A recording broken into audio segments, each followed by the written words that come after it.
Action Front by Boyd Cable. 1916. To Mr. J. A. Spender, to whose recognition and appreciation of my work, and to whose instant and eager hospitality in the Westminster Gazette so much of these war writings is due, this book is very gratefully dedicated by the author. Forward. I make no apology for having followed in this book the same plan as in my other one, between the lines, of taking extracts from the official dispatches as texts, and endeavoring to show something of what these brief messages cover, because so many of my own friends, and so many more unknown friends amongst the reviewers, expressed themselves so pleased with the plan that I feel its repetition is justified. There were some who complained that my last book was in parts too grim and too terrible, and no doubt the same complaint may lie against this one. To that I can only reply that I have found it impossible to write with any truth of the front without the writing being grim, and in writing my other book I felt it would be no bad thing if home realized the grimness a little better. But now there are so many at home whose nearest and dearest are in the trenches, and who require no telling of the horrors of the war, that I have tried here to show there is a lighter side to war, to let them know that we have our relaxations, and even find occasion for jests, in the course of our business. I believe, or at least hope, that in showing both sides of the picture I am doing what the front would wish me to do. And I don't ask for any greater satisfaction than that. Boyd Cable. May, 1916. In enemy hands a benevolent neutral drill a night patrol as others see the fear of fear anti-aircraft a fragment an open town the signaler's conscript courage smashing the counterattack a general action at last in enemy hands. The last conscious thought in the mind of Private Jock McAllister, as he reached the German trench, was to get down into it. His next conscious thought to get out of it. Up there on the level there were uncomfortably many bullets, and even as he leaped on the low parapet one of these struck the top of his forehead, ran deflecting over the crown of his head, and away. He dropped limp as a poleaxed bullock, slid and rolled helplessly down into the trench. When he came to his senses he found himself huddled in a corner against the traverse, his head smarting and a bruised elbow aching abominably.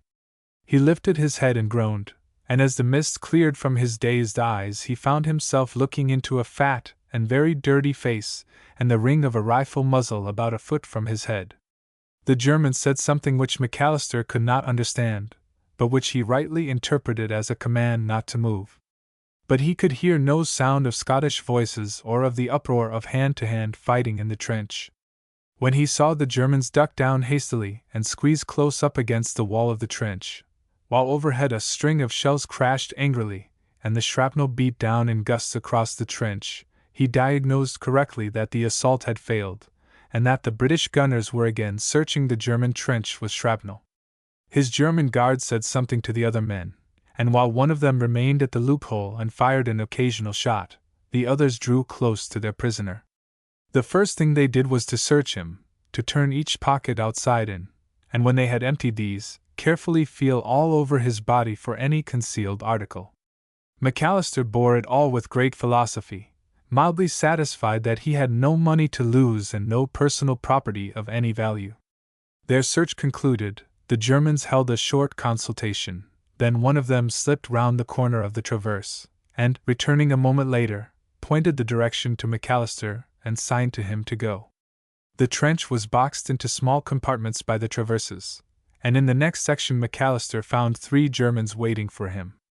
One of them asked him something in German, and on McAllister shaking his head to show that he did not understand, he was signaled to approach, and a German ran deftly through his pockets, fingering his waist, and searching for a money belt, made a short exclamation of disgust, and signed to the prisoner to move on round the next traverse, at the same time shouting to the Germans there, and passing McAllister on at the bayonet point.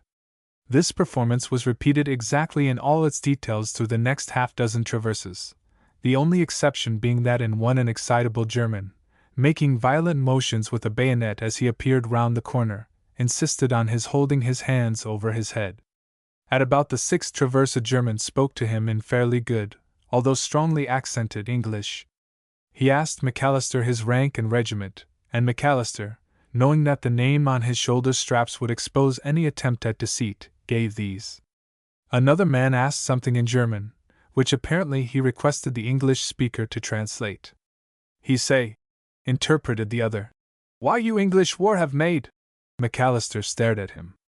"I'm no English," he returned composedly. "I'm a Scot." "That the worse is," said the interpreter angrily. "Why have it your business of the Scot?" McAllister knitted his brows over this. "You mean, I suppose, what business is it of ours?" "Well, it's just Scotland's a bit of Britain, so when Britain's at war, we are at war." A demand for an interpretation of this delayed the proceedings a little, and then the English speaker returned to the attack. "For why hath Britain this war made?" he demanded. "We didn't make it," returned McAllister. "Germany began it." Excited comment on the translation. "If you'll just listen to me a minute," said McAllister deliberately, "I can prove I am right." "Sir Edward Grey!" Bursts of exclamation greeted the name, and McAllister grinned slightly. "You'll no be leaking him," he said. "And I can we'll understand it."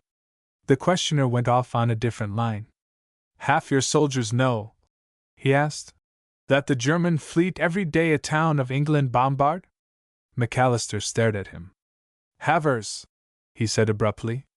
The German went on to impart a great deal of astonishing information of the German advance on Petrograd, the invasion of Egypt, the extermination of the Balkan expedition, the complete blockade of England, the decimation of the British fleet by submarines. After some vain attempts to argue the matter and disprove the statements, McAllister resigned himself to contemptuous silence, only rousing when the German spoke of England and English, to correct him to Britain and British. When at last their interest flagged, the Germans ordered him to move on. McAllister asked where he was going and what was to be done with him, and received the scant comfort that he was being sent along to an officer who would send him back as a prisoner, if he did not have him killed, as German prisoners were killed by the English. "British, you mean," McAllister corrected again. "And besides that, it's a lie." He was told to go on, but as he moved he saw a foot-long piece of barbed wire lying in the trench bottom.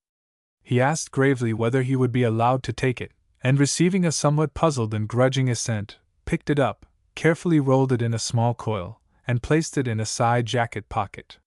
He derived immense gratification and enjoyment at the ensuing searches he had to undergo, and the explosive German that followed the diving of a hand into the barbed wire pocket. He arrived at last at an officer and at a point where a communication trench entered the firing trench.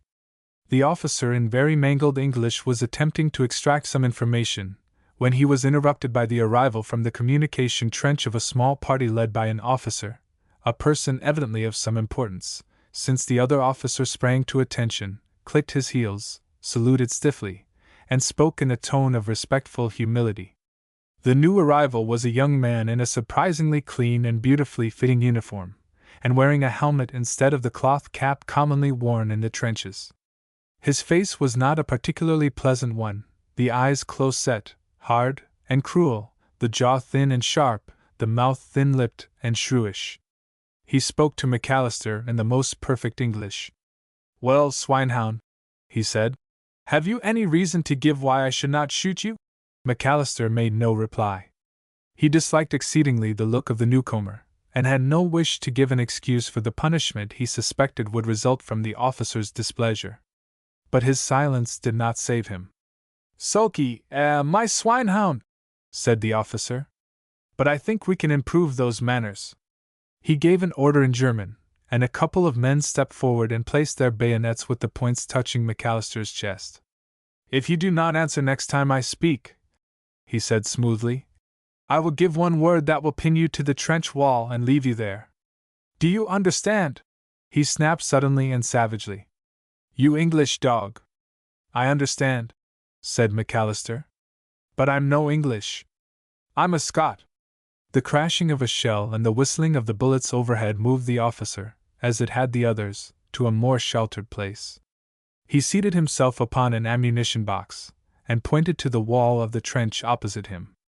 "You," he said to McAllister, "will stand there, where you can get the benefit of any bullets that come over.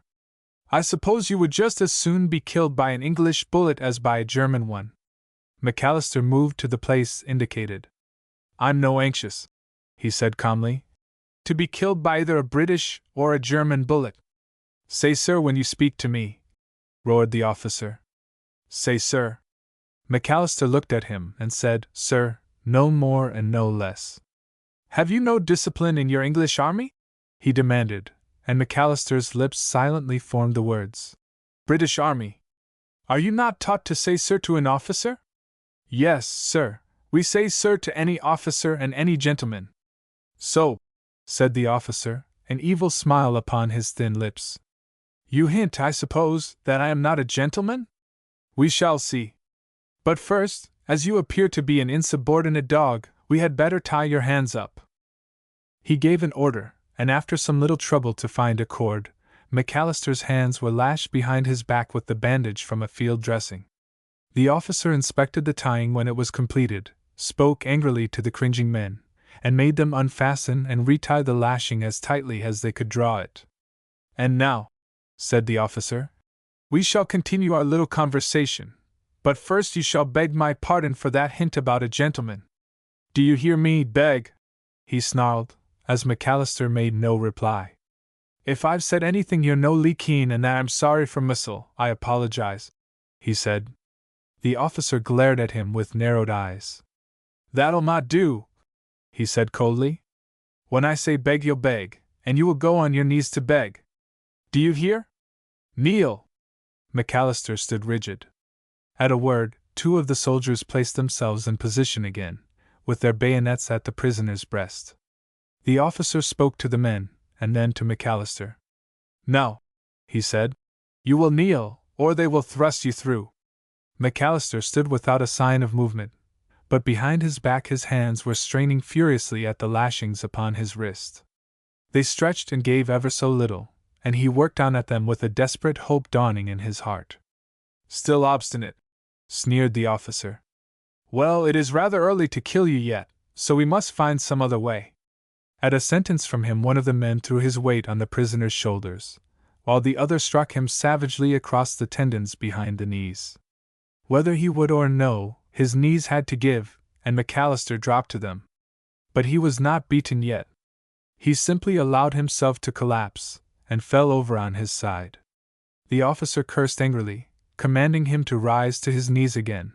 The men kicked him and pricked him with their bayonet points, hauled him at last to his knees, and held him there by main force.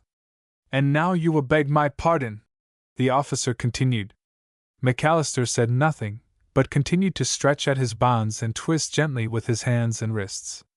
The officer spent the next 10 minutes trying to force his prisoner to beg his pardon. They were long and humiliating and painful minutes for McAllister, but he endured them doggedly and in silence. The officer's temper rose minute by minute. The forward wall of the firing trench was built up with wickerwork facings, and the officer drew out a thick switch. You will speak, he said, or I shall flay you in strips and then shoot you. McAllister said nothing, and was slashed so heavily across the face that the stick broke in the striker's hands. The blood rose to his head, and deep in his heart he prayed only for 10 seconds with his hands loose. But still he did not speak. At the end of 10 minutes the officer's patience was exhausted. McAllister was thrust back against the trench wall, and the officer drew out a pistol. In 5 minutes from now, he gritted, I'm going to shoot you. I give you the 5 minutes that you may enjoy some pleasant thoughts in the interval. McAllister made no answer, but worked industriously at the lashings on his wrists. The bandage stretched and loosened, and at long last, he succeeded in slipping one turn off his hand. He had no hope now for anything but death, and the only wish left to him in life was to get his hands free to wreak vengeance on the dapper little monster opposite him, to die with his hands free and fighting. The minutes slipped one by one, and one by one the loosened turns of the bandage were uncoiled. The trenches at this point were apparently very close, for McAllister could hear the crack of the British rifles, the clack-clack-clack of a machine gun at close range, and the thought flitted through his mind that over there in his own trenches his own fellows would hear presently the crack of the officer's pistol with no understanding of what it meant. But with luck and his loosened hands he would give them a squeal or two to listen to as well. Then the officer spoke. 1 minute, he said. And then I fire. He lifted his pistol and pointed it straight at McAllister's face. I am not bandaging your eyes, went on the officer, because I want you to look into this little round hole, and wait to see the fire spout out of it at you. Your minute is almost up, you can watch my finger pressing on the trigger. The last coil slipped off McAllister's wrist. He was free, but with a curse he knew it to be too late. A movement of his hands from behind his back would finish the pressure of that finger, and finish him. Desperately he sought for a fighting chance. I would like to ask, he muttered hoarsely, licking his dry lips. Will you no kill me if I say what you wanted? Keenly he watched that finger about the trigger, breathed silent relief as he saw it slacken, and watched the muzzle drop slowly from level of his eyes. But it was still held pointed at him, and that barely gave him the chance he longed for. Only let the muzzle leave him for an instant, and he would ask no more. The officer was a small and slightly made man, McAllister, tall and broadly built, big almost to hugeness and strong as a Highland bull. So, said the officer softly, your Scottish courage flinches then, from dying? While he spoke, and in the interval before answering him, McAllister's mind was running feverishly over the quickest and surest plan of action. If he could get one hand on the officer's wrist, and the other on his pistol, he could finish the officer and perhaps get off another round or two before he was done himself. But the pistol hand might evade his grasp, and there would be brief time to struggle for it with those bayonets within arm's length. A straight blow from the shoulder would stun, but it might not kill. Plan after plan flashed through his mind, and was in turn set aside in search of a better. But he had to speak. It's no just that I'm afraid, he said very slowly. But it was just something I thought I might tell ye. The pistol muzzle dropped another inch or two, with McAllister's eye watching its every quiver. His words brought to the officer's mind something that in his rage he had quite overlooked. If there is anything you can tell me, he said, any useful information you can give of where your regiment's headquarters are in the trenches, or where there are any batteries placed, I might still spare your life. But you must be quick, he added, for it sounds as if another attack is coming. It was true that the fire of the British artillery had increased heavily during the last few minutes. It was booming and bellowing now in a deep, thunderous roar, the shells were streaming and rushing overhead, and shrapnel was crashing and hailing and pattering down along the parapet of the forward trench. The heavy boom of big shells bursting somewhere behind the forward line and the roaring explosion of trench mortar bombs about the forward trench set the ground quivering and shaking. A shell burst close overhead, and involuntarily McAllister glanced up, only to curse himself next moment for missing a chance that his captor offered by a similar momentary lifting of his eyes. McAllister set his eyes on the other, determined that no such chance should be missed again. But now, above the thunder of the artillery and of the bursting shells, they could hear the sound of rising rifle fire. The officer must have glimpsed the hope in McAllister's face, and with an oath he brought the pistol up level again. Do not cheat yourself, he said. You cannot escape. If a charge comes I shall shoot you first. With a sinking heart McAllister saw that his last slender hope was gone. He could only pray that for the moment no attack was to be launched. But then, just when it seemed that the tide of hope was at its lowest ebb, the fates flung him another chance. A chance that for the moment looked like no chance. Looked, indeed, like a certainty of sudden death. A soft, whistling hiss sounded in the air above them, a note different from the shrill whine and buzz of bullets, the harsh rush and shriek of the shells. The next instant a dark object fell with a swoosh and thump in the bottom of the trench, rolled a little and lay still, spitting a jet of fizzing sparks and wreathing smoke. When a live bomb falls in a narrow trench it is almost certain that everyone in that immediate section will at the worst die suddenly, at the best be badly wounded. Sometimes a bomb may be picked up and thrown clear before it can burst, but the man who picks it up is throwing away such chance as he has of being only wounded for the smaller chance of having time to pitch the bomb clear. The first instinct of every man is to remove himself from that particular traverse. The teaching of experience ought to make him throw himself flat on the ground, since by far the greater part of the force and fragments from the explosion clear the ground by a foot or two. Of the Germans in this particular section of trench, some followed one plan, some the other. Of the two men guarding the prisoner, the one who was near the corner of the traverse leapt round it. The other whirled himself round behind McAllister, and crouched sheltering behind his body. Two men near the corner of the other traverse disappeared round it, two more flung themselves violently on their faces, and another leapt into the opening of the communication trench. The officer, without hesitation, dropped on his face, his head pressed close behind the sandbag on which he had been sitting. The whole of these movements happened, of course, in the twinkling of an eye. McAllister's thoughts had been so full of his plans for the destruction of the officer that the advent of the bomb merely switched these plans in a new direction. His first realized thought was of the man crouching beside and clinging to him, the quick following instinct to free himself of this check to his movements. He was still on his knees, with the man on his left side. Without attempting to rise, he twisted round and backwards, and drove his fist full force in the other's face. The man's head crashed back against the trench wall, and his limp body collapsed and rolled sideways. His mind still running in the groove of his set purpose, before his captor's relaxed fingers had well loosed their grip, McAllister hurled himself across the trench and fastened his ferocious grip on the body of the officer. He rose to his feet, lifting the man with a jerking wrench, and swung him round. The swift idea had come to him that by hurling the officer's body on top of the bomb, and holding him there, he would at least make sure of his vengeance, might even escape himself the fragments and full force of the shock. Even in the midst of the swing he checked, glanced once at the spitting fuse, and with a stoop and a heave flung the officer out over the front parapet, leaped on the firing step, and hurled himself over after him.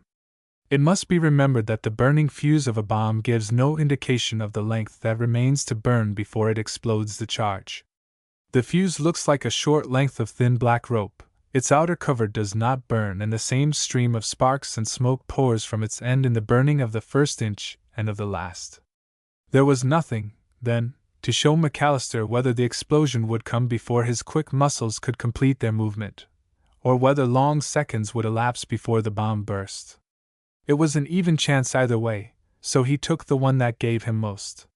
Fortune favored him, and the roar of the explosion followed his flying heels over the parapet. The officer, dazed, shaken, and not yet realizing what had happened, had gathered neither his wits nor his limbs to rise when McAllister leaped down almost on top of him. The officer's hand still clung to the pistol he had held, but McAllister's grasp swooped and clutched and wrenched the weapon away. "Get up, my man," he said grimly. "Get up, or I'll blow a hole in ye as ye lie." He added emphasis with the point of the pistol in the other's ribs, and the officer staggered to his feet. "Now," said McAllister, "you'll quick march that way." He waved the pistol towards the British trench. The officer hesitated. "It is no good," he said sullenly. "I should be killed a dozen times before I got across." "That's as may be," said McAllister coolly. "But if you don't go, you'll get your first killing here, and say naething o' the rest o' the dyson." A shell cracked overhead, and the shrapnel ripped down along the trench behind them with a storm of bullets thudding into the ground about their feet. "I will make you an offer," said the officer hurriedly. "You can go your way and leave me to go mine." "You'll mak' an offer," said McAllister contemptuously. "Here," and he waved the pistol across the open again. "Get along there." "I will give you," the officer began, when McAllister broke in abruptly. "This is no a debauchin' society," he said. "But ye'll no walk, ye maun just drive." Without further words he thrust the pistol in his pocket, grabbed and took one handful of coat at the back of the officer's neck and another at the skirt, and commenced to thrust him before him across the open ground. But the officer refused to walk, and would have thrown himself down if McAllister's grasp had not prevented it. "Ye would ye?" growled the Scot, and seized his captive by the shoulders and shook him till his teeth rattled. "No," he said angrily. "Ye'll come wi' me, or—" He broke off to fling a gigantic arm about the officer's neck. "Or I'll pull the hide aff ye." So it was that the occupants of the British trench viewed presently the figure of a huge Highlander appearing through the drifting haze and smoke at a trot, a head clutched close to his side by a circling arm, a struggling German half running, half dragging behind his captor. arrived at the parapet. "Here!" shouted McAllister. "Catch some o' ye!" He jerked his prisoner forward and thrust him over and into the trench, and leaped in after him. It was purely on impulse that Private McAllister flung his prisoner out of the German trench, but it was a set and reasoned purpose that made him drag his struggling captive back over the open to the British trench. He knew that the British line would not shoot at an obvious kilted Highlander, and he supposed that the Germans would hesitate to fire on one dragging an equally obvious German officer behind him. Either his reasoning or his blind luck held true, and both he and his captive tumbled over into the British trench unhurt. An officer appeared, and McAllister explained briefly to him what had happened. "You'd better take him back with you," said the officer when he had finished, and glanced at the German. "He's not likely to make trouble, I suppose, but there are plenty of spare rifles, and you had better take one. What's left of your battalion has withdrawn to the support trench." "I am an officer," said the German suddenly to the British subaltern. "I surrender myself to you, and demand to be treated as an honorable prisoner of war. I do not wish to be left in this man's hands." "Wish this and wish that," said McAllister, "and much good may your wishing do. Ye've heard what this officer said, so rise and march, unless ye wad rather I took ye further like I brought ye here." And he moved as if to scoop the German's head under his arm again.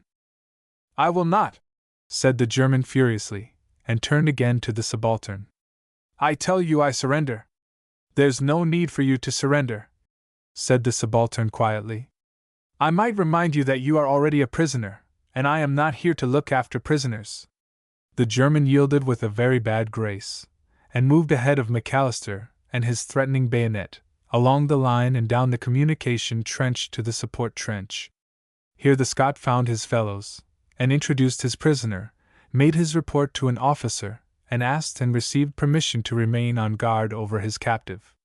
Then he returned to the corner of the trench where the remains of his own company were. He told them how he had fallen into the German trench, and what had happened up to the moment the German officer came into the proceedings. "This is the man," he said, nodding his head towards the officer. "And I wad just like to tell you carefully and exactly what happened between him and me. Ye'll understand better if I show ye as will as tell ye. We'll, now, he made TWA men tie my hands behind my back first. If only ye will lend me a first field dressing, I'll show ye how they did it." A field dressing was promptly forthcoming, and McAllister bound the German's hands behind his back, overcoming a slight attempt at resistance by a warning word and an accompanying sharp twist on his arms. "It's maybe no just as tight as mine was," said McAllister when he had finished, and stood the prisoner back against the wall. "But it'll dae." Then he made TWA men stand wi' fixed bayonets against my breast, and when I hinted what was true, that he was no gentleman, he said I was to kneel and beg his pardon. "And now you," he said, nodding to the prisoner, "will go down on your marrow bones and beg mine." "That is sufficient of this fooling," said the officer, with an attempt at bravado. "It's your turn, I'll admit, but I will pay you well." McAllister interrupted him. "You'll maybe think it's a bit mair than fooling ere I'm done wi' ye," he said. "But speakin' o' pay, and thank ye for reminding me. Ower there they riped ma pooches, and took aething I had." He stepped over to the prisoner, went expeditiously through his pockets, removed the contents, and transferred them to his own. "I'm no saying but what I've got mair than I lost," he admitted to the others, who stood round gravely watching and thoroughly enjoying the proceedings. "But then they took all I had, and I'm only taking all he has." He pulled a couple of sandbags off the parapet and seated himself on them. "To go on why this begging pardon business," he said. "If a couple o' you will just stand ower him while you're fixed bayonets." "Thank ye. I wouldna kneel," he continued. So one o' them put his weight on my shoulders. He looked at one of the guards, who, entering promptly into the spirit of the play, put his massive weight on the German's shoulders, and looked to McAllister for further instructions. "Then," said McAllister, "the ither guard gave me a swipe across the back o' the knees." The swipe followed quickly and neatly, and the German went down with a jerk. "That's it exactly," said McAllister, with a pleasantly reminiscent smile. The German's temper broke, and he spat forth a torrent of abuse in mixed English and German. McAllister listened a moment. I said nothing, so I think he shouldn't be allowed to say anything, he remarked judicially. His comment met with emphatic approval from his listeners. I think I could gag him, said one of his guards. Or if he preferred it, I could just throttle his windpipe a wee bit, just enough to stop his tongue and no to hurt him much. With an effort the German regained his control. There is no need, he said sullenly. I shall be silent. We'll, resumed McAllister. There was a bit o' chaff back and forth between us, and next thing he did was to slap me across the face wi' his hand. Do you think, he appealed to his audience, it would brack his jaw if I gave him a bit lick across it? He advanced a huge hand for inspection, and listened to the free advice given to try it, and the earnest assurances that it did not matter much if the jaw did break. You'll finish him off presently anyway, I suppose? Said one, and winked at McAllister. Just bide a wee, answered McAllister. I'm coming to that. I think maybe I'll no brack his jaw, for fair's fair, and I want to give as near as I can to what I got. He leant forward and dealt a mild but tingling slap on the German's cheek. I think, he went on, the next thing I got was a slash wi' a bit switch he pulled out from the trench wall. We've no sticks like it here, so I maun just do the best I can instead. He leant forward and fastened a huge hand on the prisoner's coat collar, jerked him to him, and, despite his frantic struggles and raging tongue, placed him face down across his knees and administered punishment. I think that's about enough, he said, and returned the choking and spluttering prisoner to his place between the guards. He kept me, he said, on my knees, so I think he ought, thank ye, as the German went down again none too gently. After that he went on saying some things that would be waste o' time to repeat. Swine dog was about the prettiest name he had any use for. But there was another thing he did. You'll see some muck on my face and on my jacket. It came there like this. He took hold o' me by the hair, this way. And McAllister proceeded to demonstrate as he explained. Then, my hands being tied behind my back, you will remember, like this, it was easy enough for him to pull me over on my face, like this, and rub my face in the mud. The bottom o' this trench is in no such a state of filth as theirs, but it'll just have to do. He hoisted the German back to his knees. Then I think it was after that the pistol and the killing bit came in, and McAllister put his hand to his pocket and drew out the officer's pistol which he had thrust there. He gave me 5 minutes, so I'll give him the same. Has ony o' ye a watch? A timekeeper stepped forward out of the little knot of spectators that crowded the trench, and McAllister requested him to notify them when only 1 minute of the 5 was left. My manny here was good enough, said McAllister, to tell me he wouldna bandage my eyes, because he wanted me to look down the muzzle of his pistol, so now, turning to the prisoner, you can watch my finger pulling the trigger. As the 4 minutes ebbed, the German's courage ran out with him. The jokes and laughter about him had ceased. McAllister's face was set and savage, and there was a cold, hard look in his eye, a stern ferocity on his mud and blood-stained face that convinced the German the end of the 5 minutes would also surely see his end. 1 minute to go, said the timekeeper. A sigh of indrawn breaths ran round the circle, and then tense silence. Outside the trench they were in the roar of the guns boomed unceasingly, the shells hooped and screwed overhead, and from out in front came the crackle and roar of rifle fire. And yet, despite the noise, the trench appeared still and silent. McAllister noted that, as he had noted it over there in the German trench.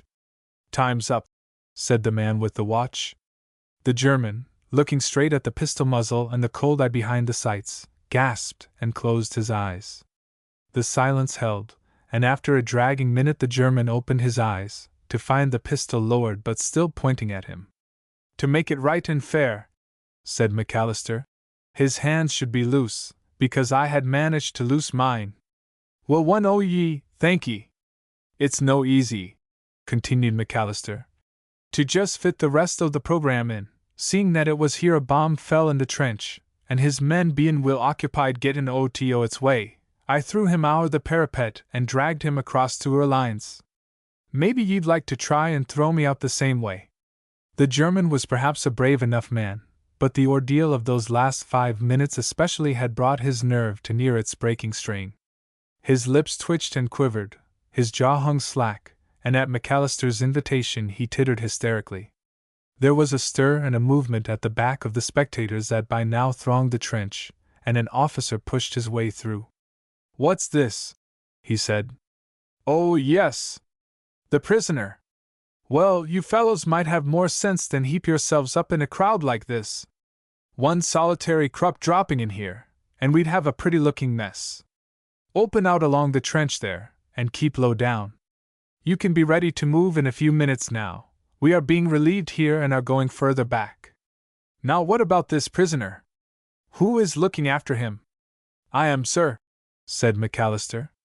"The captain said I was to take him back." "Right," said the subaltern. "You can take him with you when you go. They've got some more prisoners up the line, and you can join them." It was here that the episode ended so far as McAllister was concerned, and his relations with the German officer thereafter were of the purely official nature of a prisoner's guard. There were some other indignities, but in these McAllister had no hand. They were probably due to the circulation of the tale McAllister had told and demonstrated, and were altogether above and beyond anything that usually happens to a German prisoner. They need not be detailed, but apparently the most serious of them was the removal of a portion of the black mud which masked the German's face, so as to leave a diamond-shaped patch of staring cleanness over one eye, after the style of a music hall star known to fame as the white-eyed Kaffir.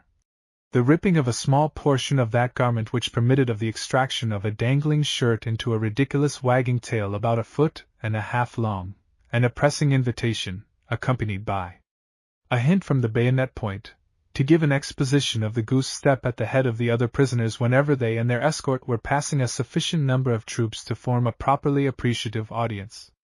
Probably a Cockney-born Highlander was responsible for these pleasantries, as he certainly was for the explanation he gave to curious inquirers. "He's mad," he explained. "Mad as a coot, thinks he's the devil, and insists on wagging his little tail. I have to keep him marching with his hands up this way, because he might try to grab my rifle. Now, it's no use you gritting your teeth and mumbling German swear words, cherubim. Keep your ends well up, and proceed with the goose step." But with all this McAllister had nothing to do. When he had returned as nearly as he could the exact sufferings he had endured, he was quite satisfied to let the matter drop. "I suppose," he said reflectively, when the officer had gone, after giving him orders to see the prisoner back, "as that finishes this play, we'll just need to treat ma lad here like an ordinary prisoner. Has only ye got a wee bit biscuit and bully beef and a mouthful o' water tgie the poor shiverin' crater." A benevolent neutral. The enemy temporarily gained a footing in a portion of our trench, but in our counter-attack we retook this and a part of enemy trench beyond. Extract from official dispatch. A wet night, a greasy road, and a side-slipping motorbike provided the means of an introduction between Second Lieutenant Courtney of the 1st Footsloggers and Sergeant Willard K.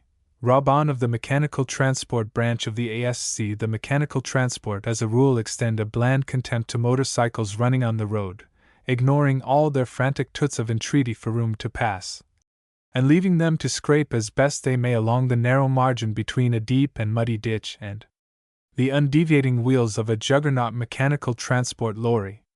But a broken-down motorcycle meets with a very different reception. It invariably excites some feeling compounded apparently of compassion and professional interest to the cycle, and an unlimited hospitality to the stranded cyclist.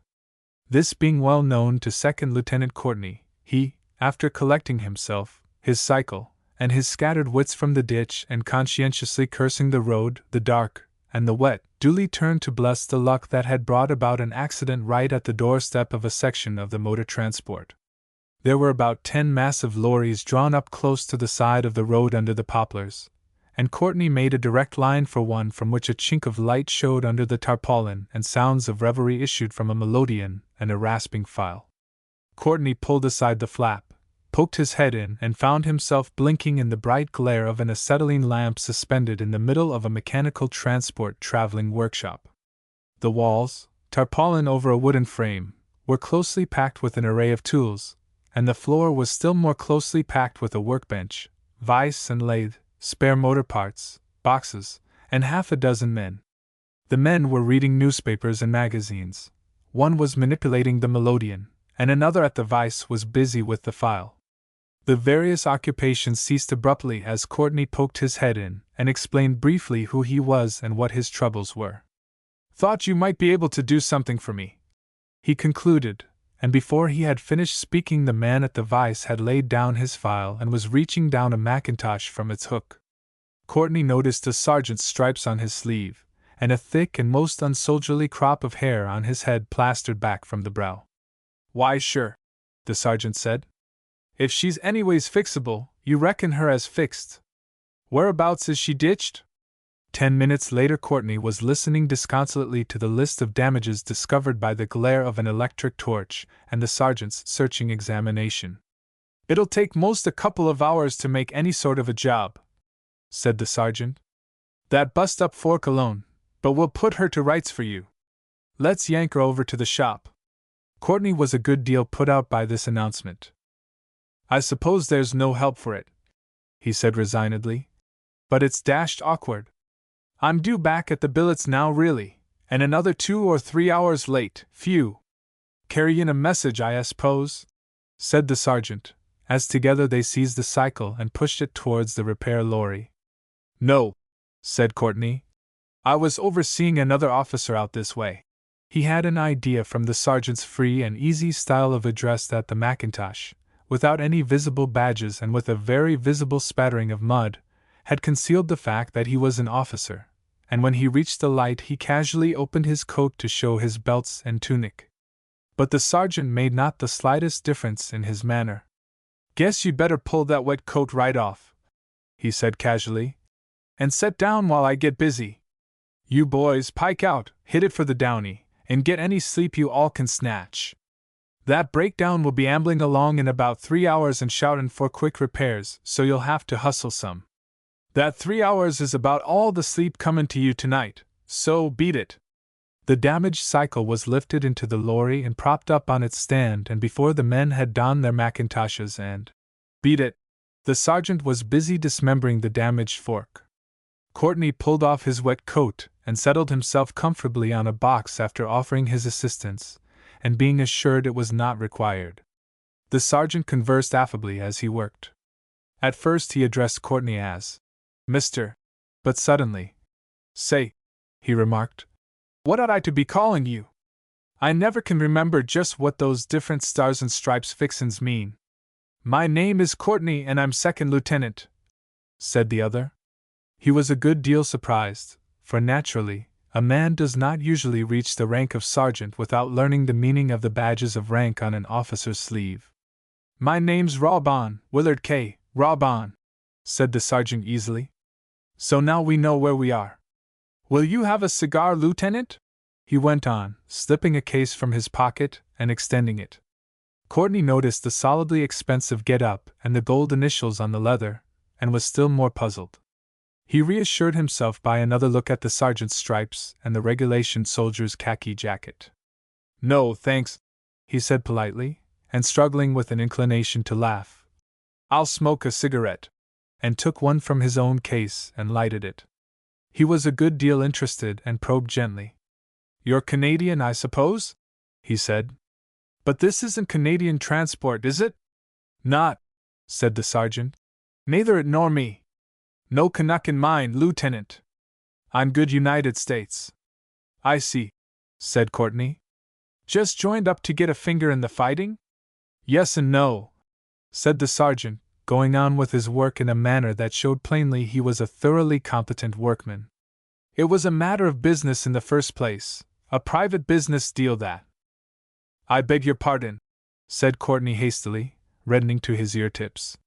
"Please don't think I meant to question you. I say, are you sure I can't help with that? It's too bad my sitting here watching you do all the work." The sergeant straightened himself slowly from the bench and looked at Courtney, a quizzical smile dawning on his thin lips. "Why now, Lieutenant," he said, "there's no need to get head up none. I know you Britishers hate to be thought inquisitive, bad form, ain't it? But I didn't figure it that-a-way, not any. I'd forgot for a minute the difference tween. He broke off and looked down at his sleeve, nodding to the stripes and then to the lieutenant's star. And if you don't mind, I'll keep on forgetting it meantime. 'Twon't hurt discipline, seeing nobody's here anyway. Why, see, he went on, stooping to his work again. I'm not used to military manners and customs. A year ago, if you'd told me I'd be a soldier, and in the British Army, I'd ha thought you clean loco. Courtney laughed.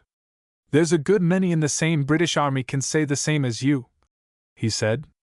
I was in London when the flare-up came, and being interested in business, I didn't ball up my intellect with politics and newspaper war talk. So a cable I had from the firm hit me wallop, and plumb dazed me.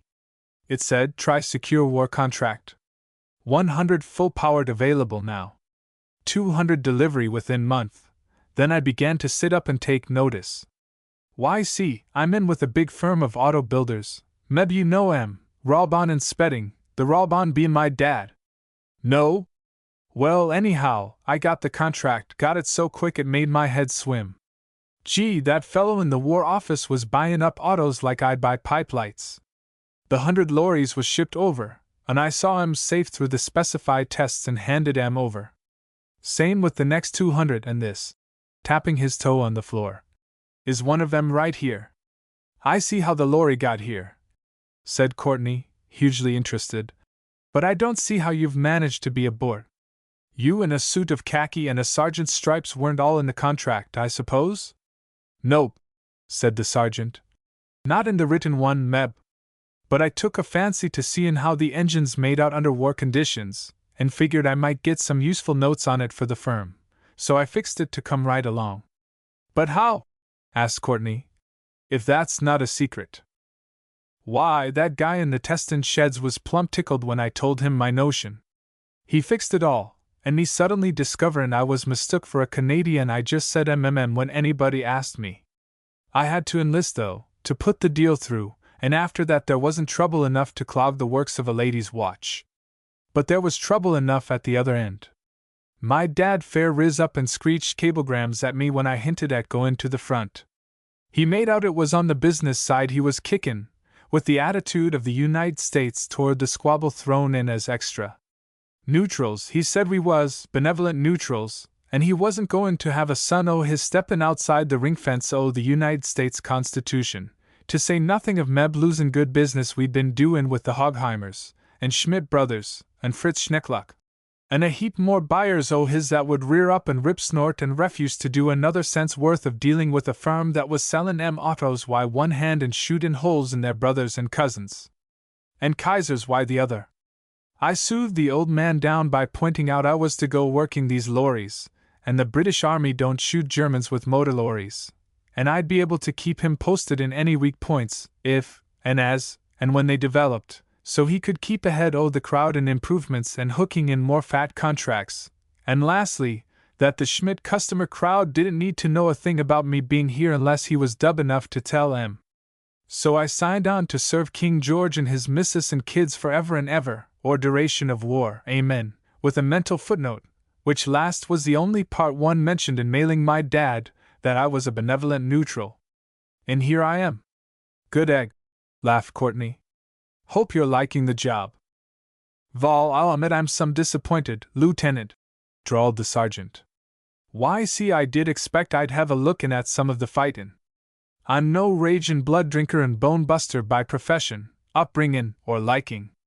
But it does seem sorter poor play that a man should be plumb center of the biggest war in history and never see a single solitary corpse.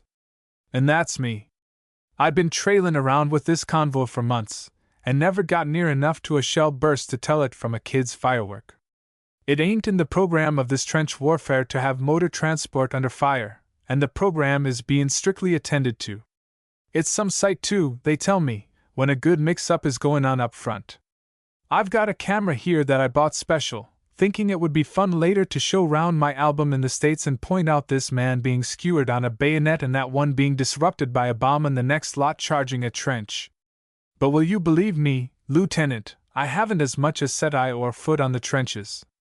I did once take a run up on the Captain's Douglas, thinking I'd just have a walk around and see the sights and get some snaps.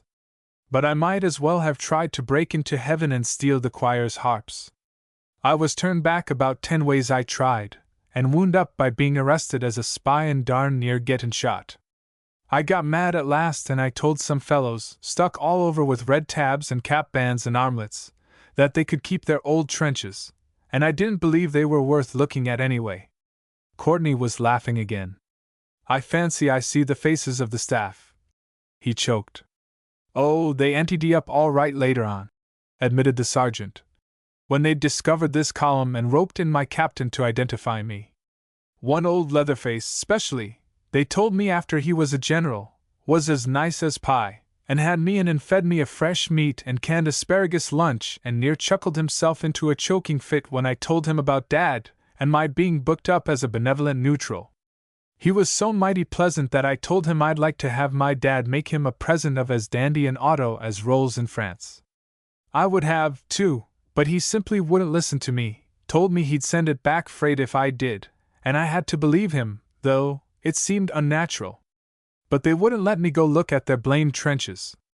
I tried to get this General Joker to pass me in, but he wouldn't fall for it. No, he gurgles and splutters. A benevolent neutral in the trenches. Never do. We'll have to put some new initials on the mechanical transport, he says, BNMT benevolent neutral. I must tell Dallas of the transport that, and he shooed me off with that. The sergeant had worked busily as he talked, and now, as he commenced to replace the repaired fork, he was thoughtfully silent a moment. I suppose there's some dandy SNAPS up in those trenches, Lieutenant? He said at last. Oh, well, I dunno, said Courtney. Sort of thing you see in the picture papers, of course. Them, said the sergeant contemptuously. I could make better SNAPS pause in some of the transport crowd in these emergency trenches dug 20 miles back from the front. I mean real pictures of the real thing, fellows knee-deep in mud, and a shell lobbing in, and such like, real dandy snaps. It makes my mouth water to think of them. But I suppose I'll go through this darn war and never see enough to let me hold up my head when I get back home and they ask me what was the war really like and to tell 'em about the trenches. I could have made out if I'd even seen those blamed trenches and got some good snaps of them.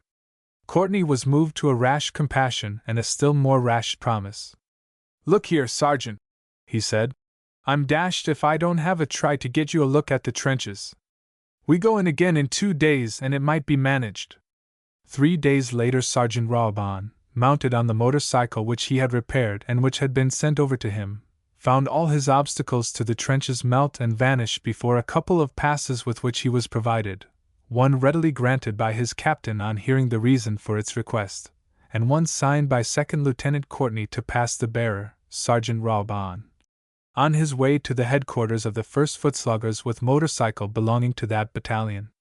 The last quarter-mile of the run to the headquarters introduced Sergeant Rawbon to the sensation of being under fire, and, as he afterwards informed Courtney, he did not find the sensation in any way pleasant. Lieutenant, he said gravely, I've had some of this under fire performance already, and I tell you I finds it no ways nice. Coming along that last bit of road I heard something whistling every now and then like the top note of a tin whistle, and something else go and whisk like a cane switched past your ear, and another lot saying smack like a whiplash snapping. I was riding slow and careful, because that road ain't exactly, well, it would take a lot of sandpapering to make it really smooth. But when I realized that those sounds spelled bullets with a capital B, I decided that road wasn't as bad as I'd thought, and that anything up to 30 knots wasn't outside its limits. Oh, you were all right, said Courtney carelessly. Bullets can't touch you there, except a few long-distance ones that fall and enfilade over the village. From the front they go over your head, or hit that parapet along the side of the road. Which is comforting so far, said the sergeant. Though, personally, I've just about as much objection to be hit by a bullet that comes over a village as any other kind. They were outside the remains of a house in the cellar of which was headquarters, Courtney having timed the sergeant to arrive at an hour when he, Courtney, could arrange to be waiting at headquarters. Now we'll shove along down and round the trenches. I spoke to the OC and explained the situation, partly. He didn't raise any trouble, so just follow me, and leave me to do any talking there is to do. You must keep your eyes open and ask any questions about things after. It would look a bit odd and raise remarks if the men saw me showing you round and doing the cook's tour guide business. And if you've brought that camera, keep it out of sight till I give you the word. When we get along to my own company's bit of trench I'll tell you, and you can take some snaps, when I'm not looking at you. Just tip the wink to any men about and they'll be quite pleased to pose or anything you like. Lieutenant, said Sergeant Rawbon earnestly, you're doing this thing real handsome, and I won't forget it.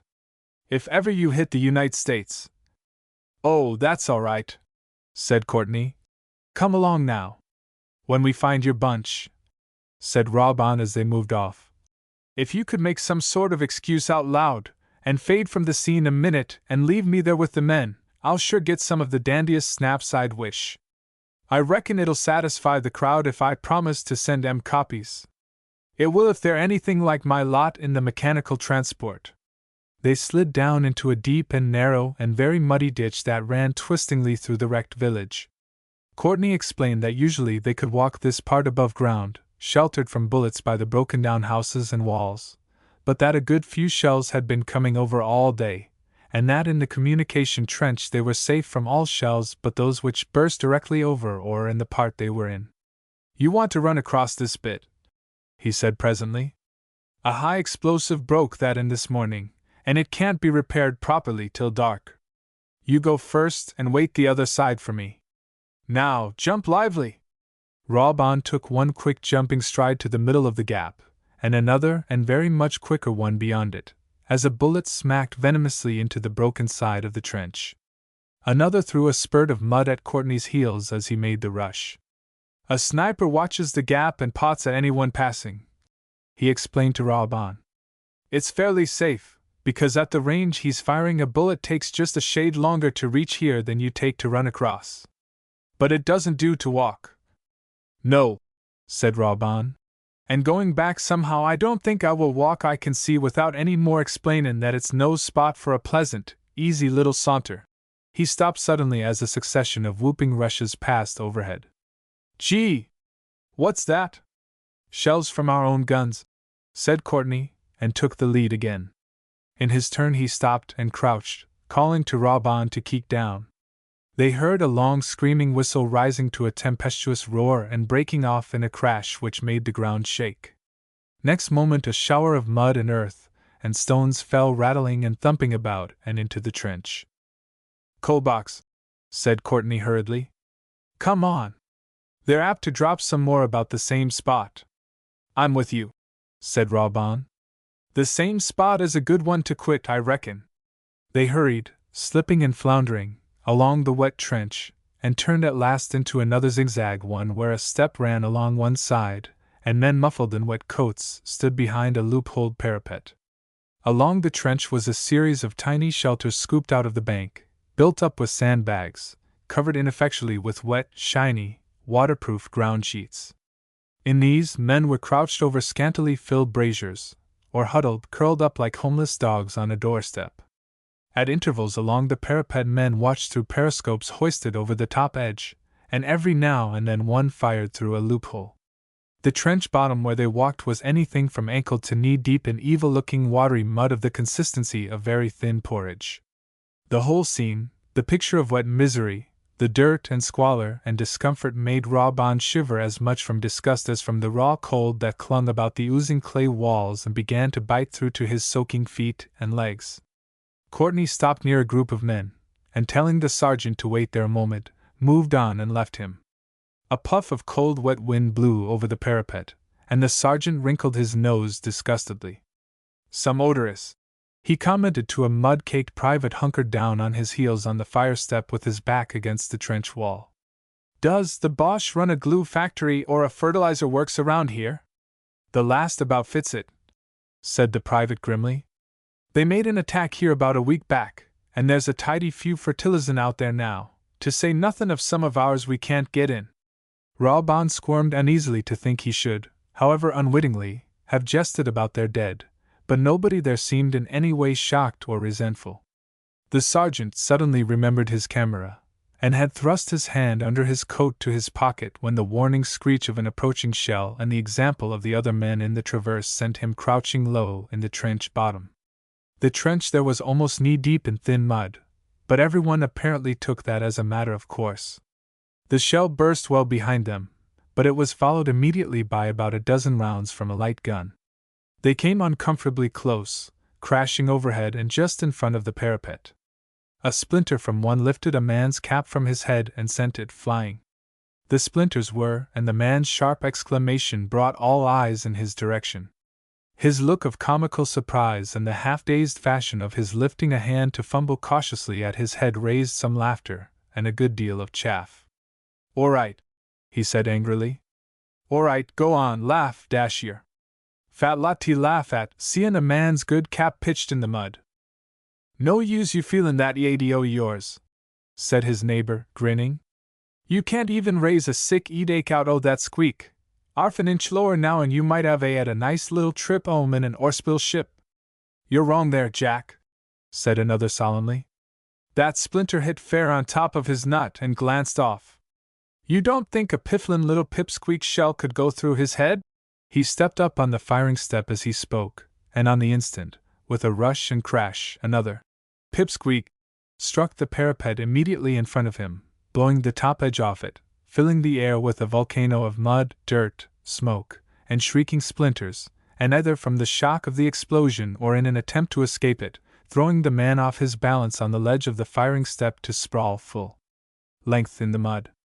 In the swirl of noise and smoke and flying earth, Rawbon just glimpsed the plunging fall of a man's body, and felt a curious sickly feeling at the pit of his stomach.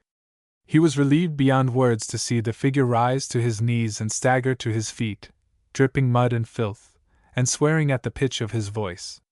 He paid no attention to the stutter of laughter round him as he retrieved his mud-encrusted rifle, and looked about him for his cap. The laughter rose as he groped in the thin mud for it, still cursing wildly, and then the sergeant noticed that the man who had lost his cap a minute before had quietly snatched up the other one from the firing step, clapped it on his own head and pretended to help the loser to search. "It was blame funny, I suppose," Rawbon told the lieutenant a few minutes after, as they moved from the spot. "Him chasin' round in the mud cussin' all blue about his blarsted cap, and t'other fellow why the cap on his head and pretending to hunt for it, and callin' the rest to come help. I dessay I'll laugh some myself, if I remember it when I'm safe back about 10 mile from here. Just at the moment my funny bone hasn't got goin' right after me expectin' to see that feller blowed to ribbons and remnants.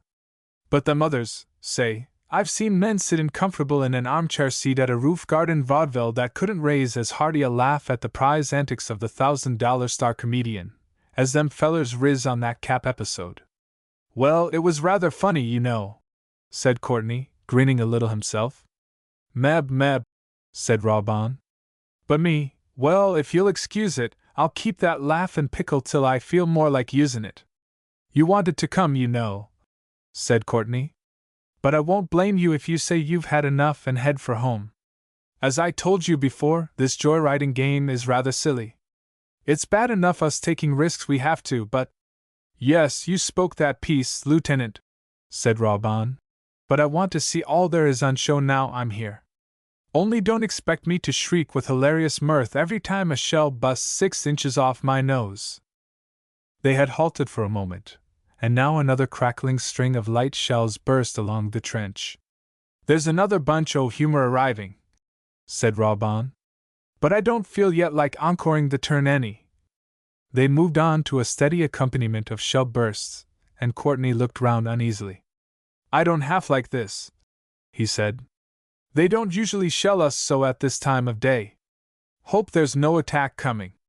I agree with all you say, Lieutenant, and then some. Especially about not liking it. I'm beginning to think you'd be better off these premises," said Courtney. "I ought to be with my company if any trouble is coming off. And it might lead to questions and unpleasantness if you were found here, especially if you're a casualty, or I am." "'Nuff said, Lieutenant," said Rawbon promptly. "I don't want that sort o' trouble for various reasons. I'd have an everlastin' job explaining to my dad what I was doin' in the front seats o' the firing line. It wouldn't just fit why my being a benevolent neutral, not anyhow. We're only about 30 or 40 yards from the germ trench in this bit, said Courtney. Here, carry my periscope, and when I'm talking to some of the men, just take a look quietly. But Rawbon was not able to see much when, a little later, he had a chance to use the periscope. For one thing, the short winter day was fading and the light was already poor. For another, any attempt to keep the periscope above the parapet for more than a few seconds brought a series of bullets hissing and zipping over, and periscope glasses in those days were too precious to risk for mere curiosity's sake. We'll just have a look at the frying pan, said Courtney, and then you'll have seen about the lot. We hold a bit of the trench running out beyond the pan, and the germs are holding the same trench a little further along. We've both got the trench plugged up with sandbag barricades. They floundered along the twisting trench till it turned sharply to the right and ran out into the shallow hollow of the frying pan. It was swimming in greasy mud, and across the far side from where they stood Rawbon could see a breastwork of sandbags. We call this entrance trench the handle, and the trench that runs out from behind that barricade the leak. There's always more or less bombing going on in the leak, and I don't know if it's very wise of you to go up there. We call this the frying pan because, well, into the fire, you know. Will you chance it? Why, sure, if you don't mind, Lieutenant, said Rawbon. I might as well see. He was interrupted by a sudden crash and roar, running bursts of flaring light, hoarse yells and shouts, and a few rifle shots from somewhere beyond the barricade across the leak. The work of the next minute was too fast and furious for Rawbon to follow or understand. The uproar beyond the barricade swelled and clamored, and the earth shook to the roar of bursting bombs. In the frying pan there was a sudden vision of confused figures, dimly seen through the swirling smoke, swaying and struggling, threshing and splashing in the liquid mud. He was just conscious of Courtney shouting something about "Get back!" of his being thrust violently back into the wide trench, of 2 or 3 figures crowding in after him, cursing and staggering and shooting back into the frying pan, of Courtney's voice shouting again to "Stand clear!" of a knot of men scrambling and heaving at something, and then of a deafening rat-tat-tat-tat, and the streaming flashes of a machine gun. It stopped firing after a minute, and Rawbon, flattened back against a corner of the trench wall, heard an explanation given by a gasping private to Courtney and another mud-bedaubed officer who appeared mysteriously from somewhere. "Flung a shower o' bombs and rushed us, sir," said the private. "They was over a top o' us 'fore you could say knife. Only 2 or 3 o' us that wasn't downed and was able to get back out o' the leak and across the pan to here. We stopped them with the Maxim," said Courtney. "But I suppose they'll rush again in a minute." He and the other officer conferred hastily. Rawbon caught a few words about counterattack, and "quicker the better," and "all the men I can find," and then the other officer moved hurriedly down the trench and men came jostling and crowding to the end of the handle, just clear of the corner where it turned into the pan. A few sandbags were pulled down off the parapet and heaped across the end of the trench. The machine gun was run close up to them and a couple of men posted, one to watch with a periscope, and the other to keep very pistol lights flaring into the frying pan. 2 minutes later the other officer returned, spoke hastily to Courtney, and then calling to the men to follow, jumped the low barricade and ran splashing out into the open hollow with the men streaming after him. A burst of rifle fire and the shattering crash of bombs met them, and continued fiercely for a few minutes after the last of the counter-attacking party had swarmed out. But the attack broke down, never reached the barricade beyond the pan, was, in fact, cut down almost as fast as it emerged into the open. A handful of men came limping and floundering back, and Courtney, waiting by the machine gun in case of another German rush, caught sight of the face of the last man in. "Rawbon!" he said sharply. "Good Lord, man! I'd forgotten. What took you out there?" "Say, Lieutenant," said Rawbon, panting hard, "there's no crossin' that mud puddle fry pan. They're holding the barricade cross there, got loopholes and shootin' through 'em. Can't we climb out and over the open and on top of 'em?" "No good," said Courtney. "They're sweeping it with Maxims. Listen!" Up to then Rawbon had heeded nothing above the level of the trench and the hollow, but now he could hear the steady roar of rifle and Maxim fire, and the constant whistle of bullets streaming overhead. "I must rally another crowd and try and rush it," said Courtney. "Stand ready with that Maxim there. I won't be long." "I've got a box of bombs here, sir," said a man behind him. Courtney turned sharply. "Good," he said. "But no, it's too far to throw them." "I think I could just about fetch it, sir," said the man. "All right," said Courtney. "Try it while I get some men together." "Here we are, chum," said the man. "You light 'em and I'll chuck 'em. This way for the milky coconuts." Rawbon watched curiously. The bomb was round-shaped and rather larger than a cricket ball. A black tube a fair an inch or two long projected from it and emitted, when lit, a jet of hissing, spitting sparks. The bomb thrower seized the missile quickly, stepped clear of the sheltering corner of the trench, threw the bomb, and jumped back under cover. A couple of bullets slapped into the wall of the trench, and next moment the bomb burst. "Just short," said the thrower, who had peeped out at sound of the report. "Let's have another go." This time a shower of bullets greeted him as he stepped out, but he hurled his bomb and stepped back in safety. A third he threw, but this time a bullet caught him and he reeled back with blood staining the shoulder of his tunic. "You'll have to excuse me," he remarked gravely to the man with the match. "Can't stay now. I have an urgent appointment in Blighty, England. A soldier's corruption of the Hindustani word, Biladi. But I'll drink your health when I gets to London." Rawbon had watched the throwing impatiently. "Look here," he said suddenly. "Just let me have a whale at this pitching. I'll show 'em some curves that'll dazzle 'em." The wounded man peered at him, and then at his cap badge. "Now the blank is this?" he demanded. "Blimey, Joe, if ain't a blooming universal plum and apple provider, stole the strawberry jam?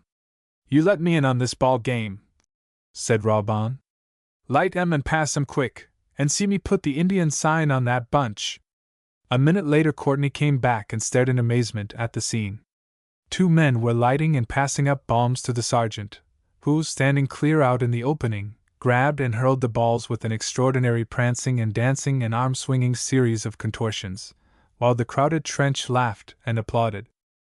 "Some pitchin', Lieutenant," he panted beamingly, stepping back into shelter. "Hark at 'em.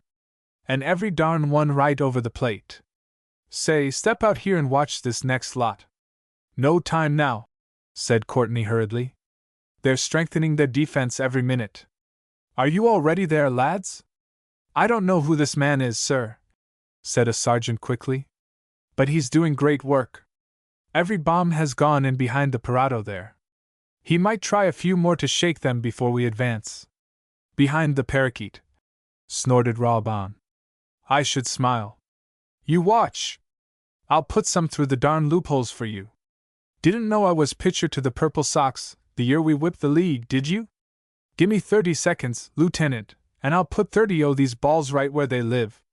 As he spoke he picked up two of the bombs from a fresh box and held them to the lighter. As he plunged out a shower of bullets spattered the trench wall about him, but without heeding these he began to throw. As the roar of the bursting bombs began, the bullets slowed down and ceased. "Keep the lights blazing." Rawbon paused to shout to the man with the pistol flares.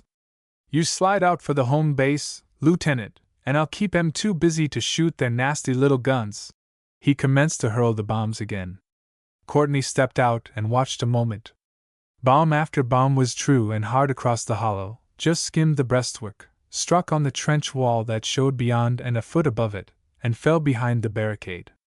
Billowing smoke clouds and gusts of flame leaped and flashed above the parapet. Courtney saw the chance and took it. He plunged out into the lake of mud and plowed through it towards the barricade, the men swarming behind him, and the sergeant's bombs hurtling with trailing streams of sparks over their heads. "Come on, son," said the sergeant. "You carry that box and gimme the slow match. I pitch better with a little run." Courtney reached the barricade and led his men over and round it without a casualty. The space behind the barricade was deserted, that is, except by the dead, and by some unutterable things that would have been better dead.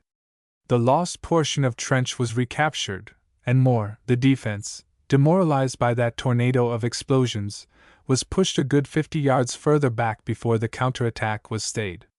At daybreak next morning, Courtney and the sergeant stood together on the road leading to the communication trench. Both were crusted to the shoulders in thick mud. Rawbon's cap was gone, and his hair hung plastered in a wet mop over his ears and forehead, and Courtney showed a red-stained bandage under his cap. "Rawbon," he said, "I feel rotten over this business. Here you've done some real good work. I don't believe we'd ever have got across without your bombing, and you won't let me say a word about it. I'm dashed if I like it. Dash it, you ought to get a VC, or a DCM at least, for it." "Now look here, Lieutenant," said Rawbon soothingly. "There's no need for you to feel piqued, not any. It was darn good of you to let me in on these sacred no admittance cept on business trenches, and I'm plumb glad I landed in the mix-up. It would probably raise trouble for you if your boss knew you'd slipped me in, and it sure would raise everlasting trouble for me at home if my name was flourishin' in the papers gettin' an ABC or DMN or whatever the fixin' is. And I'd sooner have this," slapping the German helmet that dangled at his belt, "than your whole darn alphabet o' initials. Don't forget what I told you about the dad and those Schwarzheimer friends o' his, the cousins o' which same friends I've been blowin' off the earth with bomb baseballs. Let it go at that, and never forget it, friend. I'm a benevolent neutral." "I won't forget it," said Courtney, laughing and shaking hands. He watched the sergeant as he bestrode the motorcycle, pushed off, and swung off warily down the wet road into the morning mist. "What was it that dispatch said a while back?" he mused. "Something about there are few who appreciate, or even understand the value of the varied work of the Army Service Corps. Well, this lot was a bit more varied than usual, and I fancy it might astonish even the fellow who wrote that line. Drill. Yesterday one of the enemy's heavy guns was put out of action by our artillery." Extract from dispatch.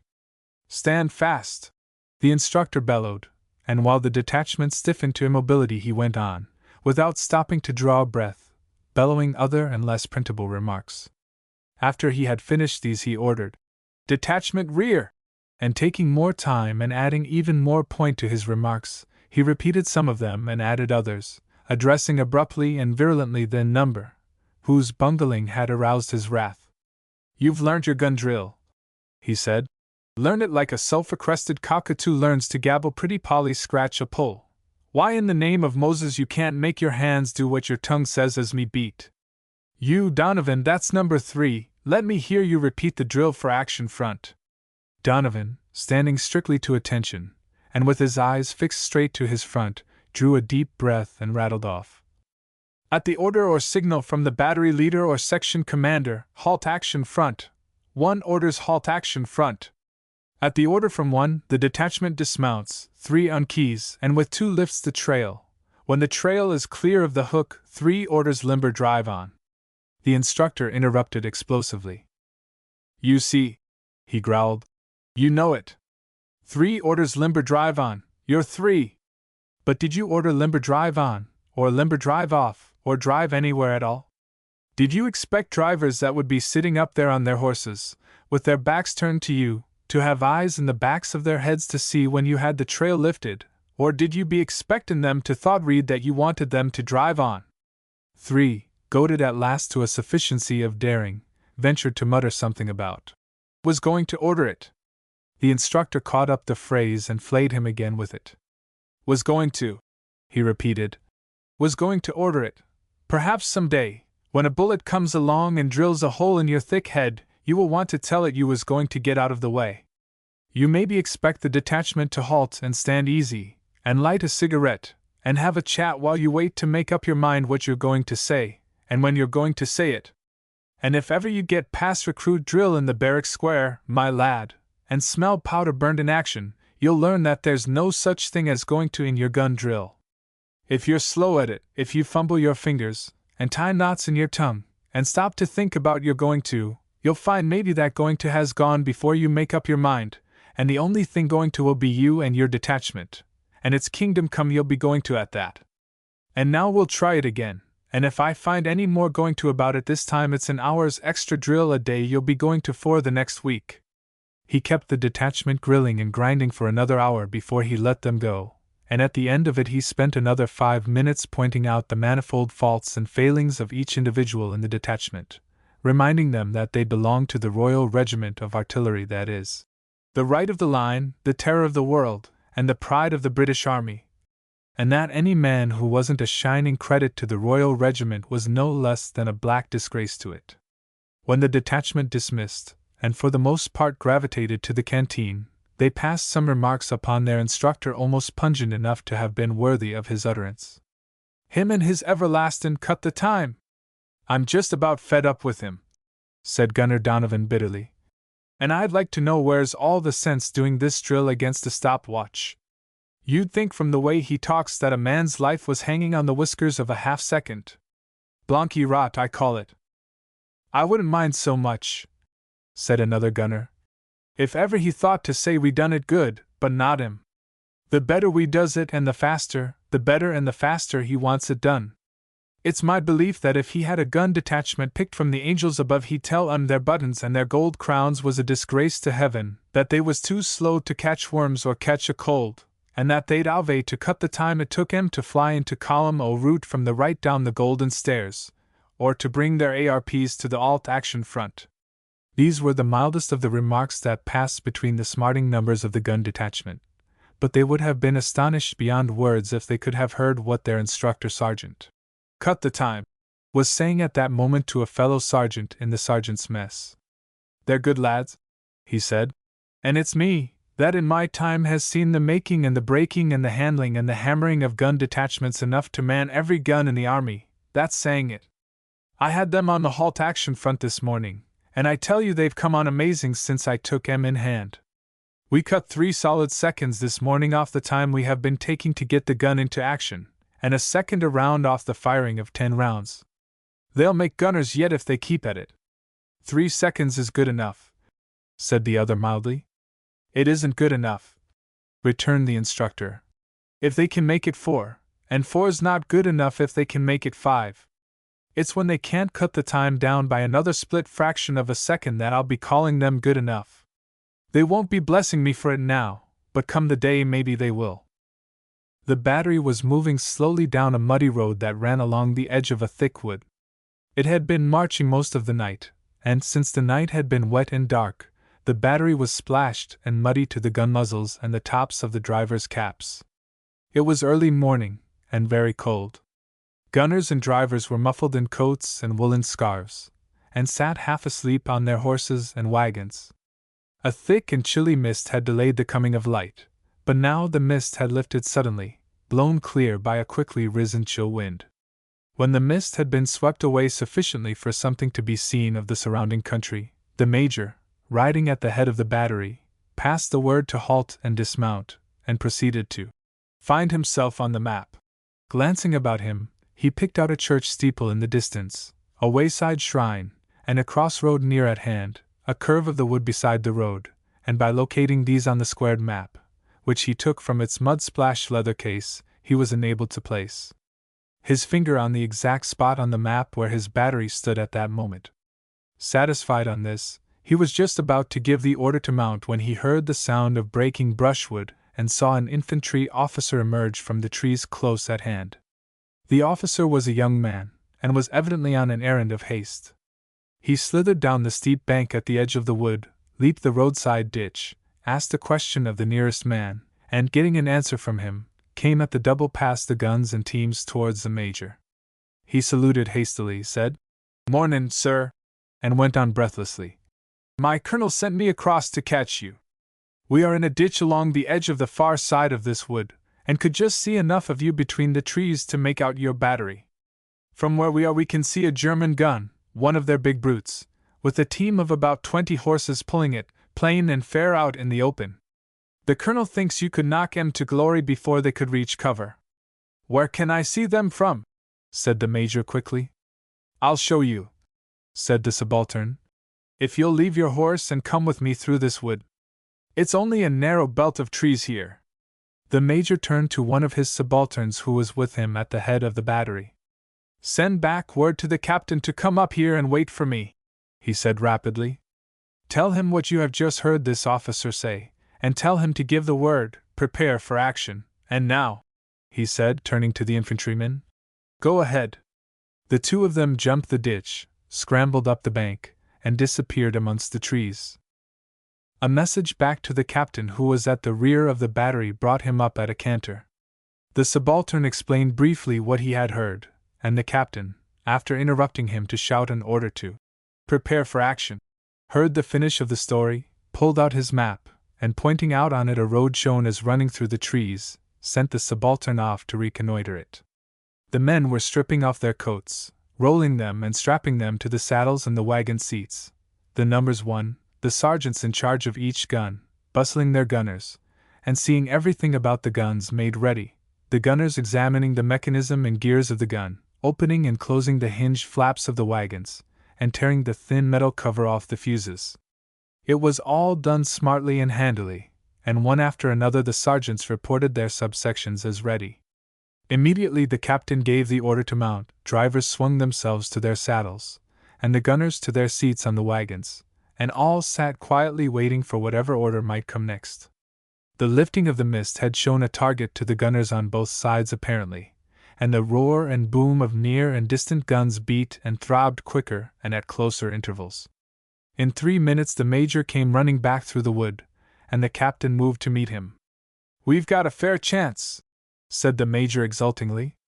"One of their big guns clear in the open, and moving at a crawl. I want you to take the battery along the road here, sharp to the right at the crossroad, and through the wood. The INF tell me there's just a passable road through. Take guns and firing battery wagons only, leave the others here. When you get through the wood, turn to the right again, and along its edge until you come to where I'll be waiting for you. I'll take the range taker with me. The order will be open sights. It's the only way, not time to hunt a covered position. Now, is all that clear?" "Quite clear," said the captain tersely. "Off you go, then," said the major. "Remember, it's quick work. Trumpeter, come with me, and the range taker. Sergeant Major, leave the battery staff under cover with the first line." He swung into the saddle, set his horse at the ditch, and with a leap and scramble was over and up the bank and crashing into the undergrowth, followed by his trumpeter and a man with the 6-foot tube of a range finder strapped to the saddle. Before he was well off the road the captain shouted the order to walk march, and as the battery did so the subaltern who had been sent out to reconnoiter the road came back at a canter. "We can just do it," he reported. "It's greasy going, and the road is narrow and rather twisty, but we can do it all right." The captain sent back word to section commanders, and the other two subalterns spurred forward and joined him. "We go through the wood," he explained, "and come into action on the other side. The order is open sights, so I expect we'll be in an exposed position. You know what that means. There's a gun to knock out, and if we can do it and get back quick before they get our range we may get off light. If we can't," and he broke off significantly, "get back and tell your numbers 1, and be ready for quick moving."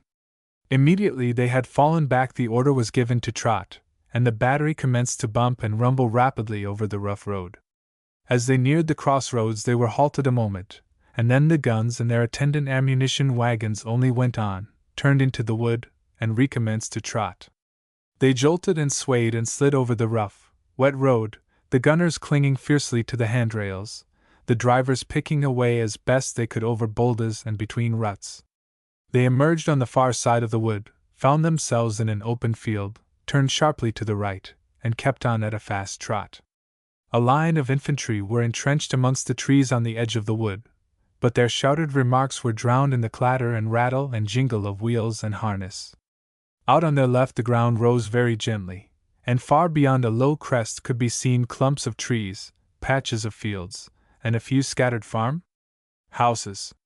At several points on this distant slope the white smoke clouds of bursting shells were puffing and breaking, but so far there was no sign to be seen of any man or of any gun. When they came to where the major was waiting he rode out from the trees, blew sharply on a whistle, and made a rapid signal with hand and arm. The guns and wagons had been moving along the edge of the wood in single file, But now at the shouted order each team swung abruptly to its left and commenced to move in a long line out from the wood towards the low crest, the whole movement being performed neatly and cleanly and still at a trot. The major rode to his place in the center of the line, and the battery, keeping its place close on his heels, steadily increased its pace almost to a canter.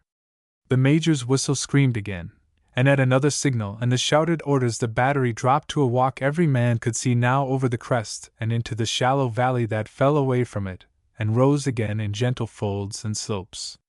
At first they could see nothing of the gun against which they had expected to be brought into action, but presently someone discovered a string of tiny black dots that told of the long team and heavy gun it drew. Another sharp whistle and the major's signal brought the battery up with a jerk. "Halt! Action front!" The shouted order rang hoarsely along the line. For a moment there was wild commotion, a seething chaos, a swirl of bobbing heads and plunging horses. But in the apparent chaos there was nothing but the most smooth and ordered movement, the quick but most exact following of a routine drill so well ground in that its motions were almost mechanical. The gunners were off their seats before the wheels had stopped turning, the key snatched clear, and the trail of the gun lifted, the wheels seized, and the gun whirled round in a half-circle and dropped pointing to the enemy. The ammunition wagon pulled up into place beside the gun, the traces flung clear, and the teams hauled round and trotted off. As Gunner Donovan's trail was lifted clear, his yell of "Limber, drive on!" started the team forward with a jerk, and a moment later, as he and the number 2 slipped into their seats on the gun, the number 2 grinned at him. "Sharp's the word," he said. "D'you mind the time?" He was interrupted roughly by the sergeant, who had just had the target pointed out to him, jerking up the trail to throw the gun roughly into line. "Shut your head, and get onto it, Donovan. You see that target there, don't you?" "See it a fair treat," said Donovan joyfully. "I'll bet I plunk a bull in the first 3 shots."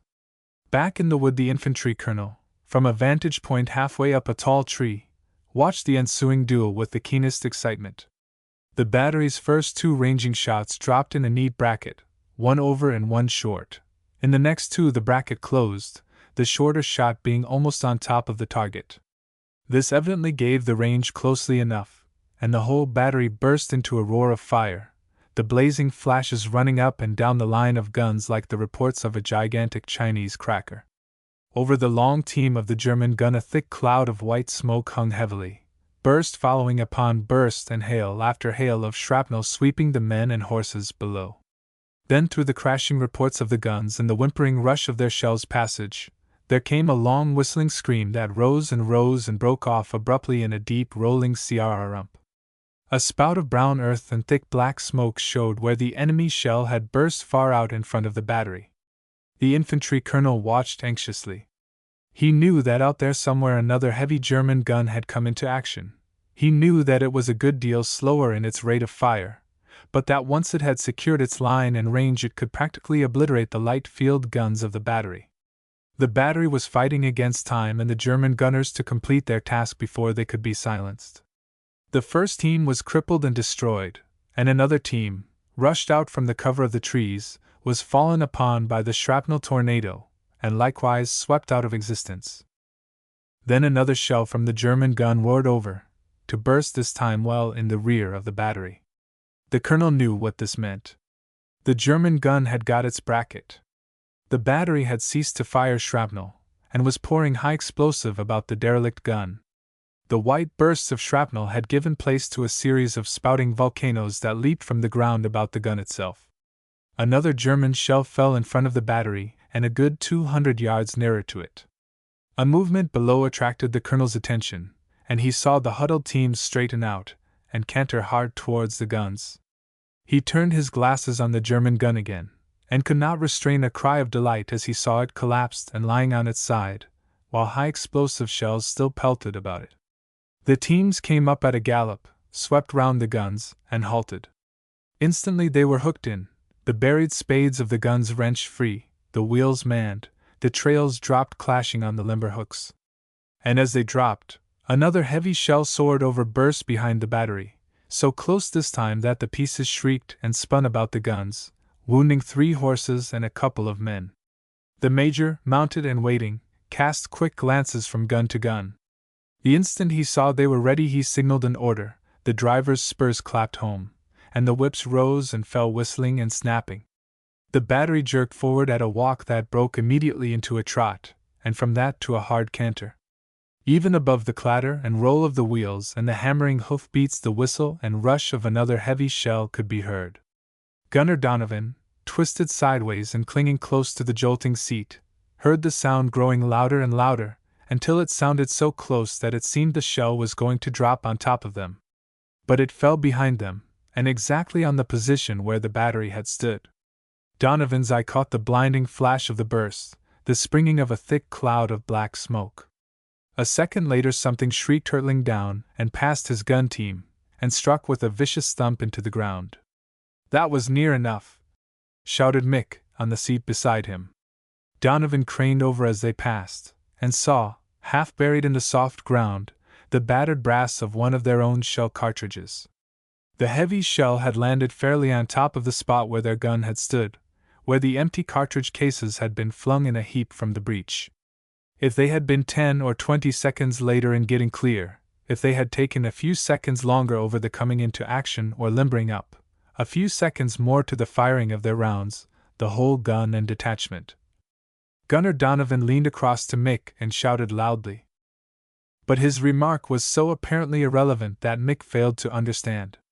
A sudden skidding swerve as the team wheeled nearly jerked him off his seat.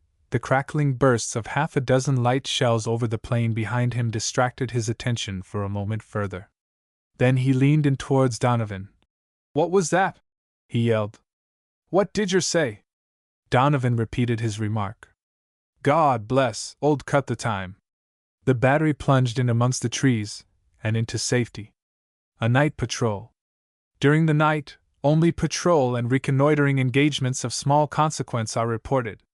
Extract from dispatch. "Strafe the Germans and all their works, particularly their mine works," said Lieutenant Ainsley disgustedly.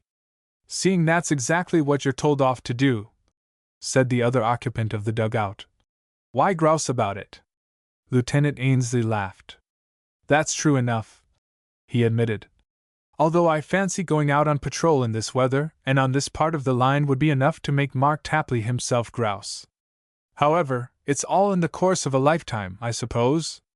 He completed the fastening of his mackintosh, felt that the revolver on his belt moved freely from its holster, and that the wire nippers were in place, pulled his soft cap well down on his head, grunted a "good night," and dropped on his hands and knees to crawl out of the dugout. He made his way along the forward-firing trench to where his little patrol party awaited his coming, and having seen that they were properly equipped and fully laden with bombs, and securing a number of these for his own use, he issued careful instructions to the men to crawl over the parapet one at a time, being cautious to do so only in the intervals of darkness between the flaring lights. He was a little ahead of the appointed time, and because the trench generally had been warned not to fire at any one moving out in front at a certain hour, it was necessary to wait until then exactly. He told the men to wait, and spent the interval in smoking a cigarette. As he lit it, the thought came to him that perhaps it was the last cigarette he would ever smoke. He tried to dismiss the thought, but it persisted uncomfortably.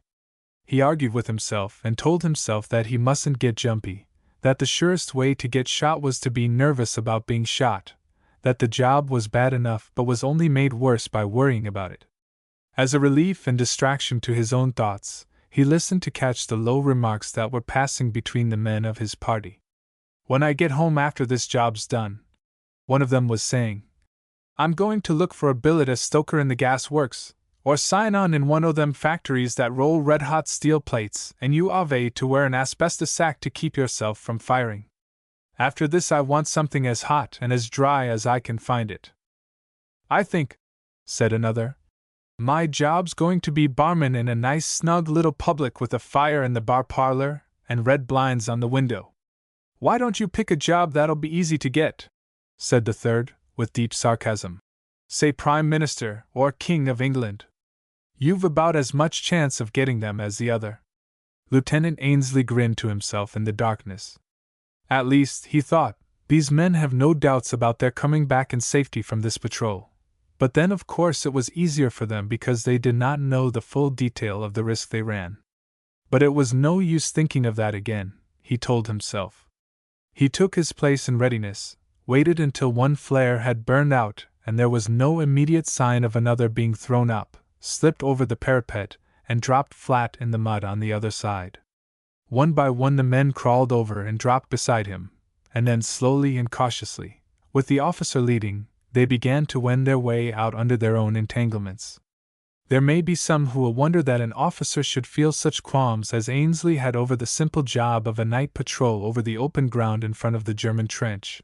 But then, there are patrols and patrols, or as the inattentive recruit at the gunnery class said when he was asked to describe the varieties of shells he had been told of. There are some sorts of one kind, and some of another. There are plenty of parts on the Western Front where affairs at intervals settled down into such a peaceful state that there was nothing more than a fair sporting risk attaching to the performance of a patrol which leaves the shelter of our own lines at night to crawl out amongst the barbed wire entanglements in the darkness. There have been times when you might listen at night by the hour together, and hardly hear a rifle shot, and when the burst of artillery fire was a thing to be commented on. But at other times, and in some parts of the line especially, business was run on very different lines. Then every man in the forward firing trench had a certain number of rounds to fire each night, even although he had no definite target to fire at. Magnesium flares and pistol lights were kept going almost without ceasing, while the artillery made a regular practice of loosing off a stated number of rounds per night. The Germans worked on fairly similar lines, and as a result it can easily be imagined that any patrol or reconnoitering work between the lines was apt to be exceedingly unhealthy. Actually, there were parts on the line where no feet had pressed the ground of no man's land for weeks on end, unless in open attack or counter-attack, and of these feet there were a good many that never returned to the trench, and a good many others that did return only to walk straight to the nearest aid post and hospital. The neutral ground at this period of Ainsley's patrol was a sea of mud, broken by heaped earth and yawning shell craters, strung about with barbed wire entanglements, littered with equipments, and with packs which had been cut from or slipped from the shoulders of the wounded, dotted more or less thickly with the bodies of British or German who had fallen there and could not be reached alive by any stretcher-bearer parties. Unpleasant as was the coming in contact with these bodies, Ainsley knew that their being there was of considerable service to him. He and his men crawled in a scattered line, and whenever the upward trail of sparks showed that a flare was about to burst into light, the whole party dropped and lay still until the light had burned itself out. Any Germans looking out could only see their huddled forms lying as still as the thickly scattered dead, could not know but what the party was of their number. It was necessary to move with the most extreme caution, because the slightest motion might eat in the attention of a lookout, and would certainly draw the fire of a score of rifles and probably of a machine gun. The first part of the journey was the worst, because they had to cover a perfectly open piece of ground on their way to the slight depression which Ainsley knew ran curling across the neutral ground. Wide and shallow at the end nearest the British trench, this depression narrowed and deepened as it ran slantingly towards the German. Halfway across, it turned abruptly and continued towards the German side on another slant, and at a point about halfway between the elbow and the German trench, came very close to an exploded mine crater, which was the objective of this night's patrol. It was supposed, or at least suspected, that the mine crater was being made the starting point of a tunnel to run under the British trench, and Ainsley had been told off to find out if possible whether this suspicion was correct, and if so to do what damage he could to the mine entrance and the miners by bombing. When his party reached the shallow depression, they moved cautiously along it, and to Ainsley's relief reached the elbow in safety. Here they were a good deal more protected from the German fire than they could be at any point, because from here the depression was fully a couple of feet deep and had its highest bank next the German trench. Ainsley led his men at a fairly rapid crawl along the ditch, until he had passed the point nearest to the mine crater. Here he halted his men, and with infinite caution crawled out to reconnoiter. The men, who had been carefully instructed in the part they were to play, waited huddling in silence under the bank for his return, or for the fusillade of fire that would tell he was discovered. Immediately in front of the crater was a patch of open ground without a single body lying in it, and Ainsley knew that if he were seen lying there where no body had been a minute before, the German who saw him would unhesitatingly place a bullet in him. A bank of earth several feet high had been thrown up by the mine explosion in a ring round the crater, and although this covered him from the observation of the trench immediately behind the mine, he knew that he could be seen from very little distance out on the flank, and decided to abandon his crawling progress for once and risk a quick dash across the open. For long he waited what seemed a favorable moment, watched carefully in an endeavor to locate the nearer positions in the German trench from which lights were being thrown up, and to time the periods between them. At last 3 lights were thrown and burned almost simultaneously within the area over which he calculated the illumination would expose him. The instant the last flicker of the 3rd light died out, he leaped to his feet and made a rush. The lights had shown him a scanty few rows of barbed wire between him and the crater. He had reckoned roughly the number of steps to it, and counted as he ran, then more cautiously pushed on, feeling for the wire, found it, threw himself down, and began to wriggle desperately underneath. When he thought he was through the last, he rose, but he had miscalculated, and the first step brought his thighs in scratching contact with another wire. His heart was in his mouth, for some seconds had passed since the last light had died, and he knew that another one must flare up at any instant. Sweeping his arm downward and forward, he could feel no wire higher than the one which had pricked his legs. There was no time now to fiddle about avoiding tears and scratches. He swung over the wire, first one leg, then another, felt his mackintosh catch, dragged it free with a screech of ripping cloth that brought his heart to his mouth, turned and rushed again for the crater. As he ran, first one light, then another, soared upwards and broke out into balls of vivid white light that showed the crater within a dozen steps. It was no time for caution, and everything depended on the blind luck of whether a German lookout had his eyes on that spot at that moment. Without hesitation, he continued his rush to the foot of the mound on the crater's edge, hurled himself down on it, and lay panting and straining his ears for the sounds of shots and whistling bullets that would tell him he was discovered. But the lights flared and burned out, leaped afresh and died out again, and there was no sign that he had been seen. For the moment he felt reasonably secure. The earth on the crater's rim was broken and irregular, the surface an eye-deceiving patchwork of broken light and black heavy shadow under the glare of the flying lights. The mackintosh he wore was caked and plastered with mud, and blended well with the background on which he lay. He took care to keep his arms in, to sink his head well into his rounded shoulders, to curl his feet and legs up under the skirt of his mackintosh, knowing well from his own experience that where the outline of a body is vague and easily escapes notice, a head or an arm, or especially and particularly a booted foot and leg, will stand out glaringly distinct. As he lay, he placed his ear to the muddy ground, but could hear no sound of mining operations beneath him. Foot by foot he hitched himself upward to the rim of the crater's edge, and again lay and listened for thrilling long-drawn minute after minute. Suddenly his heart jumped, and his flesh went cold. Unmistakably he heard the scuffle and swish of footsteps on the wet ground, the murmur of voices apparently within a yard or 2 of his head. There were men in the mine crater, and from the sound of their movements, they were creeping out on a patrol similar to his own, perhaps, and, as near as he could judge, on a line that would bring them directly on top of him. The scuffing passed slowly in front of him and for a few yards along the inside of the crater. The sound of the murmuring voices passed suddenly from confused dullness to a sharp, clear-edged speech, telling Ainsley, as plainly as if he could see, that the speaker had risen from behind the sound-deadening ridge of earth and was looking clear over its top. Ainsley lay as still as one of the clouds of earth about him, lay scarcely daring to breathe, and with his skin pringling. There was a pause that may have been seconds, but that felt like hours. He did not dare move his head to look. He could only wait in an agony of apprehension with his flesh shrinking from the blow of a bullet that he knew would be the first announcement of his discovery. But the stillness was unbroken, and presently, to his infinite relief, he heard again the guttural voices and the sliding footsteps pass back across his front, and gradually diminish.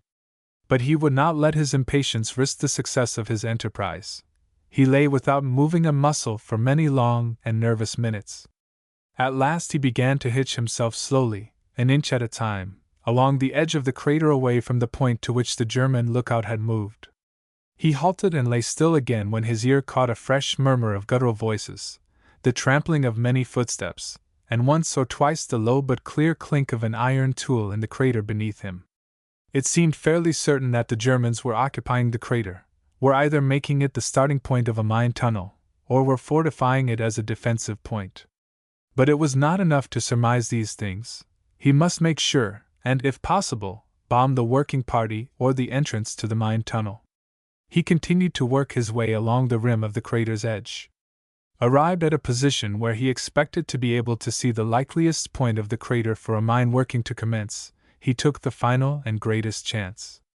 Moving only in the intervals of darkness between the lights, he dragged the mackintosh up on his shoulders until the edge of its deep collar came above the top of his head, opened the throat, and spread it wide to disguise any outline of his head and neck, found a suitable hollow on the edge of the ridge, and boldly thrust his head over to look downwards into the hole. When the next light flared, he found that he could see the opposite wall and perhaps a third of the bottom of the hole, with the head and shoulders of 2 or 3 men moving about it. When the light died, he hitched forward and again lay still. This time the light showed him what he had come to seek, the black opening of a tunnel mouth in the wall of the crater nearest the British line, a dozen men busily engaged dragging sacks full of earth from the opening, and emptying them outside the shaft. He waited while several lights burned, marking as carefully as possible the outline of the ridge immediately above the mine shaft, endeavoring to pick a mark that would locate its position from above it. It had begun to rain in a thin drizzling mist, and although this obscured the outline of the crater to some extent, its edge stood out well against the glow of such lights as were thrown up from the British side. It was now well after midnight, and the firing on both sides had slackened considerably, although there was still an irregular rattle of rifle fire, the distant boom of a gun, and the scream of its shell passing overhead. A good deal emboldened by his freedom from discovery and by the misty rain, Ainsley slid backwards, moved round the crater, crept back to the barbed wire and under it, ran across the opening on the other side and dropped into the hole where he had left his men.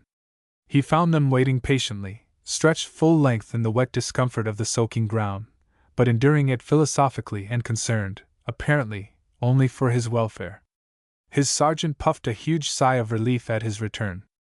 "I was just about beginning to think you had gone west, sir," he said, "and wondering whether I oughtn't to come and have a look for you." Ainsley explained what had happened and what he had seen. "I'm going back, and I want you all to come with me," he said. "I'm going to shove every bomb we've got down that mine shaft. If we meet with any luck, we should wreck it up pretty well." "I suppose, sir," said the sergeant, "if we can plant a bomb or 2 in the right spot, it will bottle up any Germans working inside?" "Sure to," said Ainsley. "It will cave in the entrance completely, and then as soon as we get back, we'll give the gunners the tip, and leave them to keep on lobbing some shells in and breaking up any attempt to reopen the shaft and dig out the mining party." "Billy," said one of the men, in an audible aside, "don't you wish you was a merry little German down that blinkin' tunnel, tonight?" "Imp," answered Billy. "I don't think." Ainsley explained his plan of campaign, saw that everything was in readiness, and led his party out.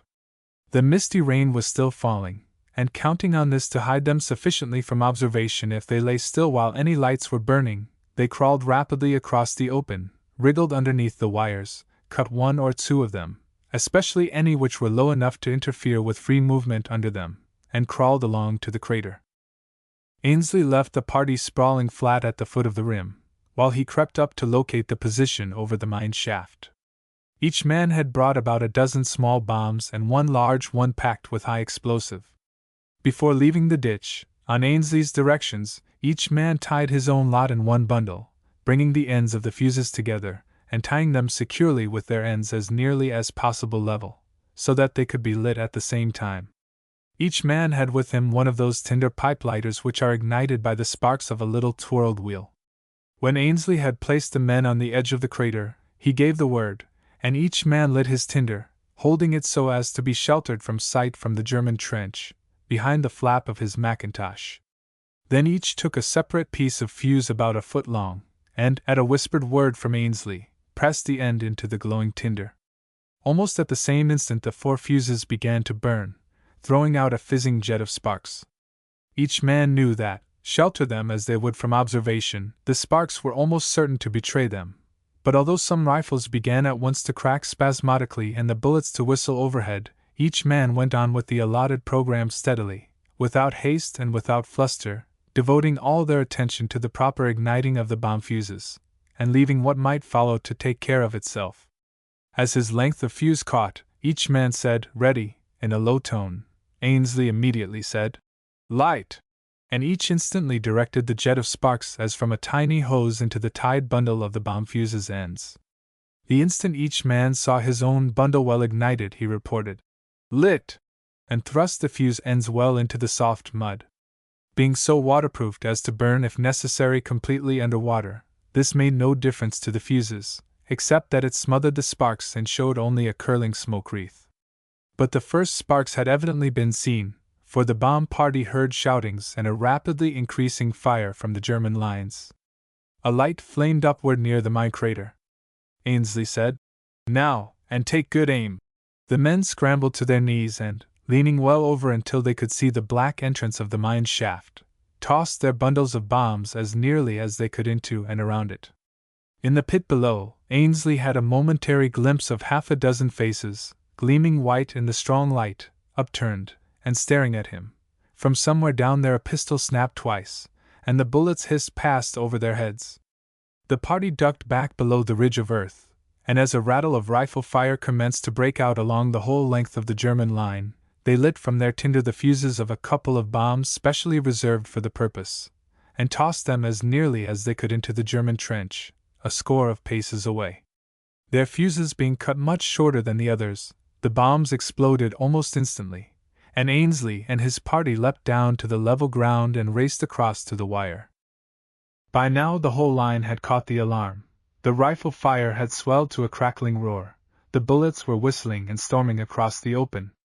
In desperate haste they threw themselves down and wriggled under the wire, and as they did so they felt the earth beneath them jar and quiver, heard a double and triple roar from behind them, saw the wet ground in front of them and the wires overhead glow for an instant with rosy light as the fire of the explosion flamed upwards from the crater. At the crashing blast of the discharge, the rifle fire was hushed for a moment. Ainsley saw the chance and shouted to his men, and, as they scrambled clear of the wire, they jumped to their feet, rushed back over the flat, and dropped panting in the shelter of the ditch. The rifle fire opened again more heavily than ever, and the bullets were hailing and splashing and thudding into the wet earth around them, but the bank protected them well, and they took the fullest advantage of its cover. Because the depression they were in shallowed and afforded less cover as it ran towards the British lines, it was safer for the party to stay where they were until the fire slackened enough to give them a fair sporting chance of crawling back in safety.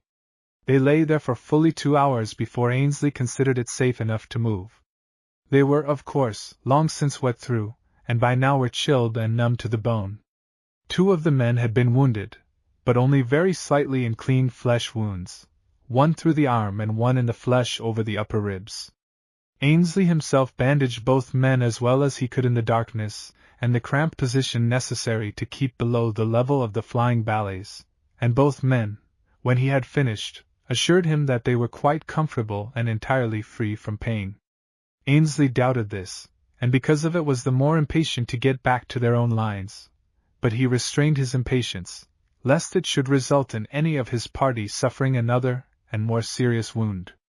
At last the rifle fire had died down to about the normal night rate, had indeed dropped at the finish so rapidly in the space of 2 or 3 minutes that Ainsley concluded fresh orders for the slower rate must have been passed along the German lines.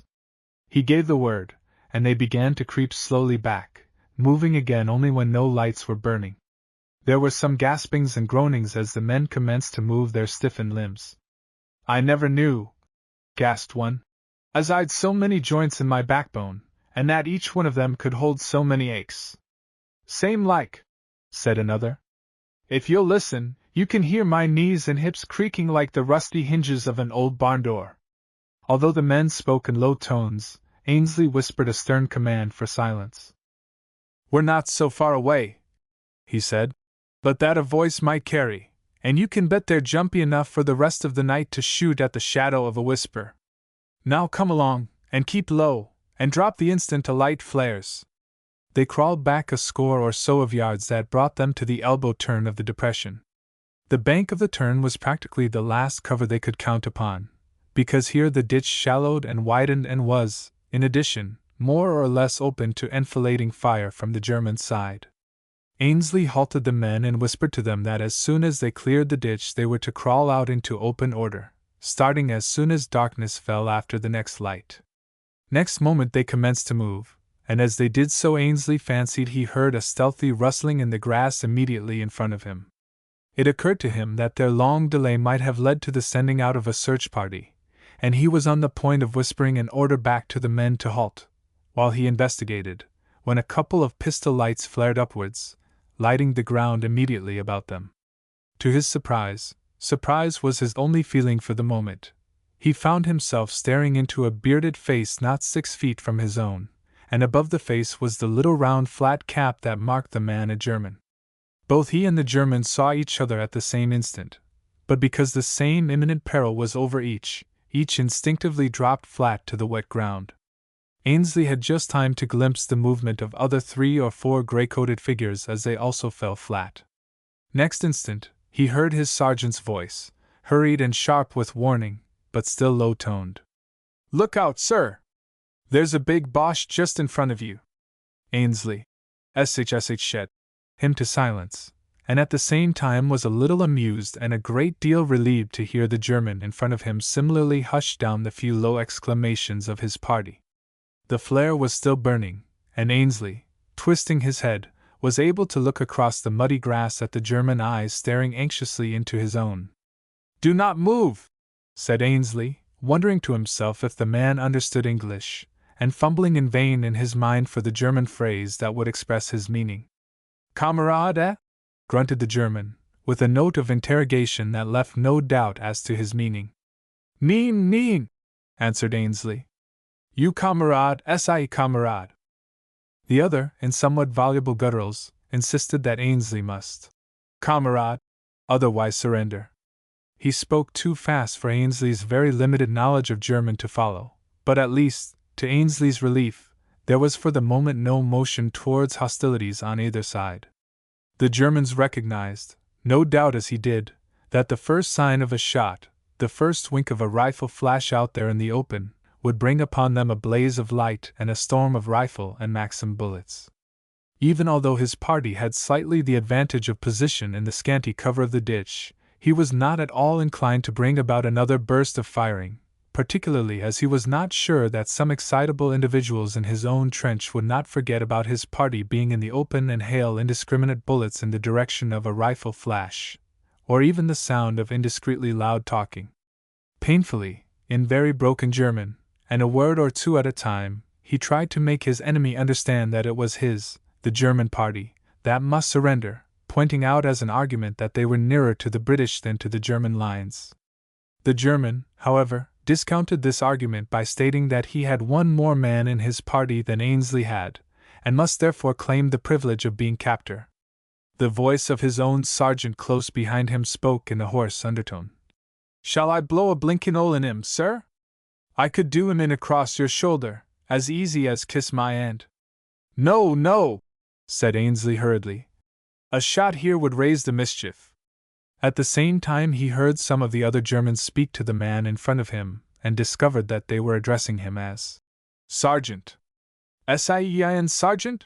he questioned, and on the German admitting that he was a sergeant, Ainsley, with more fumbling after German words and phrases, explained that he was an officer, and that therefore an officer's patrol, took precedence over that of a mere sergeant. He had a good deal of difficulty in making this clear to the German, either because the sergeant was particularly thick-witted or possibly because Ainsley's German was particularly bad. Ainsley inclined to put it down to the German's stupidity, and he began to grow exceedingly wroth over the business. Naturally, it never occurred to him that he should surrender to the German, but it annoyed him exceedingly that the German should have any similar feelings about surrendering to him. Once more he bent his persuasive powers and indifferent German to the task of over-persuading the sergeant, and in return had to wait and slowly unravel some meaning from the odd words he could catch here and there in the sergeant's endeavor to overpersuade him. He began to think at last that there was no way out of it but that suggested by his own sergeant, namely, to blow a blinkin' hole in him. And his sergeant spoke again with the rattle of his chattering teeth playing a castanet accompaniment to his words. If you don't mind, sir, we'd all like to fight it out and make a run for it. We're all about froze stiff. I'm just about fed up with this fool, too, said Ainsley disgustedly. Look here, all of you! Watch me when the next light goes up. If you see me grab my pistol, pick your man and shoot. The voice of the German sergeant broke in. Neen, neen! And then in English. You no shoot. You shoot, and UNS shoot also. Ainsley listened to the stammering English in an amazement that gave way to overwhelming anger. Here, he said angrily. Can you speak English? Ja, ein Liedl, just the ein Liedl, replied the German. But at that and at the memory of the long minutes spent there lying in the mud with chilled and frozen limbs trying to talk in German, at the time wasted, at his own stumbling German and the probable amusement his grammatical mistakes had given the others, the Englishman's dislike to being laughed at, being perhaps the strongest factor, Ainsley's anger overcame him. You miserable blighter, he said wrathfully. You have the blazing cheek to keep me lying here in this filthy muck, mumbling and bungling over your beastly German, and then calmly tell me that you understand English all the time. Why couldn't you say you spoke English? What? D'you think I've nothing better to do than lie out here in a puddle of mud listening to you jabbering your beastly lingo? Silly ass! You saw that I didn't know German properly, to begin with. Why couldn't you say you spoke English? But in his anger he had raised his voice a good deal above the safety limit, and the quick crackle of rifle fire and the soaring lights told that his voice had been heard, that the party or parties were discovered or suspected. The rest followed so quickly, the action was so rapid and unpremeditated, that Ainsley never quite remembered its sequence. He has a confused memory of seeing the wet ground illumined by many lights, of drumming rifle fire and hissing bullets, and then, immediately after, the rush and crash of a couple of German fizz-bang shells. Probably it was the wet plop of some of the backward-flung bullets about him. Possibly it was the movement of the German sergeant that wiped out the instinctive desire to flatten himself close to ground that drove him to instant action. The sergeant half lurched to his knees, thrusting forward the muzzle of his rifle. Ainsley clutched at the revolver in his holster, but before he could free it another shell crashed. The German jerked forward as if struck by a battering ram between the shoulders, lay with white fingers clawing and clutching at the muddy grass. A momentary darkness fell, and Ainsley just had a glimpse of a knot of struggling figures, of the knots falling apart with a clash of steel, of a rifle spouting a long tongue of flame, and then a group of lights blazed again and disclosed the figures of his own 3 men crouching and glancing about them. Of all these happenings Ainsley retains only a very jumbled recollection, but he remembers very distinctly his savage satisfaction at seeing that fool sergeant downed and the unappeased anger he still felt with him. He carried that anger back to his own trench. It still burned hot in him as they floundered and wallowed for interminable seconds over the greasy mud with the bullets slapping and smacking about them, as they wrenched and struggled over their own wire, where Ainsley, as it happened, had to wait to help his sergeant, who for all the advantage of their initiative in the attack and in the Germans being barely risen to meet it, had been caught by a bayonet thrust in the thigh, the scramble across the parapet and hurried roll over into the waterlogged trench. He arrived there wet to the skin and chilled to the bone, with his shoulder stinging abominably from the ragged tear of a ricochet bullet that had caught him in the last second on the parapet, and above all, still filled with a consuming anger against the German sergeant. 5 minutes later, in the battalion HU dugout, in making his report to the OC while the medical dressed his arm, he only gave the barest and briefest account of his successful patrol and bombing work, but descanted at full length and with lurid wrath on the incident of the German patrol. When I think of that ignorant beast of a sergeant keeping me out there, he concluded disgustedly, mumbling and spluttering over his confounded yaw and neen, trying to scrape up odd German words, which I probably got all wrong, to make him understand, And him all the time quite well able to speak good enough English. That's what beats me. Why couldn't he say he spoke English? Well, anyhow, said the O.C. consolingly, from what you tell me, he's dead now. I hope so, said Ainsley viciously. And serve him jolly well right. But just think of the trouble it might have saved if he'd only said at first that he spoke English. He sputtered wrathfully again. Silly ass! Why couldn't he just say so? As others see. It may now be divulged that, some time ago, the British lines were extended for a considerable distance to the south. Extract from official dispatch.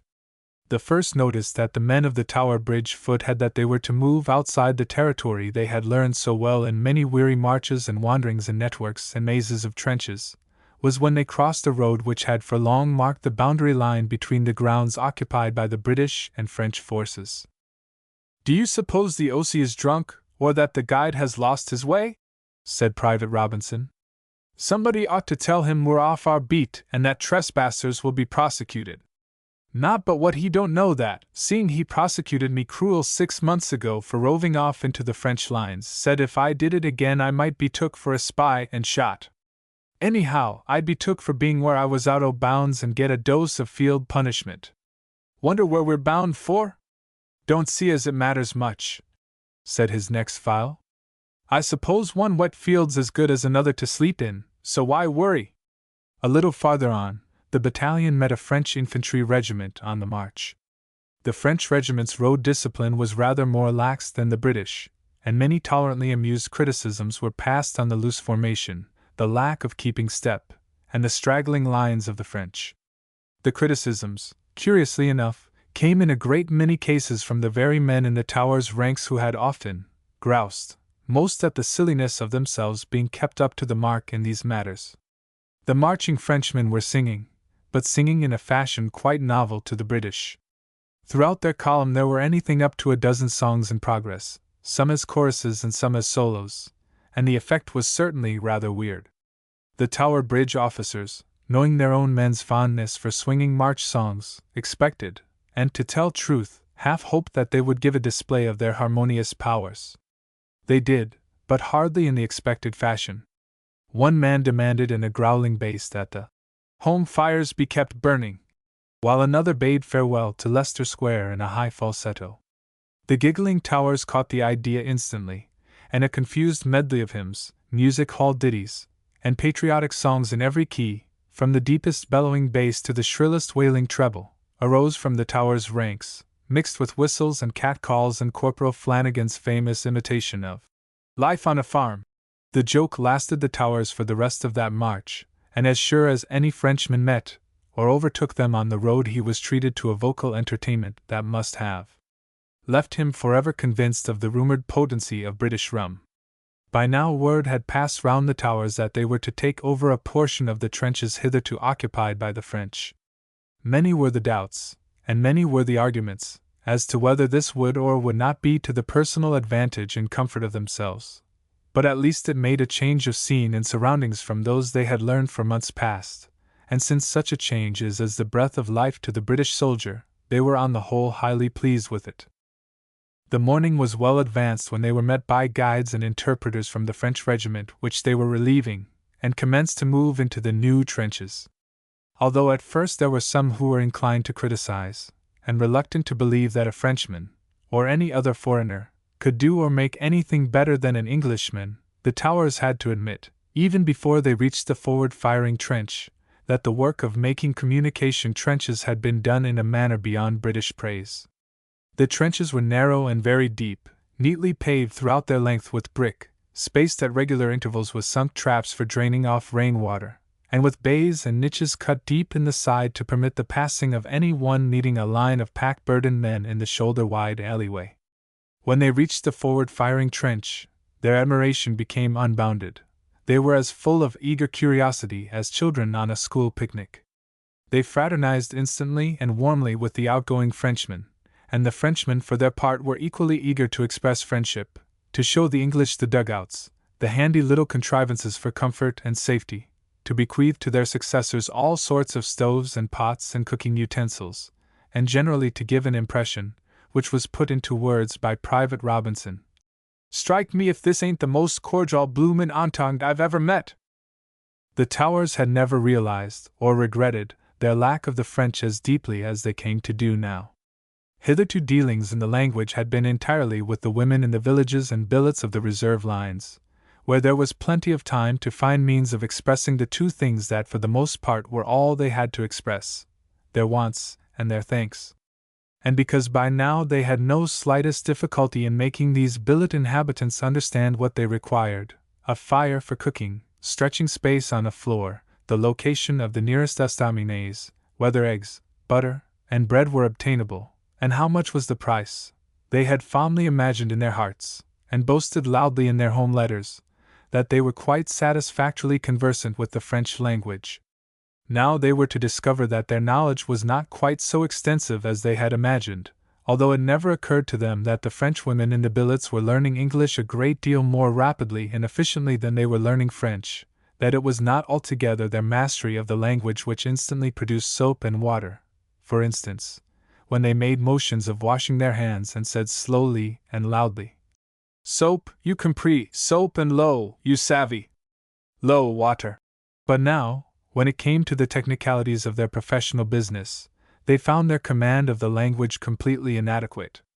There were many of them who could ask, "What is the time?" but that helped them little to discover at what time the Germans made a practice of shelling the trenches. They could have asked with ease, "Have you any eggs?" but they could not twist this into a sentence to ask whether there were any egg-selling farms in the vicinity. Could have asked, how much was the bread, but not how many yards it was to the German trench. A few Frenchmen, who spoke more or less English, found themselves in enormous French and English demand, while Private Henry Irving, who had hitherto borne some reputation as a French speaker, a reputation, it may be mentioned, largely due to his artful knack of helping out spoken words by imitation and explanatory acting, found his bubble reputation suddenly and disastrously pricked. He made some attempt to clutch at its remains by listening to the remarks addressed to him by a Frenchman, with a most potently intelligent and understanding expression, by ejaculating, "Non, non!" and a profoundly understanding, "Ah, oui!" at intervals in the one-sided conversation. He tried this method when called upon by a puzzled private to interpret the torrential speech of a Frenchman, who wished to know whether the Towers had any jam to spare, or whether they would exchange a rum ration for some French wine. Henry interjected a few "Ah, oui's," and then at the finish explained to the private. "He speaks a bit fast," he said, "but he's trying to tell me something about him coming from a place called Conserve, and that we can have his room here, meaning, I suppose, his dugout." He turned to the Frenchman, spread out his hands, shrugged his shoulders, and gesticulated after the most approved fashion of the stage Frenchman, bowed deeply, and said, "Merci, monsieur," many times. The Frenchman naturally looked a good deal puzzled, but bowed politely in reply and repeated his question at length. This producing no effect except further stage shrugs, he seized upon one of the interpreters who was passing and explained rapidly. "He asks," said the interpreter, turning to Henry and the other men, "whether you have any conserve room, jam and rum, you wish to exchange for his wine." After that Henry Irving collapsed in the public estimation as a French speaker. When the Towers were properly installed, and the French regiment commenced to move out, a Tower Bridge officer came along and told his men that they were to be careful to keep out of sight, as the orders were to deceive the Germans opposite and to keep them ignorant as long as possible of the British-French exchange. Private Robinson promptly improved upon this idea. He found a discarded French kepi, put it on his head, and looked over the parapet. He only stayed up for a second or two and ducked again, just as a bullet whizzed over the parapet. He repeated the performance at intervals from different parts of the trench, but finding that his challenge drew quicker and quicker replies was obliged at last to lift the cap no more than into sight on the point of a bayonet. He was rather pleased with the applause of his fellows and the half-dozen prompt bullets which each appearance of the cap at last drew, until one bullet, piercing the cap and striking the point of the bayonet, jarred his fingers unpleasantly and deflected the bullet dangerously and noisily close to his ear. Some of the Frenchmen who were filing out had paused to watch this performance, laughing and bravouing at its finish. Robinson bowed with a magnificent flourish, then replaced the kepi on the point of the bayonet, raised the kepi, and made the bayonet bow to the audience. A French officer came bustling along the trench urging his men to move on. He stood there to keep the file passing along without check, and Robinson turned presently to some of the others and asked if they knew what was the meaning of this mais enfant that the officer kept repeating to his men. Enfant, said Henry Irving briskly, seizing the opportunity to re-establish himself as a French speaker. Means children, spelled infantes, pronounced enfant. Children, said Robinson. Infants, healthy-looking lotto infants. There's one now, that 6-foot chap with the Father Christmas whiskers. How's that for an infant? As the Frenchmen filed out, some of them smiled and nodded and called cheery goodbyes to our men, and Henry Irving turned to a man beside him. This, he said, is about where some appropriate music should come in the book. Exit to triumphant strains of martial music. Buck up, Snapper! Can't you mouth organ the Marseillaise? Snapper promptly produced his instrument, and mouth organ the opening bars, and the Towers joined in and sang the tune with vociferous laws. When they had finished, 2 or 3 of the Frenchmen, after a quick word together, struck up God Save the King. Instantly the others commenced to pick it up, but before they had sung 3 words, Henry Irving, in tones of horror, demanded, The Marseillaise again, quick, you idiot! From Snapper, and himself swung off into a falsetto rendering of 3 Blind Mice. In a moment the Towers had in full swing their medley caricature of the French march singing, under which God Save the King was very completely drowned. What the devil do you mean? Are you all mad? Demanded a wrathful subaltern, plunging round the traverse to where Snapper mouth organed the Marseillaise. Henry Irving lustily intoned his anthem of the blind mice, and Corporal Flanagan passed from the deep lowing of a cow to the clarion calls of the farmyard rooster. Beg pardon, sir, said Henry Irving with lofty dignity, but if I hadn't started this row the old trenchful o' Frenchies would have been olling our God save. I saw that you'd be a clean giveaway, and the order bein' to act so as to deceive. Quite right, said the officer, and a smart idea of yours to block it. But who was the crazy ass who started it by singing the Marseillaise? On this point, however, Henry was discreetly silent. Before the French had cleared the trench, the Germans opened a leisurely bombardment with a trench mortar. This delayed the proceedings somewhat, because it was reckoned wiser to halt the men and clear them from the crowded trench into the dugouts. With the double company of French and British, there was rather a tight squeeze in the shelters, wonderfully commodious as they were. Now this, said Corporal Flanagan, is what I call something like a dugout. He looked appreciatively round the square, smooth-walled chamber and up the steps to the small opening which gave admittance to it. Good dodge, too, this sinking it deep underground. Even if a bomb dropped in the trench just outside, and pieces blew in the door, they'd only go over our heads. Something like this is, I wonder, said another reflectively, why we don't have dugouts like this in our line. He spoke in a slightly aggrieved tone, as if dugouts were things that were issued from the quartermaster's store, and therefore a legitimate cause for free complaint. He and his fellows would certainly have felt a good deal more aggrieved, however, if they had been set the labor of making such dugouts.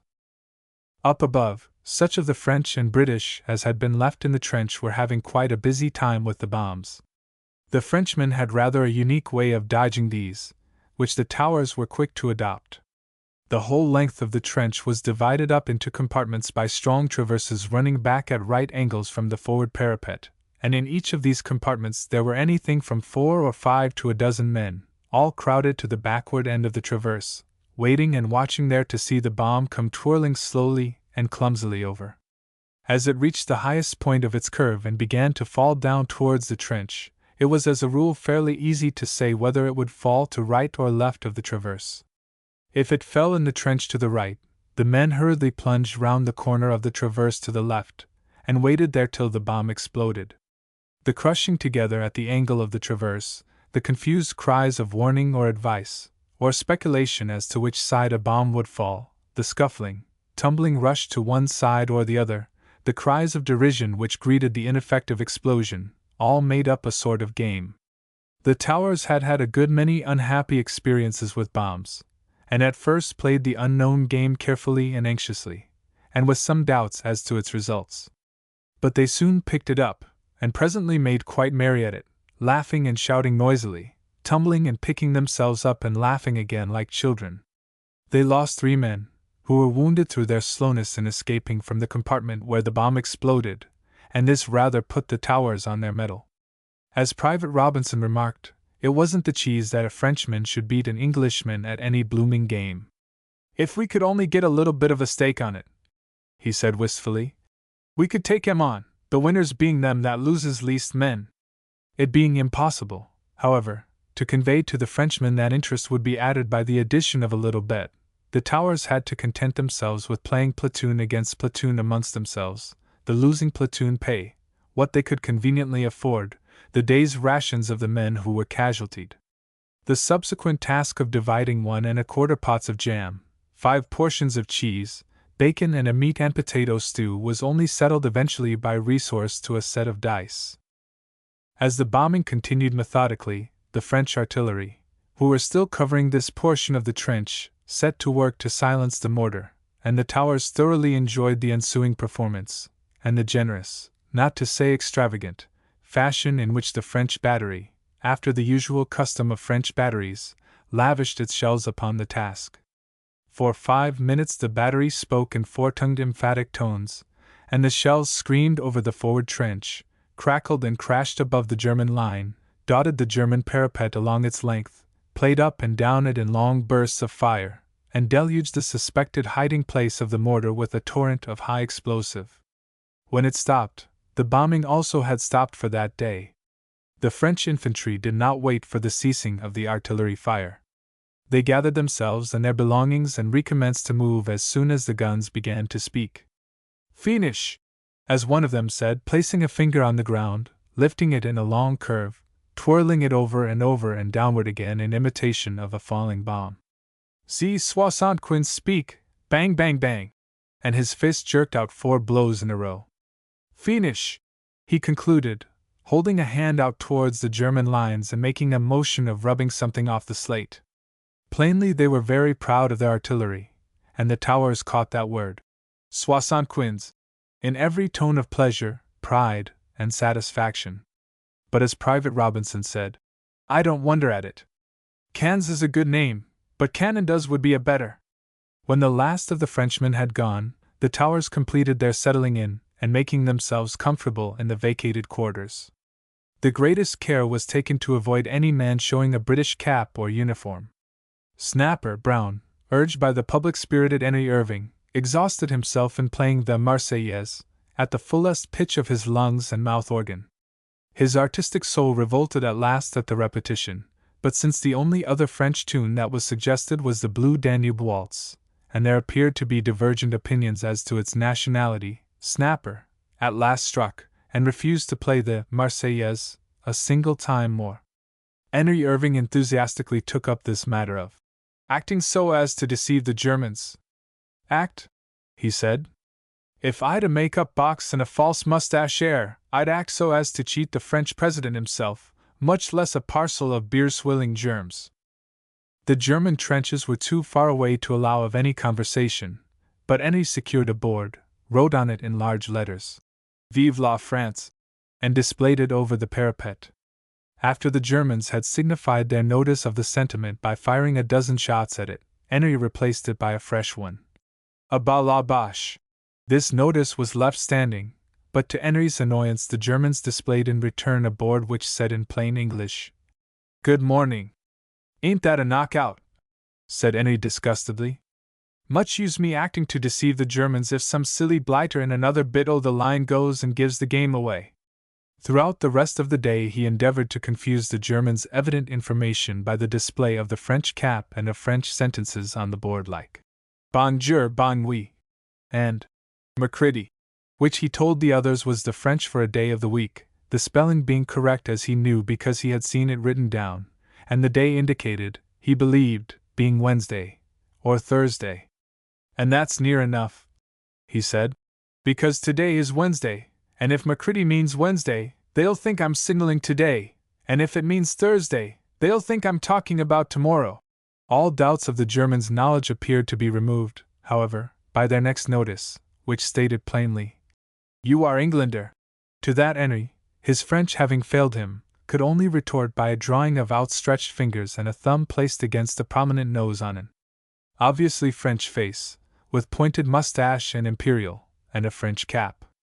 But clearly even this failed, and the German's next message read, "Well done, Wales!" The Towers were annoyed, intensely annoyed, because shortly before that time the strikes of the Welsh miners had been prominent in the English papers, and as the Towers guessed from this notice at least equally prominent in the German journals. "And I only hopes," said Robinson, "they sticks that notice up in front of some of the taffy regiments." "I don't see that a bit," said Henry Irving. "The taffies out 'ere have done their bit along with the best, and they're just as mad as us, and maybe madder, at these ha'penny-grabbing loafers on strike." "True enough," said Robinson. "But maybe they'll write 'ome and tell their pals I'll please the Boches with them, and I've a kind word in passing to say when any of them goes 'ome casualtied or on leave. Well done, Wales! Well, I 'ope Wales likes that smack in the eye." And he spat contemptuously. Presently he had the pleasure of expressing his mind more freely to a French signaller of artillery who was on duty at an observing post in this forward fire trench. The Frenchman had a sufficient smattering of English to ask awkward questions as to why men were allowed to strike in England in wartime, but unfortunately not enough to follow Robinson's lengthy and agonized explanations that these men were not English but a very different thing, Welsh, and more than that, unpatriotic swine, who ought to be shot. He was reduced at last to turning the unpleasant subject aside by asking what the Frenchman was doing there now the British had taken over. And presently the matter was shelved by a French observing officer, who was on duty there, calling his signallers to attention. The German guns had opened a slow and casual fire about half an hour before on the forward British trench, and now they quickened their fire and commenced methodically to bombard the trench. At his captain's order a signaller called up a battery by telephone. The telephone instrument was in a tall narrow box with a handle at the side, and the signaller ground the handle vigorously for a minute and shouted a long string of hellos into the instrument, rapidly twirled the handle again and shouted, twirled and shouted. The Towers watched him in some amusement. Chum," said Robinson, "you haven't put your tuppence in the slot." And Henry Irving in a falsetto imitation of a telephone girl's metallic voice drawled, "Put 2 pennies in, please, and turn the handle after each. 1, 2, thank you." "You're through." The signaller revolved the handle again. "You're mistook, Henry," said Robinson. "He ain't through." "Chum, you ought to get your tuppence back." "Ask to be put through to the inquiry office," said another. "Make a complaint and tell 'em to come and take the blanky thing away if it can't be kept in order. That's what I used to hear my governor say every other day." From his lookout corner the captain called down in rapid French to his signaller. "D'ye hear that?" said Robinson. "Garçon," he called him. "He's a bloomin' waiter." "Well, well, and me thought he was a signaller." The captain at last was forced to descend from his place, and with this signaller endeavored to rectify the faulty instrument. They got through at last, and the captain spoke to his battery. "Hear that?" said Robinson. "M.S. enfant," he says.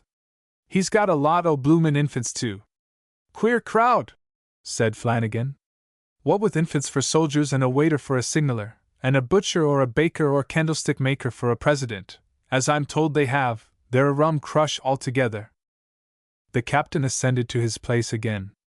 A German shell, soaring over, burst with a loud crump behind the trench. The French signaller laughed, and waved derisively towards the shell. He leaned his head and body far to one side, straightened slowly, bent his head on a curve to the other side, and brought it up with a jerk, imitating, as he did so, the sound of the falling and bursting shell. SSSE triple wump. Another shell fell, and wump, he cried again, shuffling his feet and laughing gaily. The Towers laughed with him, and when the next shell fell there was a general chorus of imitation. The captain called again, the signaller ground the handle and spoke into the telephone. "Fire!" he said, nodding delightedly to the Towers. Boom, boom, boom, boom. Immediately after they heard the loud, harsh, crackling reports of the battery to their rear, and the shells rushed whistling overhead. The signaller mimicked the whistling sound, and clicked his heels together. Ha! He said. Soixante-quinze, good, eh? The captain called to him, and again he revolved the handle and called to the battery. Garçon, said Robinson.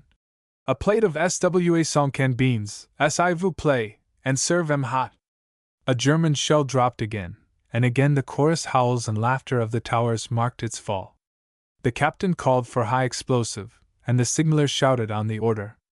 Explosif, repeated Henry Irving, again airing his French. That's high explosive. Garçon, two north of explosive soup, chanted Robinson. Then the order was sent down for rapid fire, and a moment later the battery burst out in running quadruple reports, and the shells streamed whistling overhead.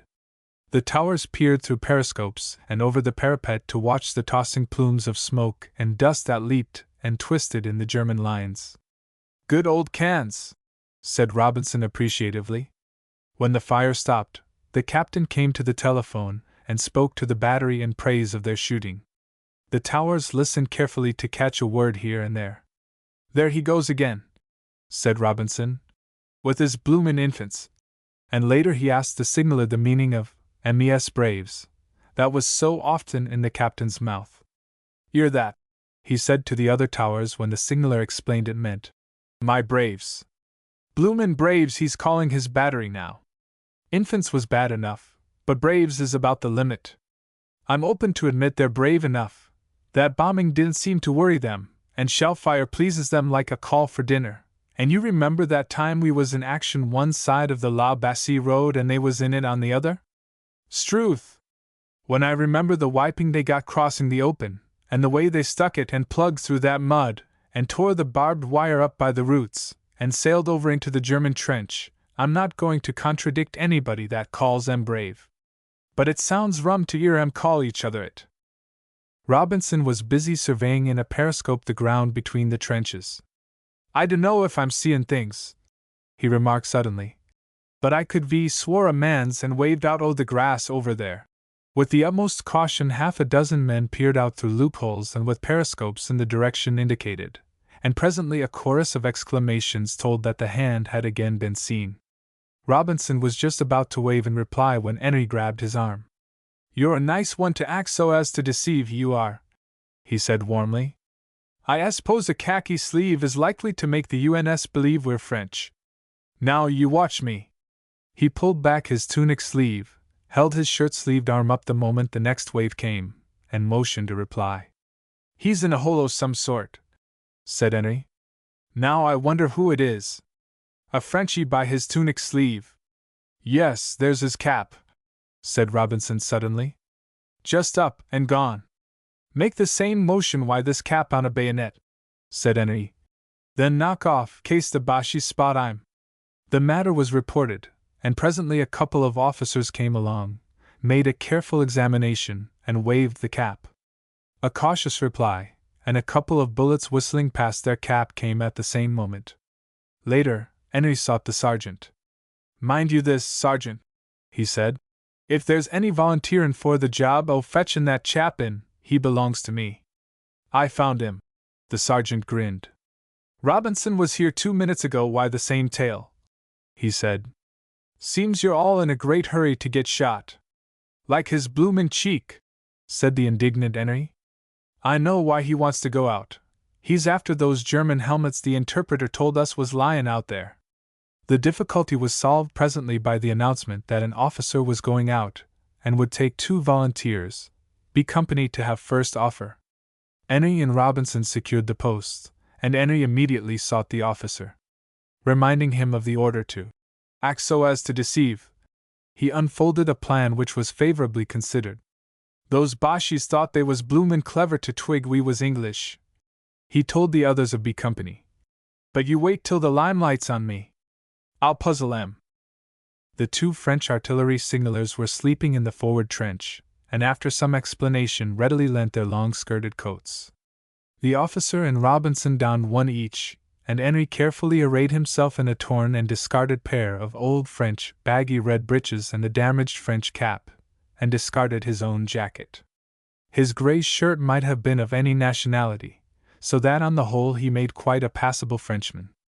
While they waited for darkness, he paraded the trench, shrugging his shoulders and gesticulating. "Bonjour, mes enfants," he remarked with a careless hand wave. "Hey, garçon! Donnez-moi du pain et du beurre, s'il vous plaît, and donnez-moi 75 raped, explosif.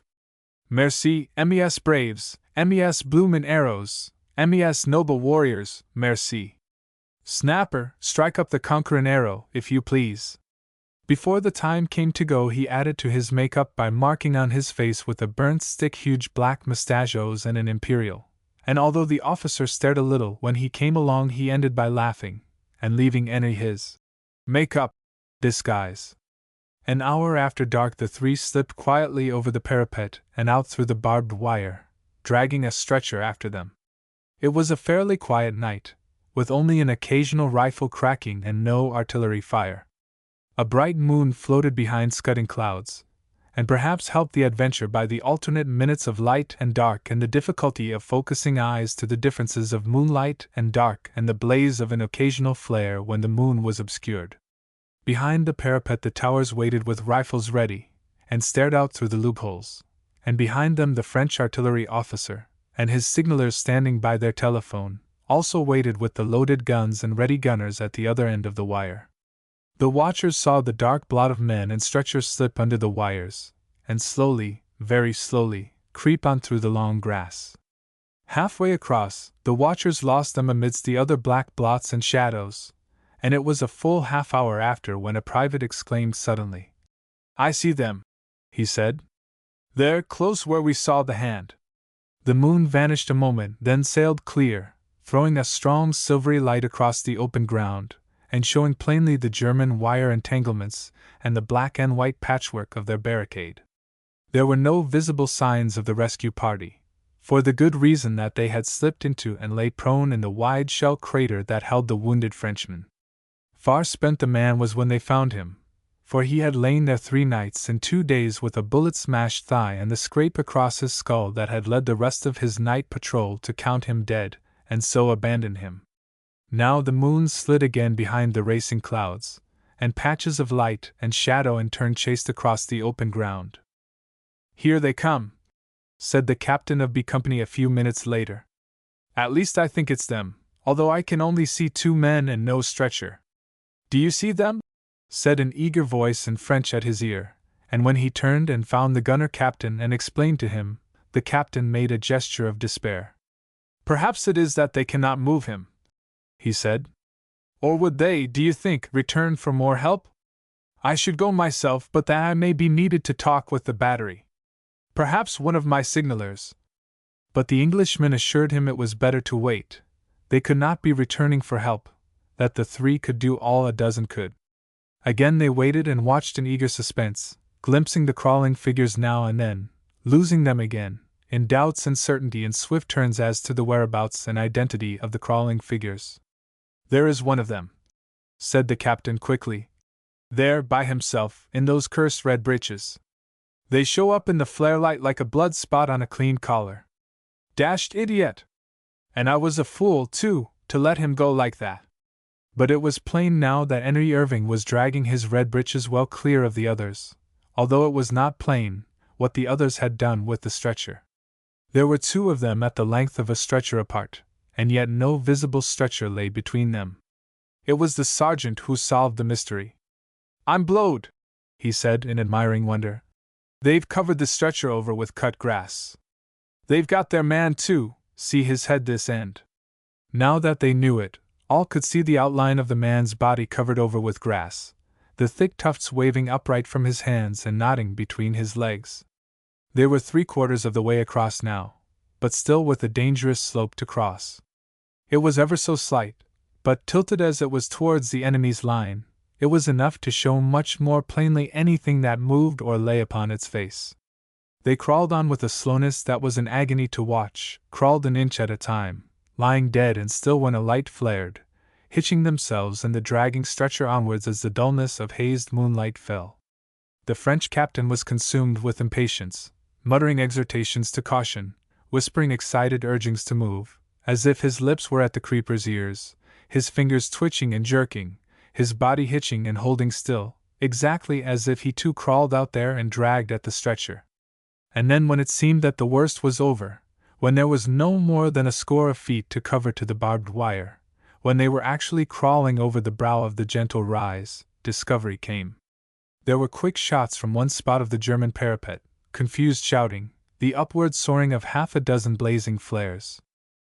And then, before the two dragging the stretcher could move in a last desperate rush for safety, before they could rise from their prone position, they heard the rattle of fire increase swiftly to a trembling staccato roar.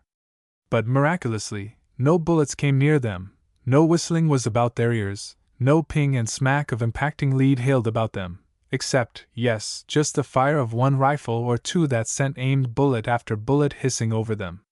They could not understand it, but without waiting to understand they half rose, thrust and hauled at the stretcher, dragged it under the wires, heaved it over to where eager hands tore down the sandbags to gap a passage for them. A handful of bullets whipped and wrapped about them as they tumbled over, and the stretcher was hoisted in, but nothing worth mention, nothing certainly of that volume of fire that drammed and rolled out over there.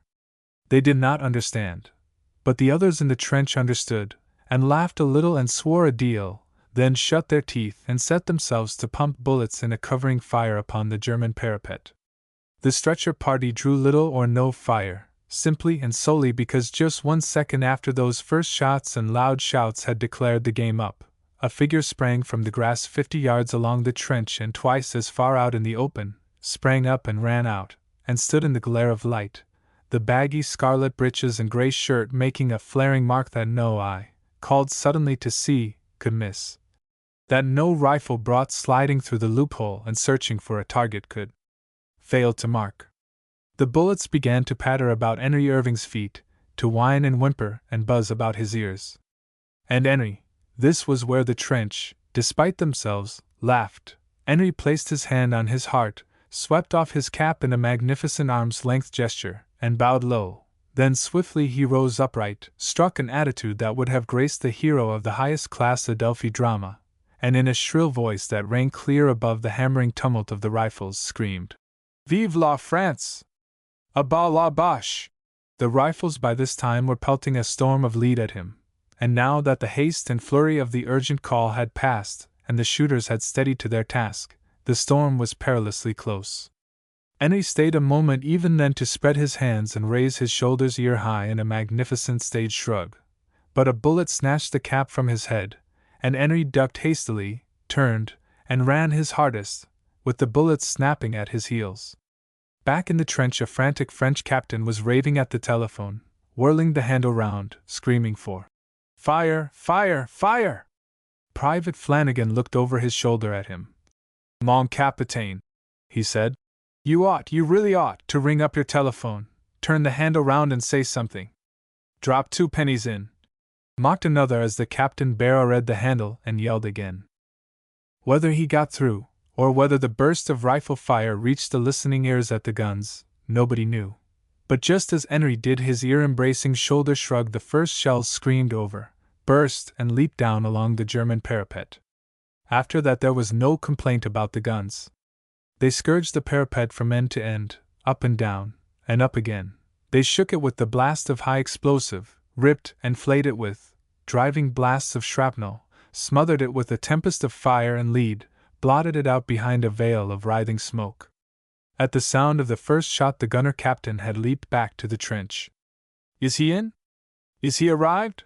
he shouted in the ear of the B Company captain who leaned anxiously over the parapet. The captain drew back and down. "He's in, bless him, I mean dash his impudent hide!" The Frenchman turned and called to his signaller, and the next moment the guns ceased. But the captain waited, watching with narrowed eyes the German parapet.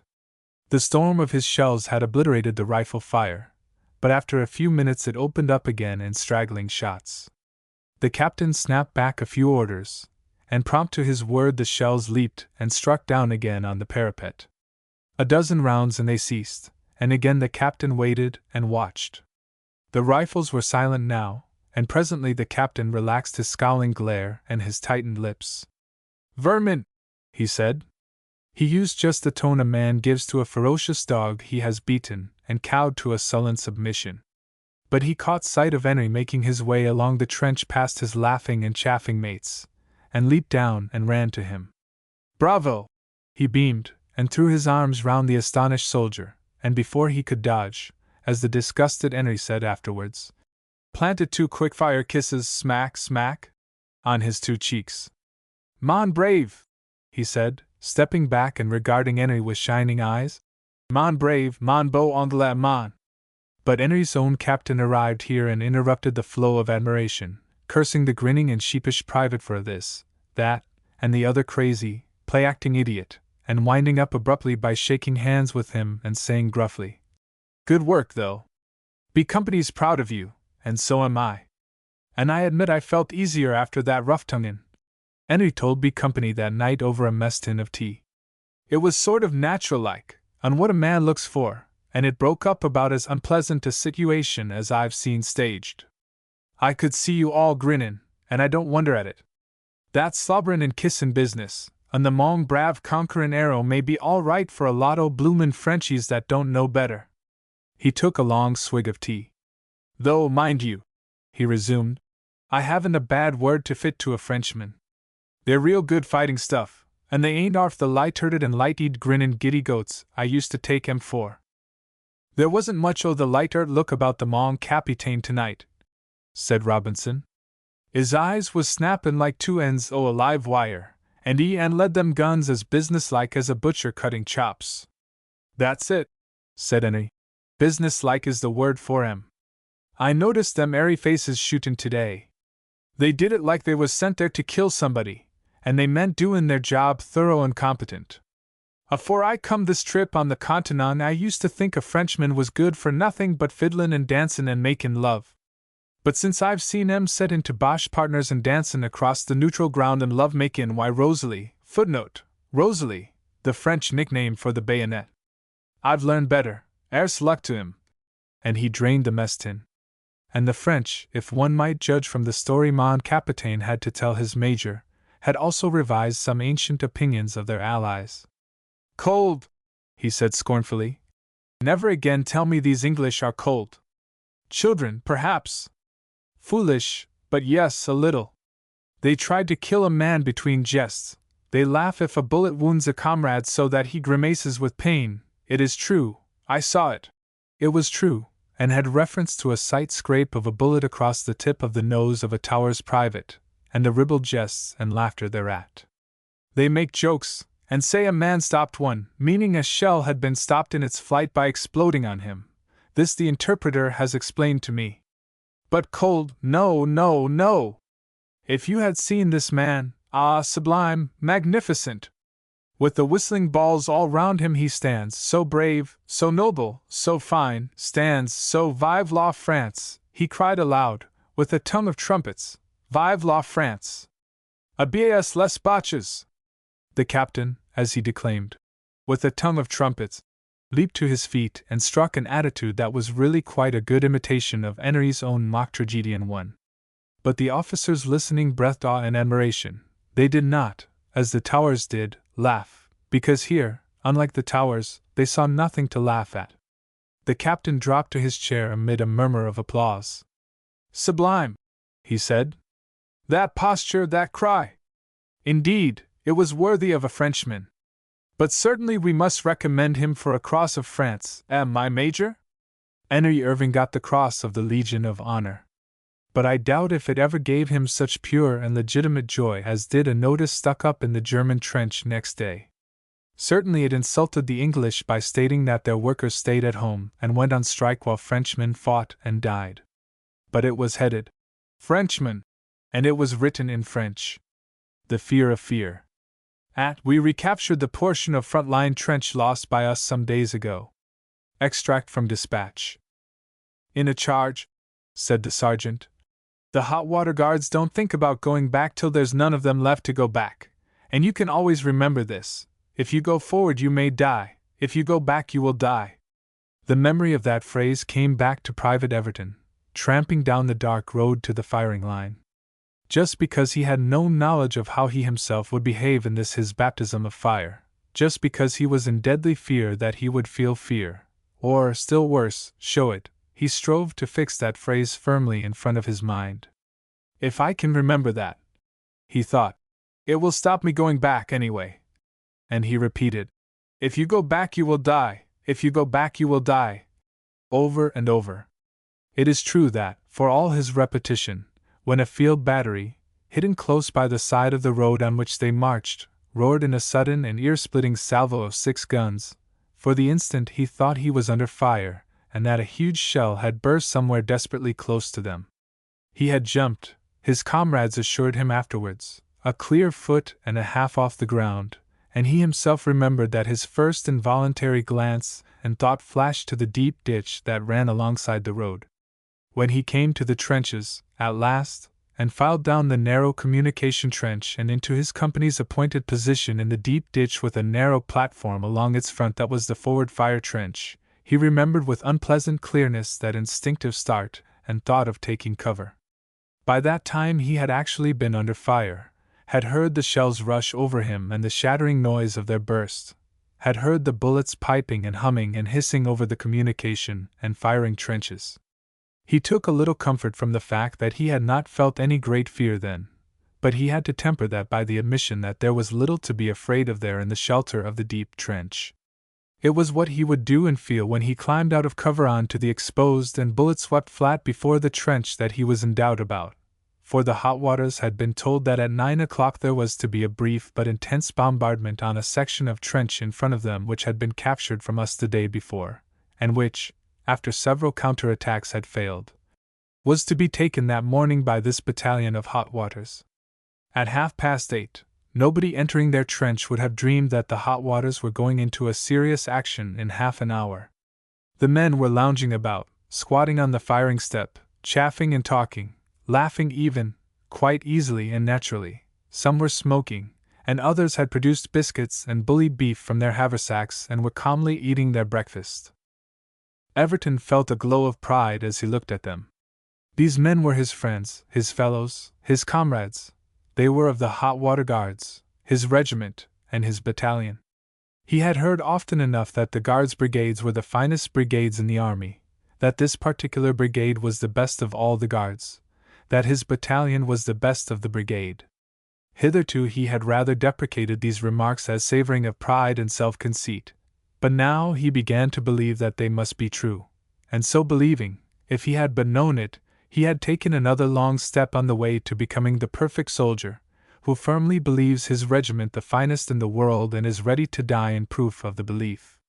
Dusty Miller, the next file on his left, who was eating bread and cheese, spoke to him. "Why don't you eat some grab, Toffee?" he mumbled cheerfully, with his mouth full.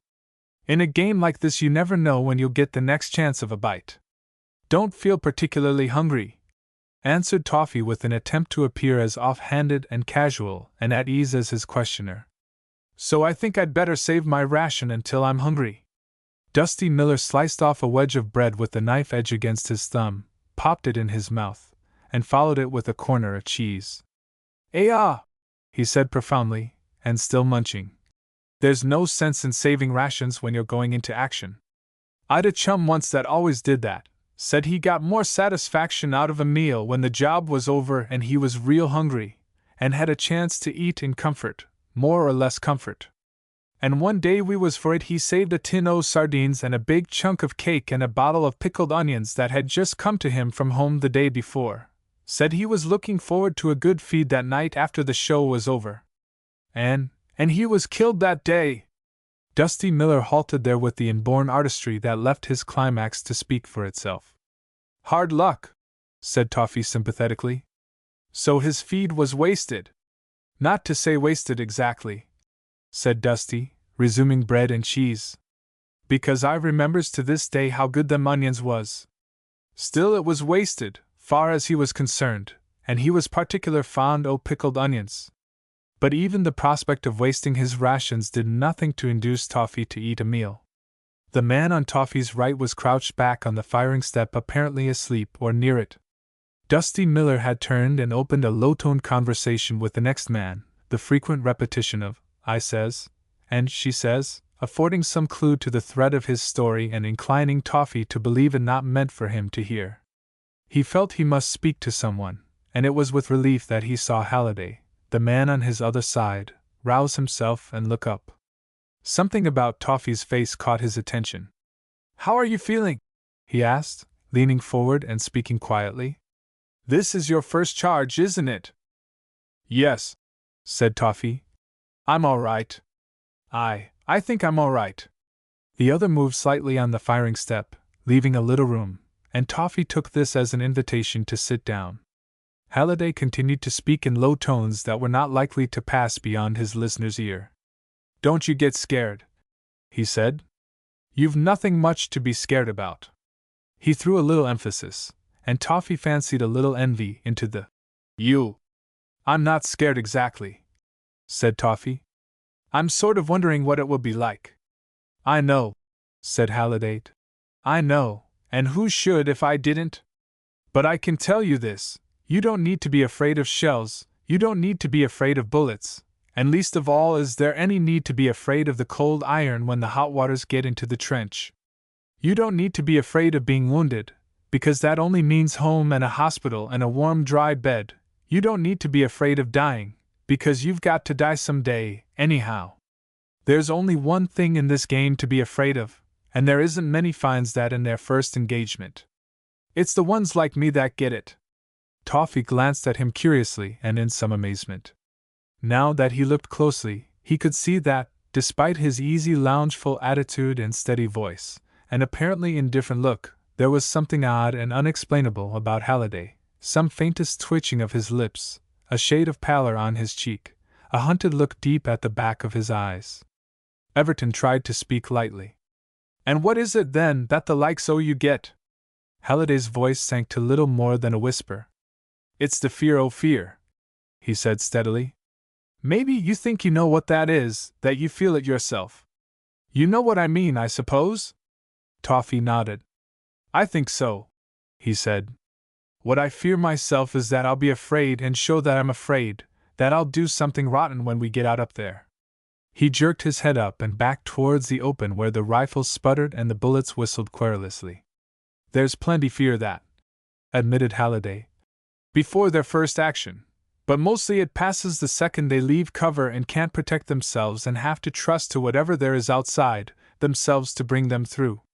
You don't know the beginning of how bad the fear o' fear can be till you have seen dozens of your mates killed, till you've had death no more than touch you scores of times, like I have."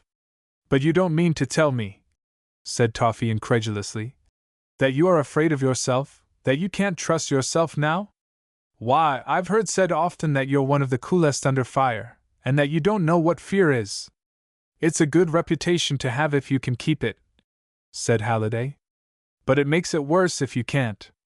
"I wish," said Toffee enviously, "I was as sure of keeping it as you are today."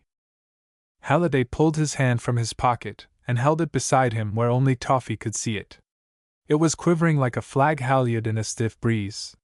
He thrust it back in his pocket. "Doesn't look too sure, does it?" he said grimly. "And my heart is shaking a sight worse than my hand."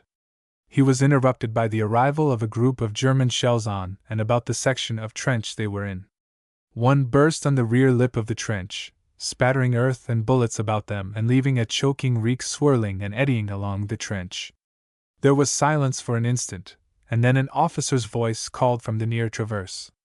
"Is anybody hit there?" A sergeant shouted back. "No, sir," and was immediately remonstrated with by an indignant private busily engaged in scraping the remains of a mud clod from his eye. "You might wait a minute, Sergeant," he said, "afore you reports no casualties, just to give us time to look round and count if all our limbs is left on. And I've serious doubts at this minute whether my eye is in its right place or bulging out the back o' my head. Anyway, it feels as if an 8-inch Krupp had bumped fair into it." When the explosion came, Toffee Everton had instinctively ducked and crouched, but he noticed that Halliday never moved or gave a sign of the nearness of any danger. Toffee remarked this to him. And I don't see, he confessed, where that fits in with this hand and heart shaking o' yours. Halliday looked at him curiously. If that was the worst, he said, I could stand it. It isn't. It isn't the beginning of the least of the worst. If it had fell in the trench, now, and mucked up half a dozen men, there'd have been something to squeal about. That's the sort o' thing that breaks a man up. Your own mates that was talking to you a minute afore, ripped to bits and torn to ribbons. I've seen nothing left of a whole live man but a pair o' burnt boots. I've seen. He stopped abruptly and shivered a little. I'm not going to talk about it, he said. I think about it and see it too often in my dreams as it is. And, besides, he went on, I didn't duck that time, because I've learned enough to know it's too late to duck when the shell bursts a dozen yards from you. I'm not so much afraid of dying, either. I've got to die, I've little doubt, before this war is out. I don't think there's a dozen men in this battalion that came out with it in the beginning and haven't been home sick or wounded since. I've seen one half the battalion wiped out in one engagement and built up with drafts, and the other half wiped out in the next scrap. We've lost 50 and 60 and 70% of our strength at different times, and I've come through it all without a scratch. Do you suppose I don't know it's against reason for me to last out much longer? But I'm not afraid o' that. I'm not afraid of the worst death I've seen a man die, and that's something pretty bad, believe me. What I'm afraid of is myself, of my nerve cracking, of my doing something that will disgrace the regiment. The man's nerves were working now.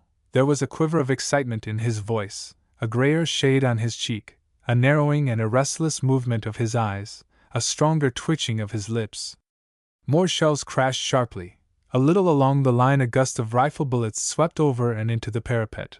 A Maxim rapped, and its bullets spat hailing along the parapet above their heads. Halliday caught his breath and shivered again. That, he said, that is one of the devils we've got to face presently. His eyes glanced furtively about him. God! He muttered. If I could only get out of this. 'Tisn't fair, I tell ye, it isn't fair to ask a man that's been through what I have to take it on again, knowing that if I do come through, 'twill be the same thing to go through over and over until they get me, or until my own sergeant shoots me for refusing to face it.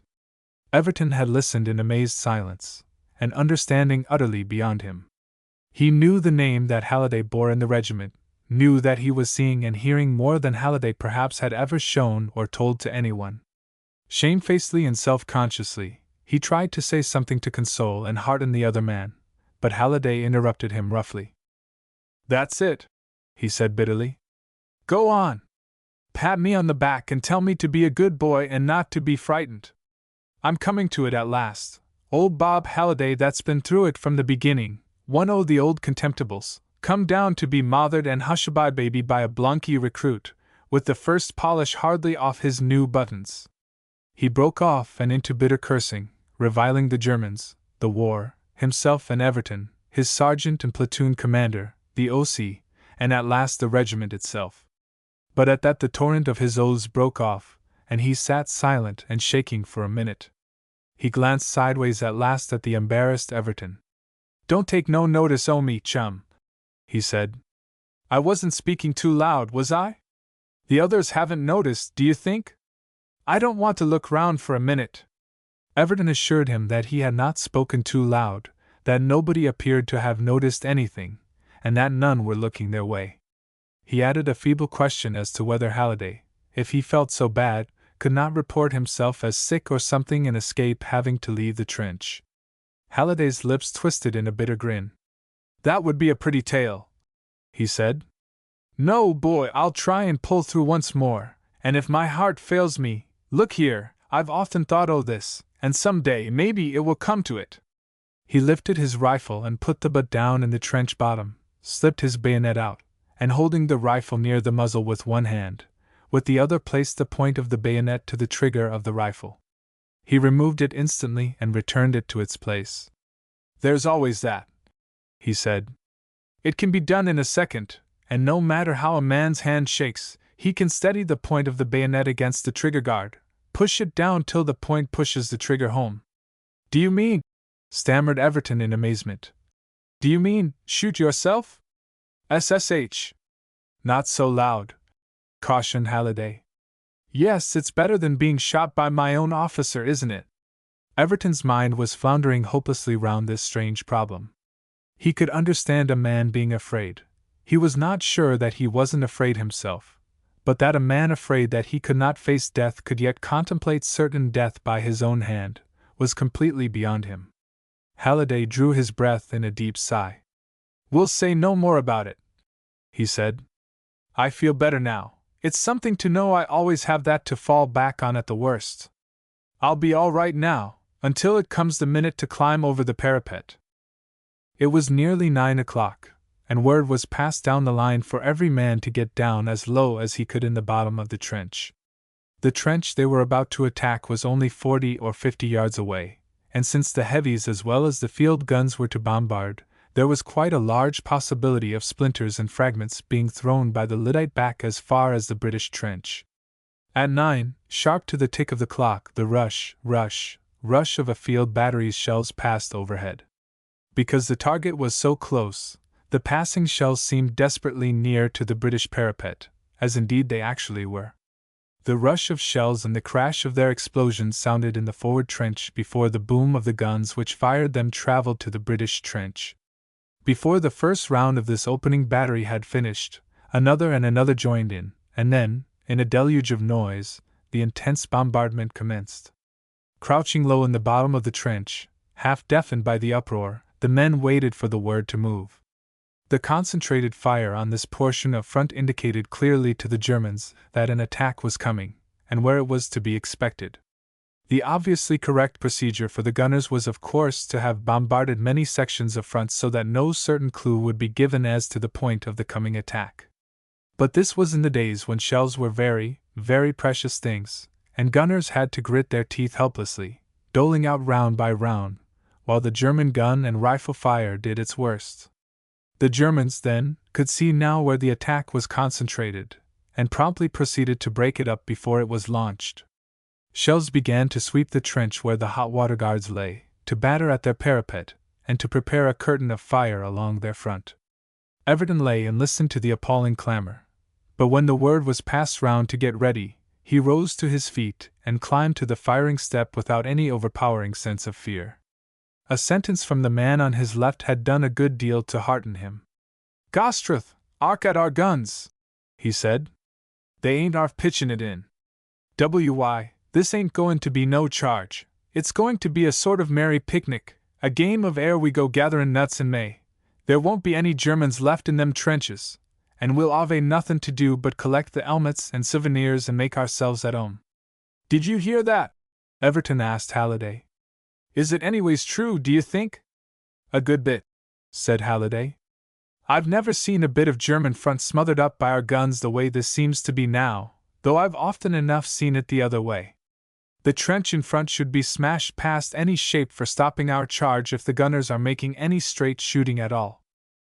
It was evident that the whole trench shared his opinion, and expressions of amazed delight ran up and down the length of the hot waters. When the order came to leave the trench, the men were up and out of it with a bound.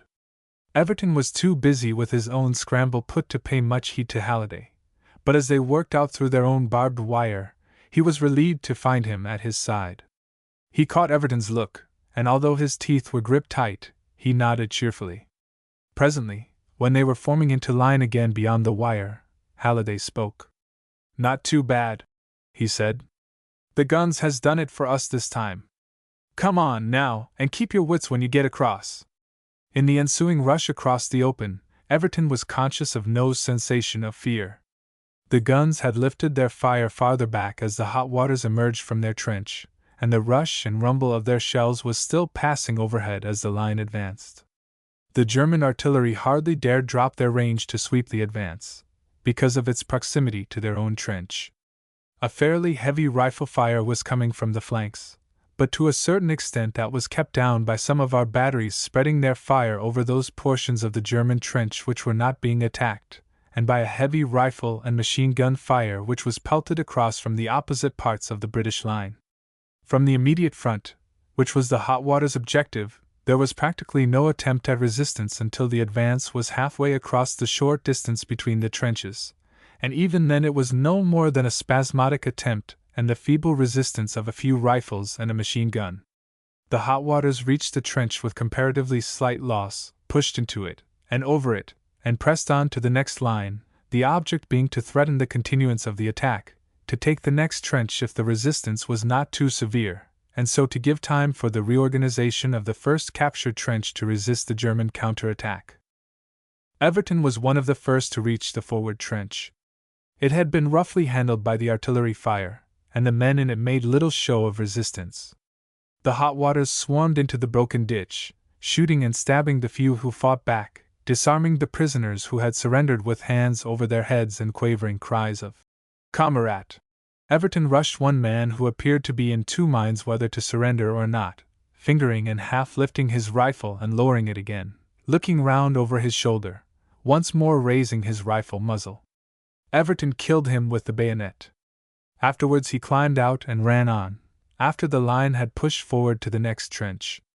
There was an awe and a thrill of satisfaction in his heart as he looked at his stained bayonet, but, as he suddenly recognized with a tremendous joy, not the faintest sensation of being afraid. He looked round grinning to the man next him, and was on the point of shouting some jest to him, when he saw the man stumble and pitch heavily on his face. It flashed into Everton's mind that he had tripped over a hidden wire, and he was about to shout some chaffing remark, when he saw the back of the man's head as he lay face down. But even that unpleasant sight brought no fear to him. There was a stout barricade of wire in front of the next trench, and an order was shouted along to halt and lie down in front of it. The line dropped, and while some lay prone and fired as fast as they could at any loophole or bobbing head they could see, others lit bombs and tossed them into the trench. This trench also had been badly mauled by the shells, and the fire from it was feeble. Everton lay firing for a few minutes, casting side glances on an officer close in front of him, and on 2 or 3 men along the line who were coolly cutting through the barbed wire with heavy nippers. Everton saw the officer spin round and drop to his knees, his left hand nursing his hanging right arm. Everton jumped up and went over to him. "Let me go on with it, sir," he said eagerly, and without waiting for any consent stooped and picked up the fallen wire cutters and set to work.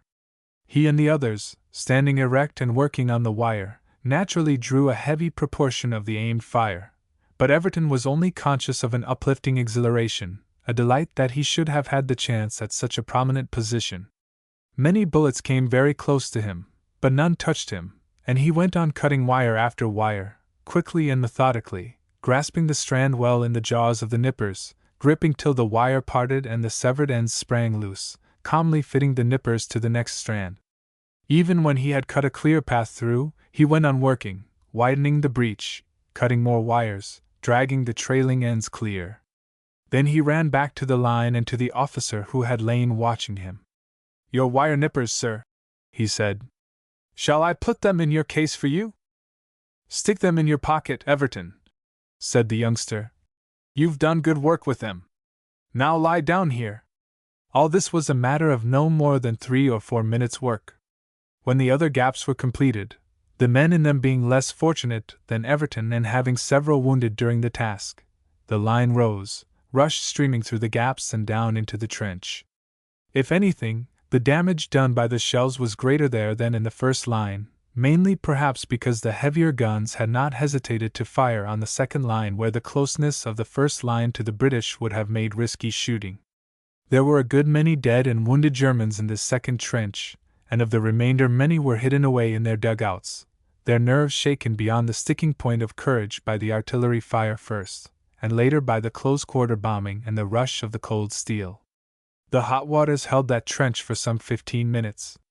Then a weak counterattack attempted to emerge from another line of trenches a good 200 yards back, but was instantly fallen upon by our artillery and scourged by the accurate fire of the hot waters. The attack broke before it was well under way, and scrambled back under cover. Shortly afterwards, the first captured trench having been put into some shape for defense, the advance line of the hot waters retired. A small covering party stayed and kept up a rapid fire till most of the others had gone, and then climbed through the trench and doubled back after them. The officer, whose wire cutters Everton had used, had been hit rather badly in the arm. He had made light of the wound, and remained in the trench with the covering party. But when he came to retire, he found that the pain and loss of blood had left him shaky and dizzy. Everton helped him to climb from the trench, but as they ran back he saw from the corner of his eye that the officer had slowed to a walk. He turned back and, ignoring the officer's advice to push on, urged him to lean on him. It ended up by Everton and the officer being the last men in, Everton half supporting, half carrying the other. Once more he felt a childish pleasure at this opportunity to distinguish himself. He was half intoxicated with the heady wine of excitement and success. He asked only for other and greater and riskier opportunities. Risk, he thought contemptuously, is only a pleasant excitement, danger the spice to the risk. He asked his sergeant to be allowed to go out and help the stretcher-bearers who were clearing the wounded from the ground over which the first advance had been made. No, said the sergeant shortly. The stretcher-bearers have their job, and they've got to do it. Your job is here, and you can stop and do that. You've done enough for one day. Then, conscious perhaps that he had spoken with unnecessary sharpness, he added a word. You've made a good beginning, lad, and done good work for your first show. Don't spoil it with rank gallery play. But now that the German gunners knew the British line had advanced and held the captured trench, they pelted it, the open ground behind it, and the trench that had been the British front line, with a storm of shell fire. The rifle fire was hotter, too, and the rally defense was pouring in whistling stream of bullets. But the captured trench, which it will be remembered was a recaptured British one, ran back and joined up with the British lines. It was possible therefore to bring up plenty of ammunition, sandbags, and reinforcements, and by now the defense had been sufficiently made good to have every prospect of resisting any counter-attack and of withstanding the bombardment to which it was being subjected.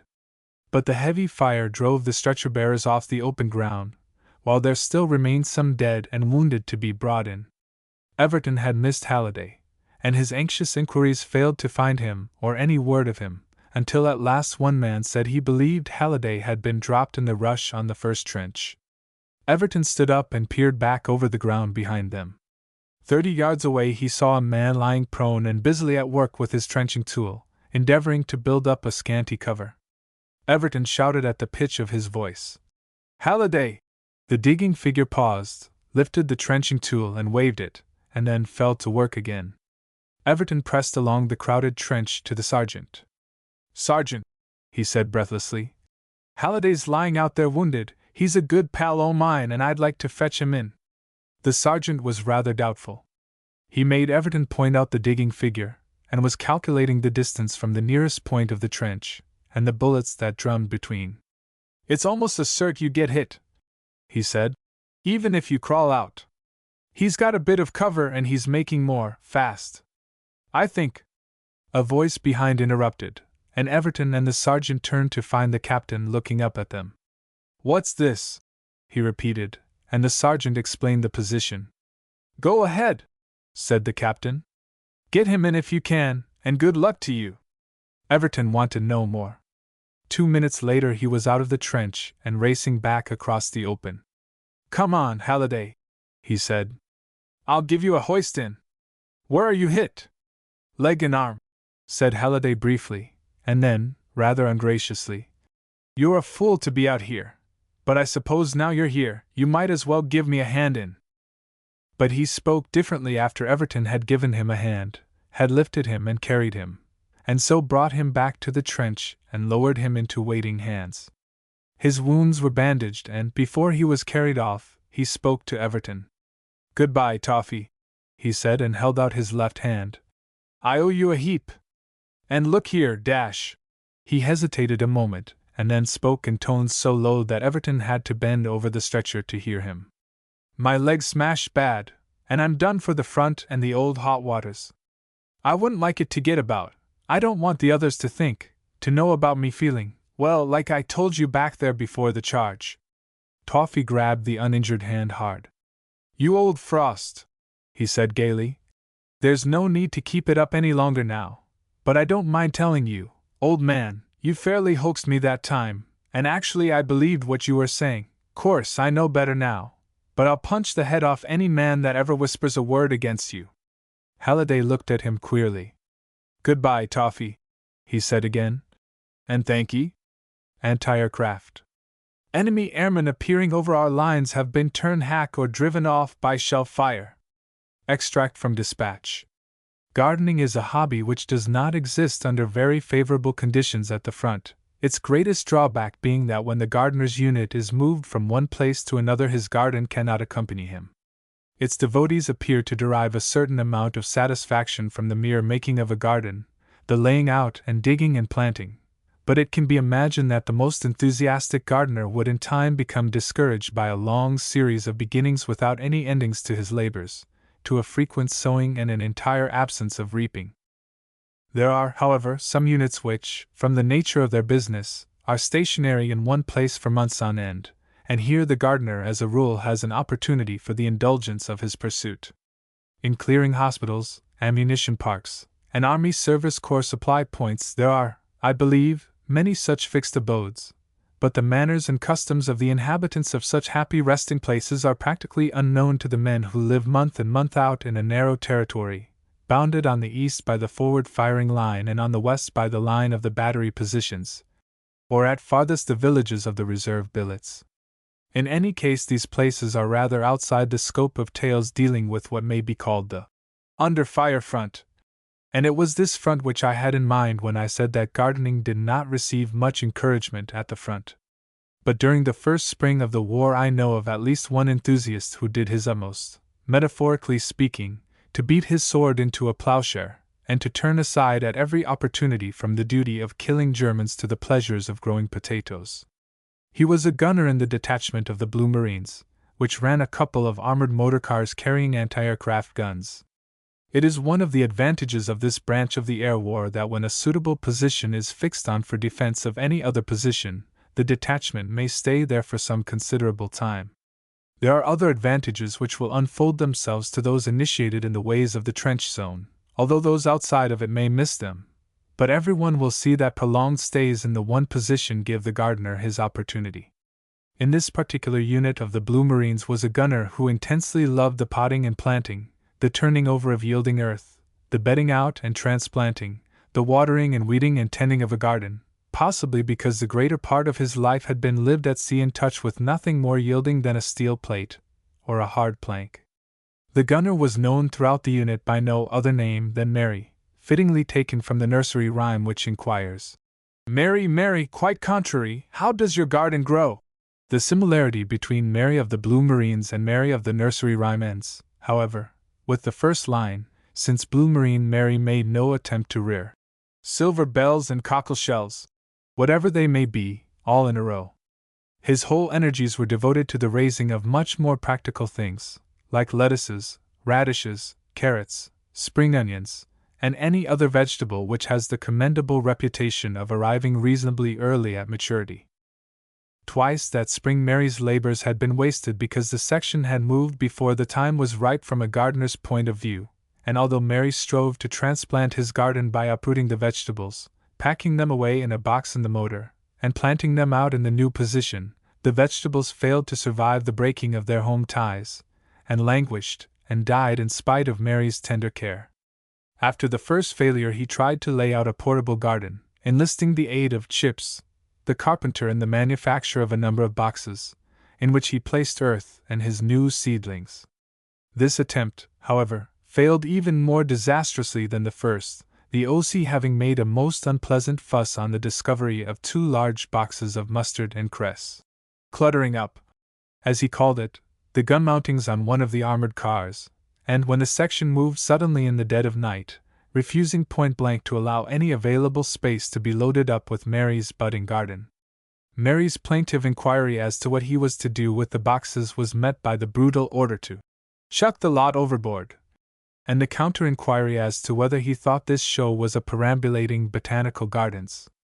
So Mary lost his second garden complete, even unto the box of spring onions which were the apple of his gardening eye.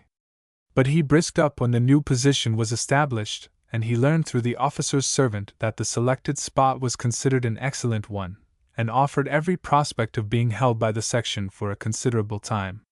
He selected a favorable spot and proceeded once more to lay out a garden and to plant out a new lot of vegetables.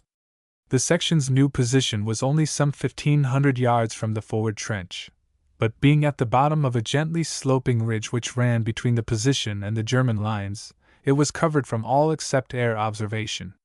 The 2 armored cars, containing guns, were hidden away amongst the shattered ruins of a little hamlet, their armor-plated bodies, already rendered as inconspicuous as possible by erratic daubs of bright colors laid on after the most approved futurist style, were further hidden by untidy wisps of straw, a few casual beams, and any other of the broken rubbish which had once been a village.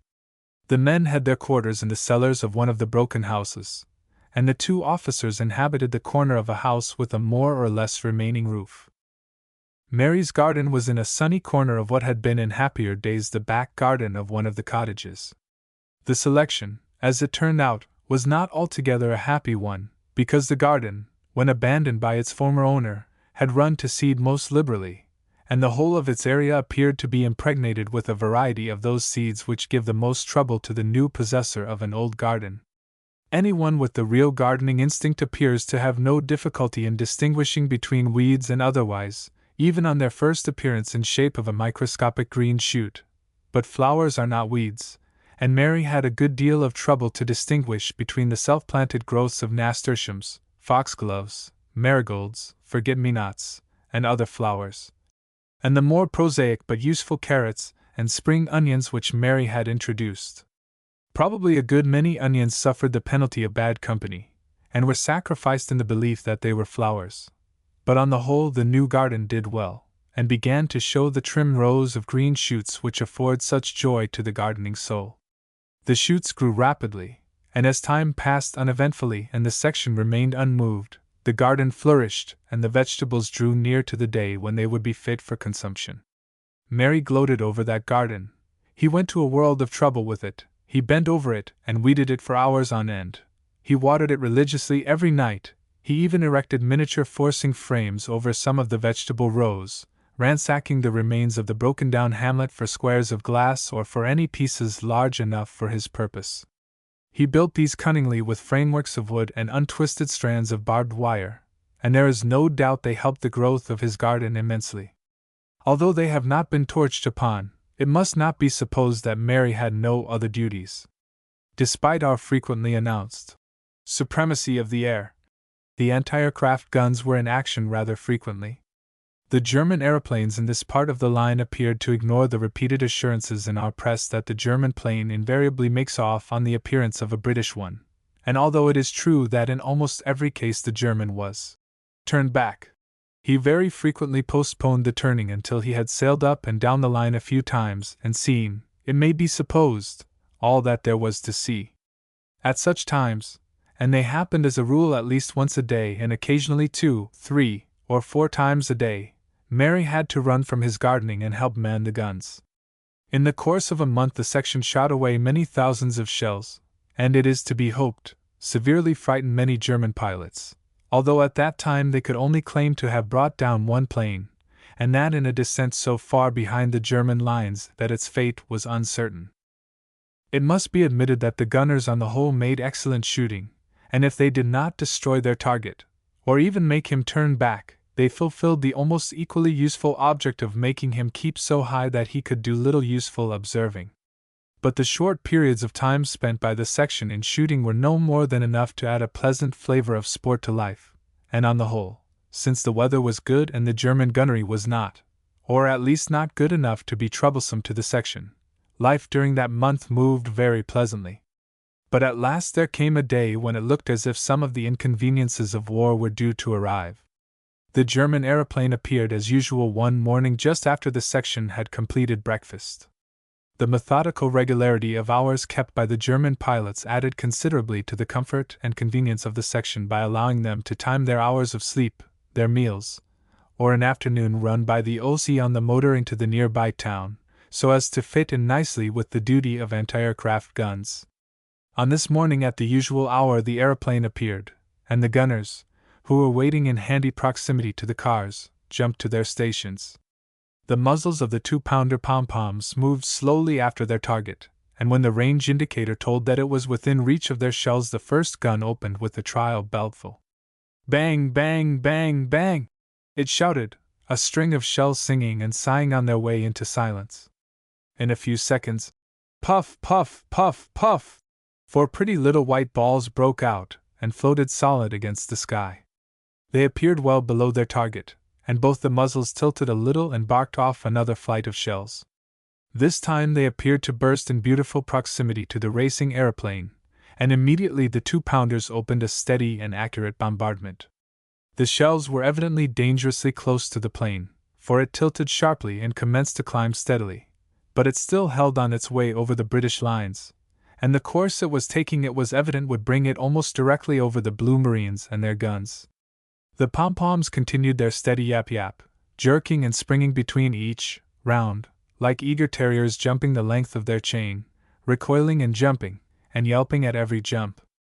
But although the shells were dead in line, the range was too great, and the guns slowed down their rate of fire, merely rapping off an occasional few rounds to keep the observer at a respectful distance, without an unnecessary waste of ammunition. Arrived above them, the aeroplane banked steeply and swung round in a complete circle. "Dash his impudence," growled the captain. "Slap at him again, just for luck." The only effect the resulting slap at him had, however, was to show the plane pilot that he was well out of range and to bring him spiraling steeply down a good 1,000 feet. This brought him within reach of the shells again, and both guns opened rapidly, dotting the sky thickly with beautiful white puffs of smoke, through which the enemy sailed swiftly. Then suddenly another shape and color of smoke appeared beneath him, and a red light burst from it, flaring and floating slowly downwards. Another followed, and then another, and the plane straightened out its course, swerved, and flashed swiftly off downwind, pursued to the limit of their range by the raving pom-poms. "Which it seems to me," said the Blue Marine sergeant reflectively, "that our Tawby had us spotted and was signaling his guns to call and leave a card on us." That afternoon showed some proof of the correctness of the sergeant's supposition. A heavy shell soared over and dropped with a crash in an open field some 200 yards beyond the outermost house of the hamlet. In 5 minutes another followed, and in the same field blew out a hole about 20 yards from the first. A third made another hole another 20 yards off, and a fourth again at the same interval. When the performance ceased, the captain and his lieutenant held a conference over the matter.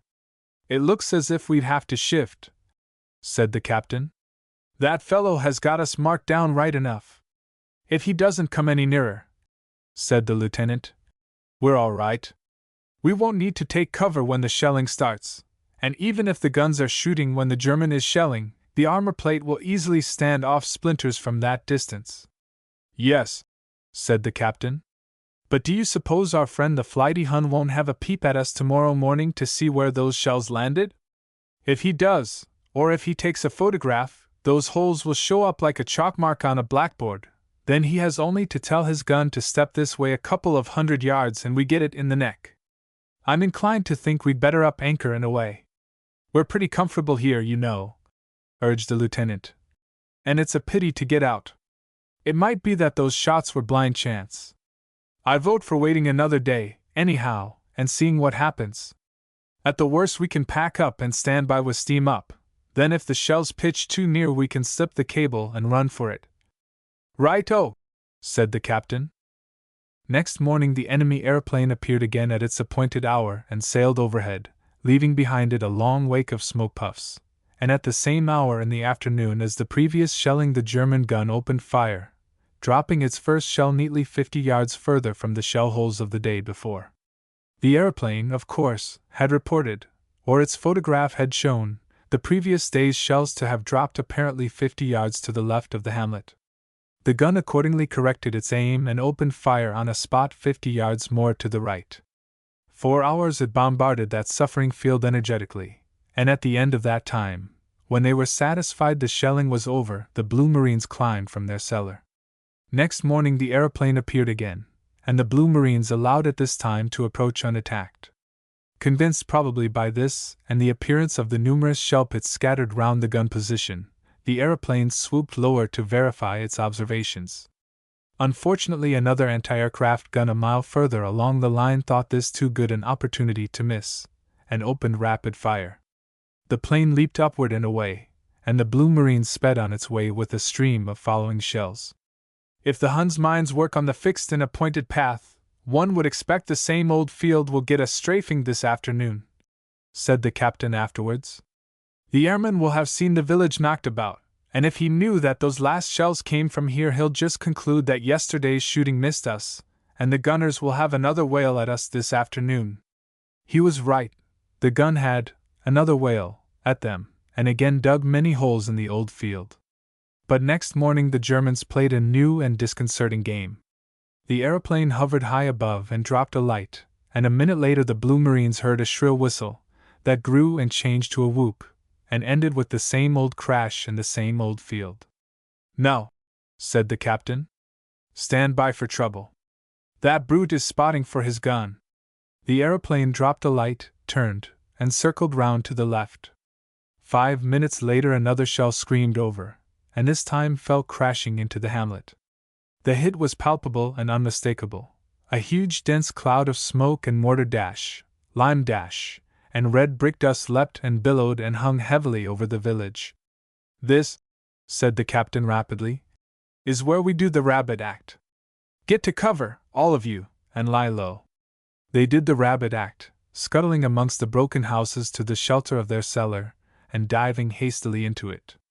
Another shell arrived, shrieking wrathfully, smashed into another broken house, and scattered its ruins in a whirlwind of flying fragments. Now Mary, of course, was in the cellar with the rest, and Mary's garden was in full view from the cellar entrance, and 20 or 25 yards from it. The rest of the party were surprised to see Mary, as the loud clatter of falling stones subsided, leap for the cellar steps, run up them, and disappear out into the open. He was back in a couple of minutes. "I just wondered," he said breathlessly, "if those blighters had done any damage to my vegetables." When another shell came he popped up again for another look, and this time he dodged back and said many unprintable things until the next shell landed. He looked a little relieved when he came back this time. "This one was farther away," he said, "but that one afore dropped somebody's hearthstone inside a dozen paces from my onion bed." For the next half hour the big shells pounded the village, tearing the ruins apart, battering down the walls, blasting huge holes in the road and between the houses, redestroying all that had already been destroyed, and completing the destruction of some of the few parts that had hitherto escaped. Between rounds Mary ran up and looked out. Once he rushed across to his garden and came back cursing impotently, to report a shell fallen close to the garden, his carefully erected forcing frame shattered to splinters by the shock, and a hail of small stones and the ruins of an iron stove dropped obliteratingly across his carrots. "If only they'd left this crazy shooting for another week," said Mary. "A whole lot of those things would have been ready for pulling up. The onions is pretty near big enough to eat now, and I've half a mind to pull some o' them before that cockeyed Hun lands a shell in me garden and blows it to glory." Later he ran out, pulled an onion, a carrot, and a lettuce, brought them back to the cellar, proudly passed them round, and anxiously demanded an opinion as to whether they were ready for pulling, and counsel as to whether he ought to strip his garden. "Now look here," said the sergeant at last. "You let your bloomin' garden alone. I'm not going to have you running out there plucking carrot and onion nosegays under fire. If a shell blows your garden halfway through to Australia, I can't help it, and neither can you. I'll be quite happy to split a dish of spuds with you if so be your garden offers them up, but I'm not going to have you casualtied rescuing your perishing radishes under fire. Nothing'll be said to me if your garden is strafed off the earth, but there's a whole lot going to be said if you are strafed along with it, and I have to report that you had disobeyed orders and not kept under cover, and that I had looked on while you broke ship and was blown to blazes with a bouquet of onions in your hand. So just you anchor down there till the owner pipes to carry on." Mary had no choice but to obey, and when at last the shelling was over he rushed to the garden and examined it with anxious care. He was in a more cheerful mood when he rejoined the others. "It ain't so bad," he said. "Total casualties, half the carrots killed, the radish bed severely wounded, half a chimney pot did that, and some o' the onions slightly wounded by bits of gravel. But what do you reckon the owner's going to do now? Has he given any orders yet? No orders had been given, but the betting amongst the Blue Marines was about 97-1 in favor of their moving. Sure enough, orders were given to pack up and prepare to move as soon as it was dark, and the captain went off with a working party to reconnoiter a new position and prepare places for the cars. Mary was sent off in the shore boat, otherwise the light runabout which carried them on duty or pleasure to and from the 10-mile distant town, with orders to draw the day's rations, collect the day's mail, buy the day's papers, and return to the village, being back not later than 5 o'clock. It was made known that the position to which the captain contemplated moving was one in a clump of trees within half a mile of the position they were leaving. Mary was hugely satisfied. "That ain't half bad," he said when he heard. "I can walk over and water the garden at night, and pop across any time between the Tobby's usual promenade hours and do a bit o' weeding, and just keep an eye on things generally. And inside a week we're going to have carrots for dinner every day, and spring onions. Hey, my lads! What about bread and cheese and spring onions, what?" He climbed aboard the runabout, drove out of the yard, and rattled off down the road. He executed his commissions, and was sailing happily back to the village, when about a mile short of it a sitting figure rose from the roadside, stepped forward, and waved an arresting hand. To his surprise, Mary saw that it was one of the Blue Marines. "What's up?" he said, as the Marine came round to the side and proceeded to step on board. "Orders," said the Marine briefly. "I was looking out for you. Change course and direction and steer for the new anchorage." "The idea being what?" asked Mary. "We've been in action again," said the Marine gloomily. "Only 2 shells this time, but they did more damage than all the rest put together this morning." "More damage?" gasped Mary. What have they damaged?" The Marine ticked off the damages on his fingers one by one. "Car hit, badly damaged, and down by the stern. Gun out of action, mounting smashed. The sergeant hit, piece of his starboard leg carried away, and 5 men slightly wounded." He dropped his hands, which Mary took as a sign that the tally was finished. "Is that all?" he said, and breathed a sigh of relief. "Struth! I thought you was going to tell me that my garden had been got strafed." A fragment. This is not a story, it is rather a fragment, beginning where usually a battle story ends, with a man being casualtied, showing the principal character only in a passive part, a very passive part, and ending, I am afraid, with a lot of unsatisfactory loose ends ungathered up. I only tell it because I fancy that at the back of it you may find some hint of the spirit that has helped the British Army in many a tight corner. Private Wally Ruthven was knocked out by the bursting of a couple of bombs in his battalion's charge on the front-line German trenches.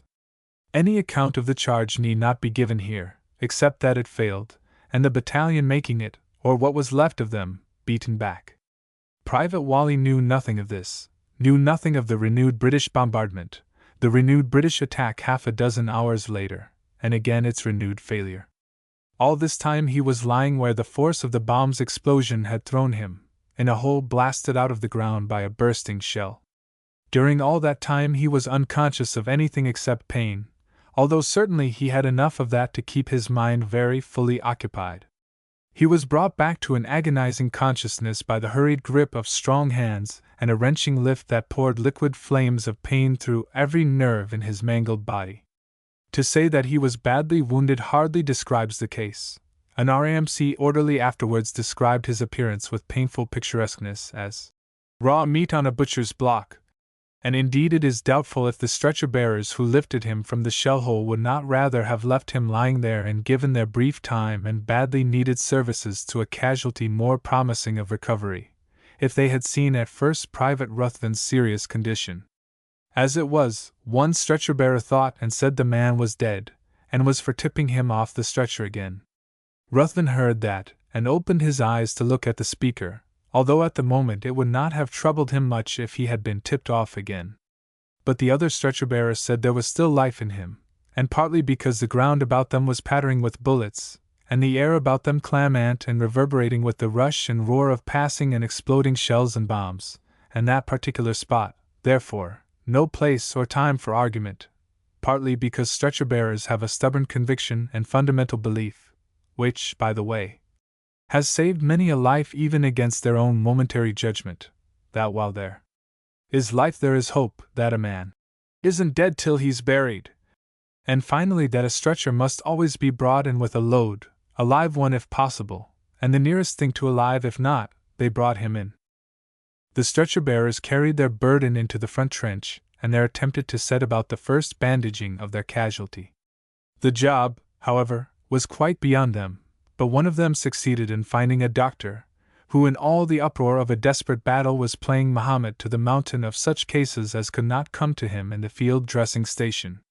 The orderly requested the doctor to come to the casualty, who was so badly wounded that he near came to bits when we lifted him. The doctor, who had several urgent cases within arm's length of him as he worked at the moment, said that he would come as soon as he could, and told the orderly in the meantime to go and bandage any minor wounds his casualty might have. The bearer replied that there were no minor wounds, that the man was just nothing but one big wound all over, and as for bandaging, that he might as well try to do first aid on a pound of meat that had run through a mincing machine. The doctor at last, hobbling painfully and leaning on the stretcher-bearer, for he himself had been twice wounded, once in the foot by a piece of shrapnel, and once through the tip of the shoulder by a rifle bullet, came to Private Ruthven. He spent a good deal of time and innumerable yards of bandages on him, so that when the stretcher-bearers brought him into the dressing station there was little but bandages to be seen of him. The stretcher-bearer delivered a message from the doctor that there was very little hope, so that Ruthven for the time being was merely given an injection of morphia and put aside. The approaches to the dressing station and the station itself were under so severe a fire for some hours afterwards that it was impossible for any ambulance to be brought near it. Such casualties as could walk back walked, others were carried slowly and painfully to a point which the ambulances had a fair sporting chance of reaching intact. One way and another a good many hours passed before Ruthven's turn came to be removed. The doctor who had bandaged him in the firing line had by then returned to the dressing station, mainly because his foot had become too painful to allow him to use it at all. Merely as an aside, and although it has nothing to do with Private Ruthven's case, it may be worth mentioning that the same doctor, having cleaned, sterilized, and bandaged his wounds, remained in the dressing station for another 12 hours, doing such work as could be accomplished sitting in a chair and with one sound and one unsound arm. He saw Private Ruthven for a moment as he was being started on his journey to the ambulance. He remembered the case, as indeed everyone who handled or saw that case remembered it for many days, and moved by professional interest and some amazement that the man was still alive, he hobbled from his chair to look at him. He found Private Ruthven returning his look, for the passing of time and the excess of pain had by now overcome the effects of the morphia injection. There was a hauntingly appealing look in the eyes that looked up at him, and the doctor tried to answer the question he imagined those eyes would have conveyed. "I don't know, my boy," he said, "whether you'll pull through, but we'll do the best we can for you. And now we have you here, we'll have you back in hospital in no time, and there you'll get every chance there is." He imagined the question remained in those eyes still unsatisfied, and that Ruthven gave just the suggestion of a slow headshake. "Don't give up, my boy," he said briskly. "We might save you yet. Now I'm going to take away the pain for you." And he called an orderly to bring a hypodermic injection. While he was finding a place among the bandages to make the injection, the orderly who was waiting spoke. "I believe, sir, he's trying to ask something or say something." It has to be told here that Private Ruthven could say nothing in the terms of ordinary speech, and would never be able to do so again. Without going into details, it will be enough to say that the whole lower part of, well, his face, was tightly bound about with bandages, leaving little more than his nostrils, part of his cheeks, and his eyes clear. He was frowning now and again, just shaking his head to denote a negative, and his left hand, bound to the bigness of a football in bandages, moved slowly in an endeavor to push aside the doctor's hands. "It's all right, my lad," the doctor said soothingly. "I'm not going to hurt you." The frown cleared for an instant, and the eloquent eyes appeared to smile, as indeed the lad might well have smiled at the thought that anyone could hurt such a bundle of pain. But although it appeared quite evident that Ruthven did not want morphia, the doctor in his wisdom decreed otherwise, and the jolting journey down the rough shell-torn road, and the longer but smoother journey in the sweetly sprung motor ambulance, were accomplished in sleep. When he wakened again to consciousness, he lay for some time looking about him, moving only his eyes and very slowly his head. He took in the canvas walls and roof of the big hospital marquee, the scarlet blanketed beds, the flitting figures of a couple of silent-footed sisters, the screens about two of the beds, the little clump of figures, doctor, orderlies, and sister, stooped over another bed.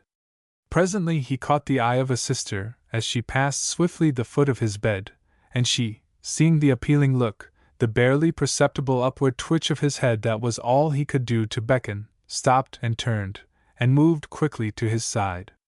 She smoothed the pillow about his head and the sheets across his shoulders, and spoke softly. "I wonder if there is anything you want," she said. "You can't tell me, can you? Just close your eyes a minute if there is anything I can do. Shut them for yes, keep them open for no." The eyes closed instantly, opened, and stared upward at her. "Is it the pain?" she said. "Is it very dreadful?" The eyes held steady and unflickering upon hers.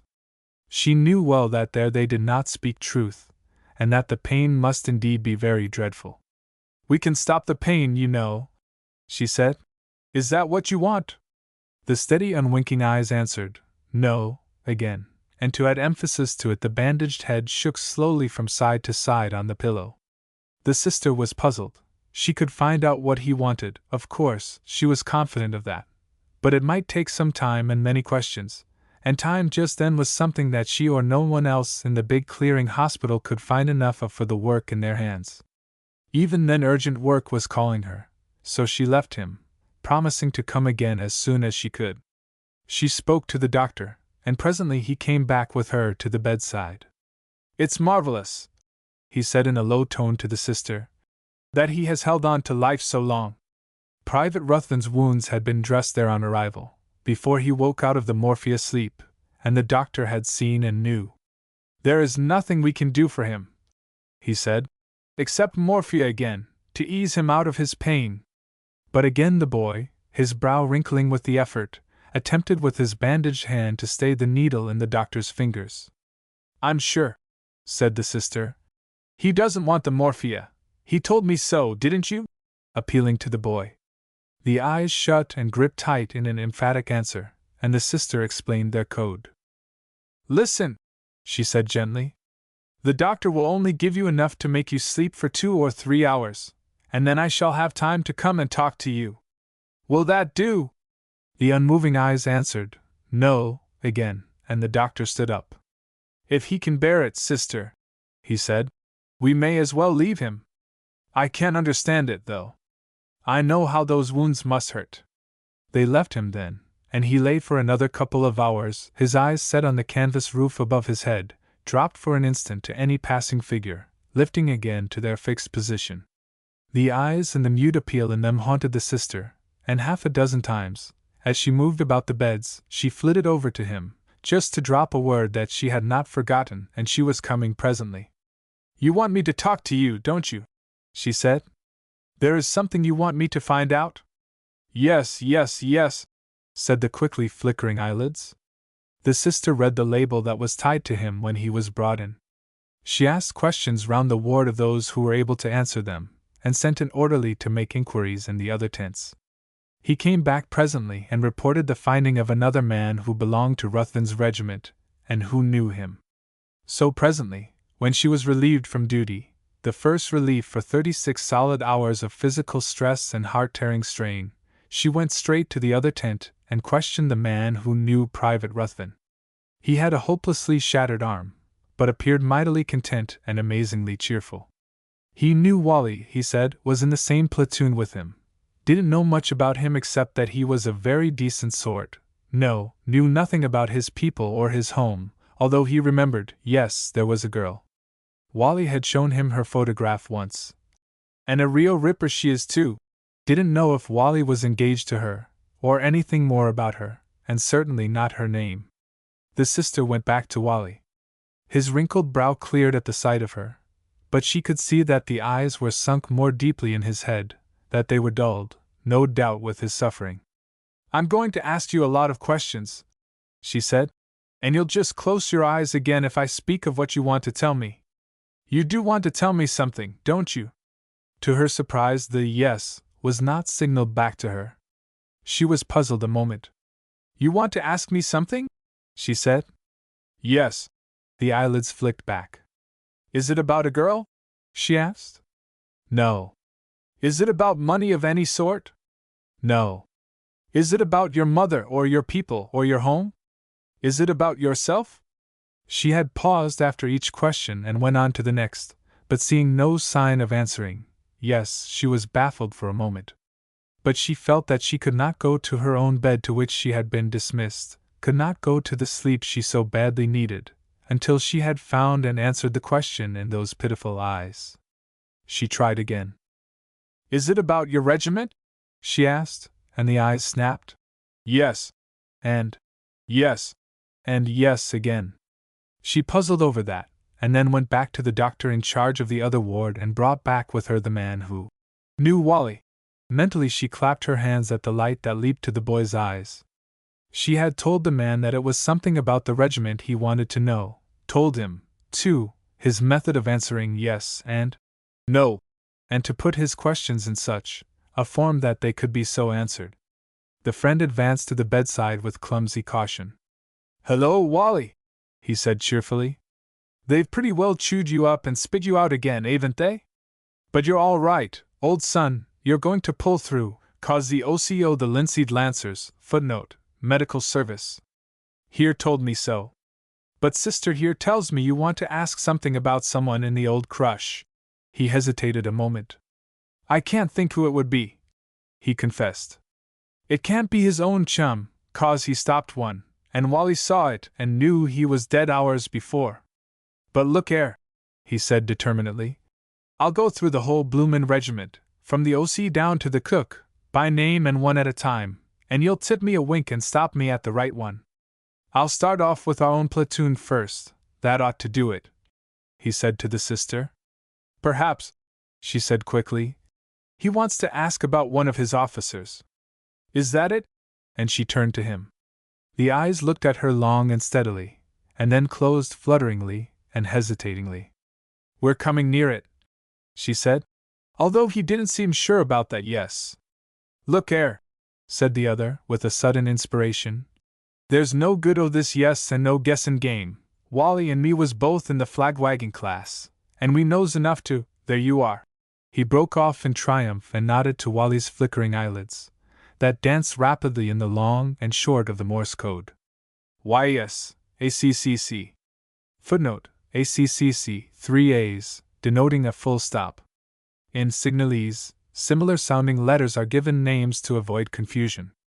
A is AC, T, To, D, Don, P, Pip, M, Emma, etc. Yes, he said. If you'll get a bit of paper, sister, you can write down the message while I spells it off. That's what you want, ain't it, chum? The sister took paper and pencil and wrote the letters one by one as the code ticked them off, and the reader called them to her. Ready. Begins. Go on, miss, write it down. As she hesitated. Donidon, did, we, talk ACKE, take, talk HE, the, talk RNCH, trench, ACCC. Did we take the trench? The signaler being a very unimaginative man, possibly it might never have occurred to him to lie, to have told anything but the blunt truth that they did not take the trench, that the regiment had been cut to pieces in the attempt to take it, that the further attempt of another regiment on the same trench had been beaten back with horrible loss, that the lines on both sides, when he was sent to the rear late at night, were held exactly as they had been held before the attack, that the whole result of the action was nil, except for the casualty list. But he caught just in time the softly sighing whispered yes from the unmoving lips of the sister, and he lied promptly and swiftly, efficiently and at full length. Yes, he said. We took it. I thought you knew that, and that you was wounded the other side of it. We took it all right. Got a hammering, of course, but what was left of us cleared it with the bayonet. You should have heard em squeal when the bayonet took him. There was one big brute. He was proceeding with a cheerful imagination, colored by past experiences, when the sister stopped him. Wally's eyes were closed. "I think," she said quietly, "that's all that Wally wants to know. Isn't it, Wally?" The lids lifted slowly, and the sister could have cried at the glory and satisfaction that shone in them. They closed once softly, lifted slowly, and closed again tiredly and gently. "That is all. Wally died an hour afterwards. An open town. Yesterday hostile artillery shelled the town of some miles behind our lines, without military result. Several civilians were killed." Extract from dispatch. 2 officers were cashing checks in the Bank of France and chatting with the cashier, who was telling them about a bombardment of the town the day before. The bank had removed itself and its business to the underground vaults, and the large room on the ground floor, with its polished mahogany counters, brass grills and desks, loomed dim and indistinct in the light which filtered past the sandbags piled outside. The walls bore notices with a black hand pointing downwards to the cellar steps, and the big room echoed eerily to the footsteps of customers, who tramped across the tiled floor and disappeared downstairs to the vaults. "One shell," the cashier was saying, "fell close outside there," waving a hand up the cellar steps. "Bang! Crash! We feel the building shake, so." His hands left their task of counting notes, seized an imaginary person by the lapels of an imaginary coat, and shook him violently.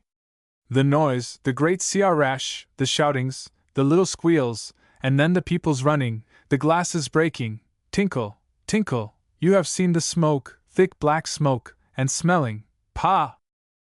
He wrinkled his nose with disgust. "At first, for 1 second, I think the bank is hit, but no, it is the street outside. Little stones, yes, and splinters through the windows. They come and hit all round, inside, rap, rap, rap." His darting hand played the splinters part, indicating with little pointing stabs the ceiling and the walls. "Mademoiselle there, you see?" "Yes." "One little piece of shell." And he held finger and thumb to illustrate an inch-long fragment. The 2 officers looked at Mademoiselle, an exceedingly pretty young girl, sitting composedly at a typewriter. There was a strip of plaster marring the smooth cheek, and at the cashier's words she looked round at the young officers, flashed them a cheerful smile, and returned to her hammering on the keyboard. "My word, mademoiselle," said one of the officers. "Near thing, eh?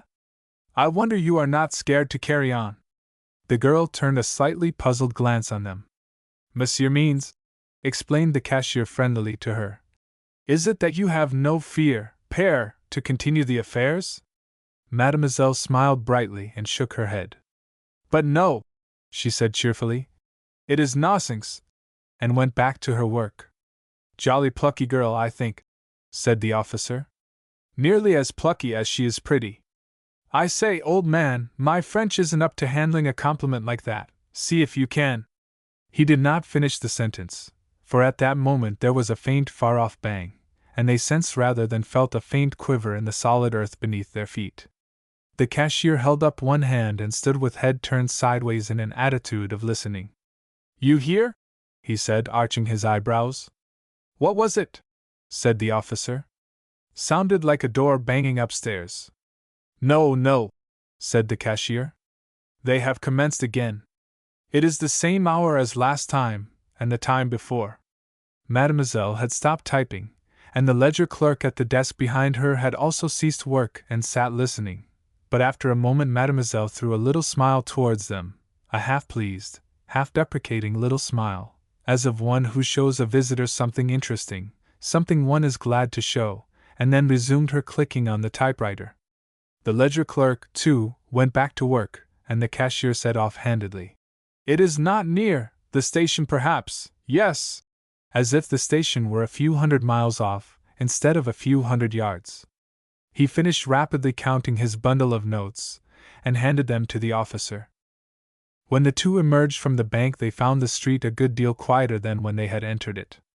They walked along towards the main square, noticing that some of the shopkeepers were calmly putting up their shutters, while others quietly continued serving the few customers who were hurriedly completing their purchases. As the 2 walked along the narrow street they heard the thin, savage whistle of an approaching shell and a moment later a tremendous bang. They and everybody else near them stopped and looked round, up and down the street, and up over the roofs of the houses. They could see nothing, and had turned to walk on when something crashed sharply on a roof above them, bounced off, and fell with a rap on the cobblestones in the street. A child, an eager-faced youngster, ran from an arched gateway and pounced on the little object, rose, and held up a piece of stone, with intense annoyance and disgust plainly written on his face, threw it from him with an exclamation of disappointment. The two walked on chuckling. "Little bounder!" said one. "Thought he'd got a souvenir, rather a sell for him, what?" In the main square, they found a number of market women packing up their little stalls and moving off, others debating volubly and looking up at the sky, pointing in the direction of the last sound, and clearly arguing with each other as to whether they should stay or move. A couple of army transport wagons clattered across the square. One driver, with the reins bunched up in his hand and the whip under his arm, was busily engaged striking matches and trying to light a cigarette. The other, allowing his horses to follow the first wagon, and with his mouth open, gazed up into the sky as if he expected to see the next shell coming. A few civilians scattered about the square were walking briskly. A woman, clutching the arm of a little boy, ran, dragging him, with his little legs going at a rapid trot. More civilians, a few men in khaki, and some in French uniform, were standing in archways or in shop doors. There was another long whistle, louder and harsher this time, and followed by a splintering crash and rattle. The groups in the doorways flicked out of sight. The people in the open half halted and turned to hurry on, or in some cases, without looking round, ran hurriedly to cover. Stones and little fragments of debris clacked down one by one, and then in a little pattering shower on the stones of the square. The last of the market women, hesitating no longer, hurriedly bundled up their belongings and hastened off. The two officers turned into a cafe with a wide front window, seated themselves near this at a little marble table, and ordered beer. There were about a score of officers in the room, talking or reading the English papers. All of them had very clean and very close-shaven faces, and very dirty and weather-stained, mud-marked clothes. For the most part they seemed a great deal more interested in each other, in their conversations, and in their papers, than in any notice of the bombardment. The two who were seated near the window had a good view from it, and extracted plenty of interest from watching the people outside. Another shell whistled and roared down, burst with a deep angry bellow, a clattering and rending and splintering sound of breaking stone and wood. This time bigger fragments of stone, a shower of broken tiles and slates rattled down into the square. A thick cloud of dirty black smoke, gray and red tinged with mortar and brick dust, appeared up above the roofs on the other side of the square, spread slowly and thickly, and hung long, dissolving very gradually and thinning off in trailing wisps. In the cafe there was silence for a moment, and many remarks about coming rather close, and getting a bit unhealthy, and a jesting inquiry of the proprietor as to the shelter available in the cellar with the beer barrels. A few rose and moved over to the window. One or two opened the door, to stand there and look round. "Look at that old girl in the doorway across there," said one. "You would think she was frightened she was going to get her best bonnet wet." The woman's motions had, in fact, a curious resemblance to those of one who hesitated about venturing out in a heavy rainstorm. She stood in the doorway and looked round, drew back and spoke to someone inside, picked up a heavy basket, set it down, stepped into the door, glanced carefully and calculatingly up at the sky and across the square in the direction she meant to take, moved back again and picked up her basket, set it firmly on her arm, stepped out and commenced to hobble at an ungainly cumbersome trot across the square. She was no more than halfway across when the shriek of another shell was heard approaching. She stopped and cast a terrified glance about her, dumped the basket down on the cobbles, and resumed the shambling trot at increased speed. A soldier in khaki crossing the square also commenced to run for cover as his ear caught the sound of the shell. Passing near the woman's basket, he stooped and grabbed it, and doubled on with it after its panting owner. A group of soldiers standing in the archway shouted laughter and encouragement, pretending they were watching a race, urging on the runners. "Go on, khaki! Go on, 2-1 on the fat girl, 2-1, I lay the field." Their cries and clapping shut off, and they disappeared like diving ducks as the shell roared down, struck with a horrible crash one of the buildings in a side street just off the square, bursted open, and flung upward and outward a flash of blinding light, a spurt of smoke, a torrent of flying bricks and broken stones. Through the rattle and clatter of falling masonry and flying rubbish there came, piercing and shrill, the sound of a woman's screams. They choked off suddenly, and for some seconds there were no sounds but those of falling fragments, jarring and hailing on the cobblestones, of broken glass crashing and tinkling from dozens of windows round the square. As the noises of the explosion died away, figures crowded out anxiously into the doorways again, and stood there and about the pavements, looking round, pointing and gesticulating, and plainly prepared to run back under cover at the first sign of warning. The half-dozen men who had cheered the race across the square emerged from the archway, looked around, and then set off running, keeping close under the shelter of the houses, and disappearing into the thick smoke and dust that still hung a thick and writhing curtain about the street end in the corner of the square. The two officers who had sat at the cafe window looked at one another. "You heard that squeal?" said one. "Yes," said the other. "I think we might trot over. You knowing a little bit about surgery might be useful." "Oh, I dunno," said the first. "But anyhow, let's go." They paid their bill and went out, and as they crossed the square they met a couple of the soldiers who had disappeared into the smoke. They were moving at the double, but at a word from the officers they halted. Both wore the Red Cross badge of the Army Medical Corps on their arms, and one explained hurriedly that they were going for an ambulance, that there was a woman killed, one man and a woman and 2 children badly wounded. They ran on, and the 2 officers moved hastily towards the shell-struck house. The smoke was clearing now, and it was possible to see something of the damage that had been done. The shell apparently had struck the roof, had ripped and torn it off, burst downwards and outwards, blowing out the whole face of the upper story, the connecting wall and corner of the houses next to it, part of the top floor, and a jagged gap in the face of the lower story. The street was piled with broken bricks and tiles, with splinters of stone, with uprooted cobbles, with fragments and beams, bits of furniture, ragged-edged planks, fragments of smoldering cloth. As the two walked, their feet crunched on a layer of splintered glass and broken crockery. The air they breathed reeked with a sharp chemical odor and the stench of burning rags. The RAMC men had collected the casualties, and were doing what they could for them, and the officer who was a bit of a surgeon gave them what help he could. The casualties were mangled cruelly, and one of them, a child, died before the ambulance came. The shells began to come fast now. One after another they poured in, the last noise of their approach before they struck sounding like the rush and roar of an express train passing through a tunnel. No more fell near the square, but the 2 officers, returning across it, with the terrifying rush of its projectiles in their ears, moved hastily and puffed sighs of relief as they reached the door of the cafe again.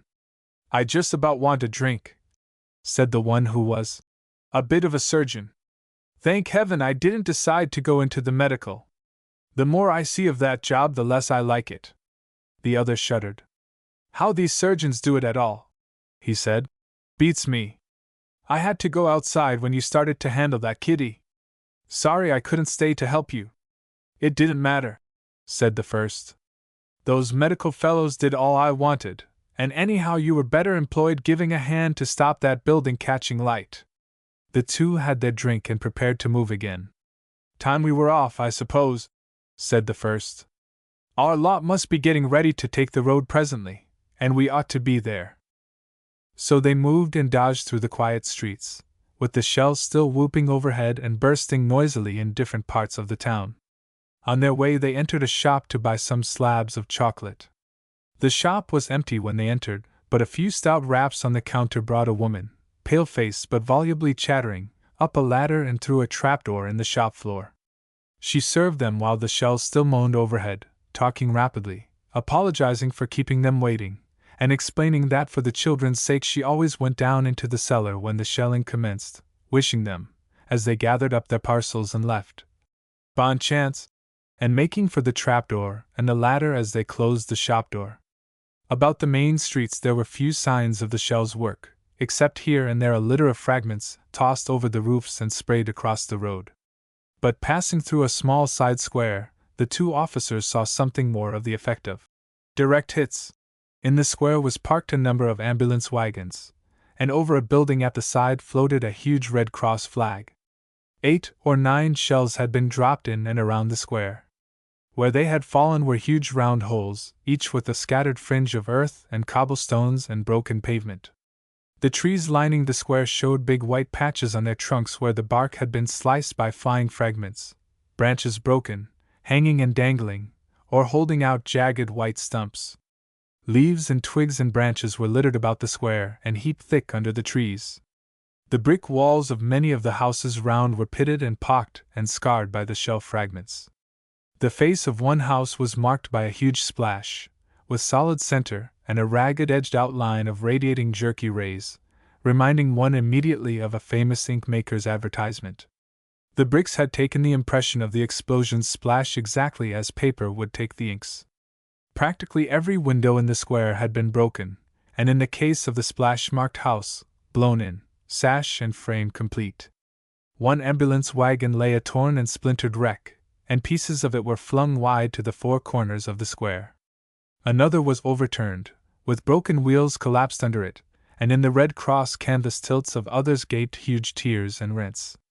At one spot a pool of blood spread wide across the pavement, and still dripping and running sluggishly and thickly into and along the stone gutter, showed where at least one shell had caught more than brick and stone and tree, although now the square was deserted and empty of life.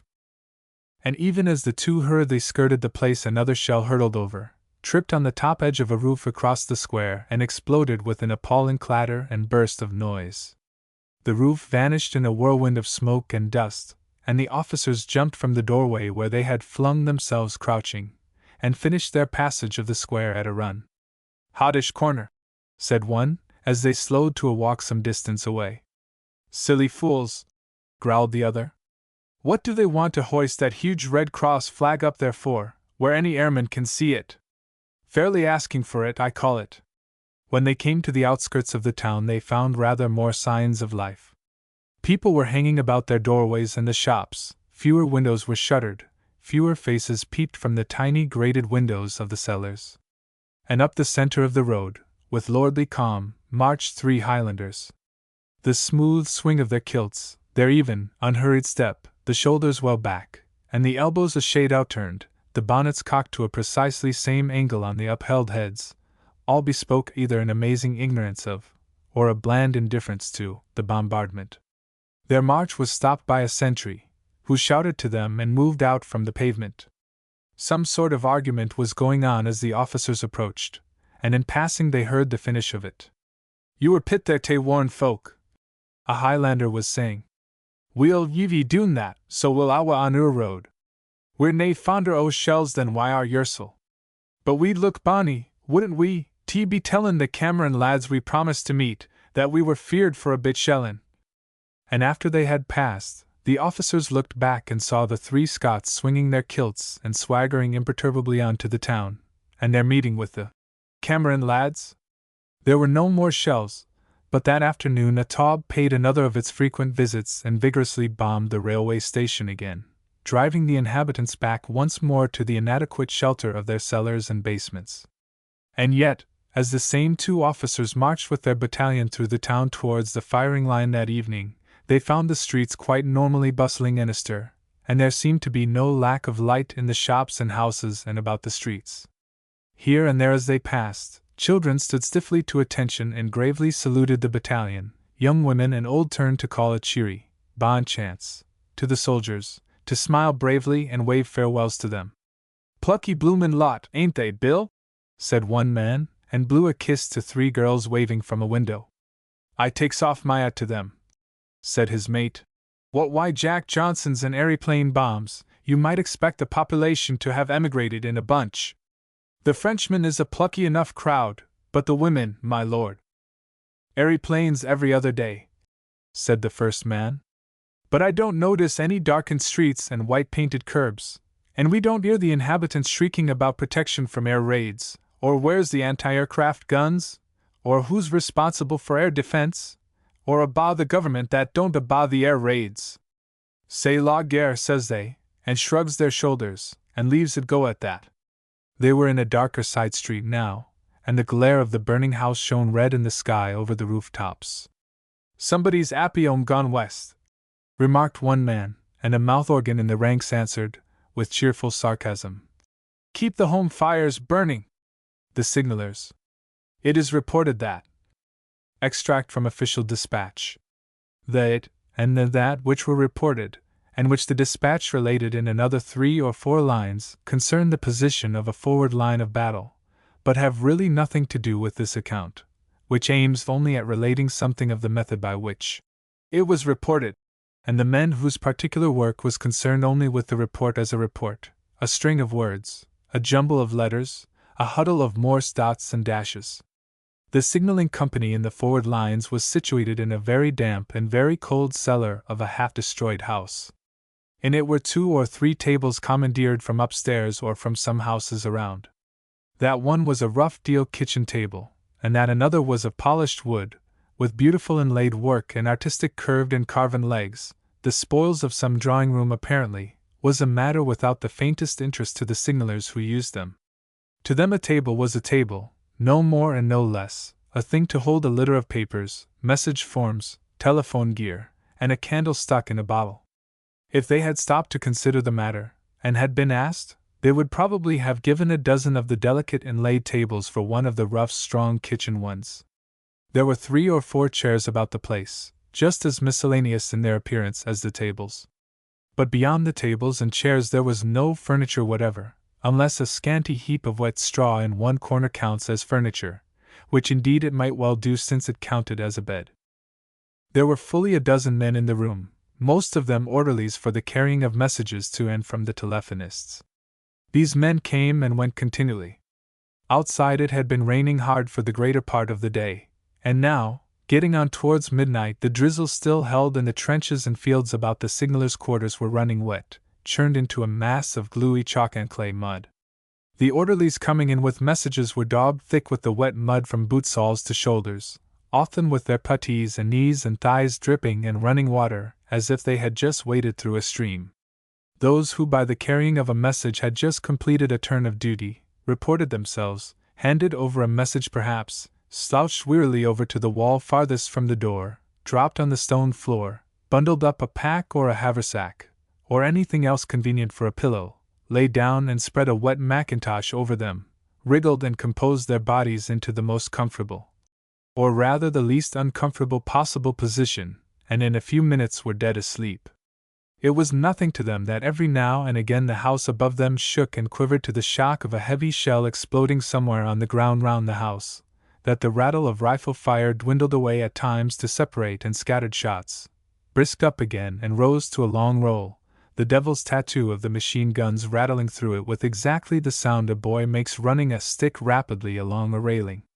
The bursting shells and scourging rifle fire, sweeping machine guns, banging grenades and bombs were all affairs with which the signaling company in the cellar had no connection. For the time being the men in a row along the wall were as unconcerned in the progress of the battle as if they were safely and comfortably asleep in London. Presently any or all of them might be waked and sent out into the flying death and dangers of the battlefield, but in the meantime their immediate and only interest was in getting what sleep they could. Every once in a while the signaler's sergeant would shout for a man, go across to the line and rouse one of the sleepers. Then the awakened man would sit up and blink, rise and listen to his instructions, nod and say, "Yes, Sergeant." "All right, Sergeant." When these were completed, pouch his message, hitch his damp mackintosh about him and button it close, drag heavily across the stone floor and vanish into the darkness of the stone-staired passage. His journey might be a long or a short one, he might only have to find a company commander in the trenches 100 or 200 yards away. He might on the other hand have a several hours-long trudge ahead of him, a bewildering way to pick through the darkness across a maze of fields and a network of trenches, over and between the rubble heaps that represented the remains of a village. Along roads pitted with all sorts of blind traps in the way of shell holes, strings of barbed wire, overturned carts, broken branches of trees, flung stones and beams, and always, whether his journey was a short one or a long, he would move in an atmosphere of risk, with sudden death or searing pain passing him by at every step, and waiting for him, as he well knew, at the next step and the next and every other one to his journey's end. Each man who took his instructions and pocketed his message and walked up the cellar steps knew that he might never walk down them again, that he might not take a dozen paces from them before the bullet found him. He knew that its finding might come in black dark and in the middle of an open field, that it might drop him there and leave him for the stretcher-bearers to find some time, or for the burying party to lift any time. Each man who carried out a message was aware that he might never deliver it, that when some other hand did so, and the message was being read, he might be past all messages, lying stark and cold in the mud and filth with the rain beating on his gray unheeding face. Or, on the other hand, that he might be lying warm and comfortable in the soothing ease of a bed in the hospital train, swaying gently and lulled by the song of the flying wheels, the rock and roll of the long compartment, swinging at top speed down the line to the base and the hospital ship and home. An infinity of possibilities lay between the two extremes. They were undoubtedly the two extremes, the death that each man hoped to evade, the wound whose painful prospect held no slightest terror but only rather the deep satisfaction of a task performed, of an escape from death at the cheap price of a few days or weeks' pain, or even a crippled limb, or a broken body. A man forgot all these things when he came down the cellar steps and crept to a corner to snatch what sleep he could, but remembered them again only when he was wakened and sent out into their midst, and into all the toils and terrors the others had passed, or were to go into, or even then were meeting. The signalers at the instruments, the sergeants who gathered them in and sent them forth, gave little or no thought to the orderlies. These men were hardly more than shadows, things which brought them long screeds to be translated to the tapping keys, hands which would stretch into the candlelight and lift the messages that had just buzzed in over their wires. The sergeant thought of them mostly as a list of names to be ticked off one by one in a careful roster as each man did his turn of duty, went out, or came back and reported in.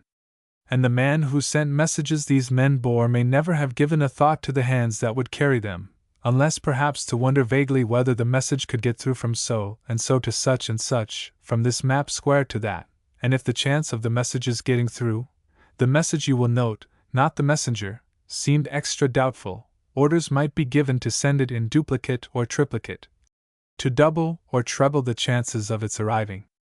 The night wore on, the orderlies slept and woke, stumbled in and out. The telephonists droned out in monotonous voices to the telephone, or buzzed, even more monotonous strings of longs and shorts on the buzzer. And in the open about them, and all unheeded by them, men fought, and suffered wounds and died, or fought on in the scarce lesser suffering of cold, and wet and hunger. In the signaler's room all the fluctuations of the fight were translated from the pulsing fever, the human living tragedies and heroisms, the violent hopes and fears and anxieties of the battle line, to curt cold words, to scribbled letters on a message form. At times these messages were almost meaningless to them, or at least their red tragedy was unheeded. Their first thought when a message was handed in for transmission, usually their first question when the signaler at the other end called to take a message, was whether the message was a long one or a short one. One telephonist was handed an urgent message to send off, saying that bombs were running short in the forward line and that further supplies were required at the earliest possible moment, that the line was being severely bombed and unless they had the means to reply must be driven out or destroyed. The signaler took that message and sent it through.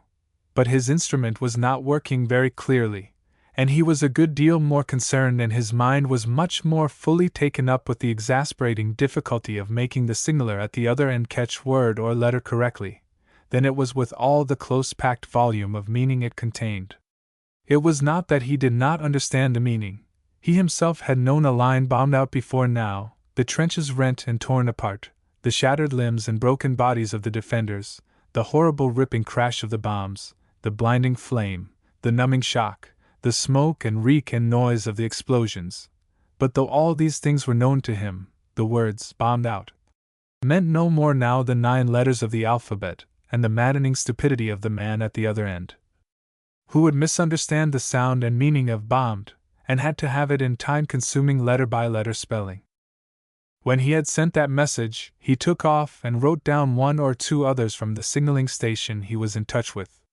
His own station, it will be remembered, was close up to the forward firing line, a new firing line which marked the limits of the advance made that morning. The station he was connected with was back in rear of what, previous to the attack, had been the British forward line. Between the two, the thin, insignificant thread of the telephone wire ran twisting across the jumble of the trenches of our old firing line, the neutral ground that had lain between the trenches, and the other maze of trench, dugout, and bomb-proof shelter pits that had been captured from the enemy.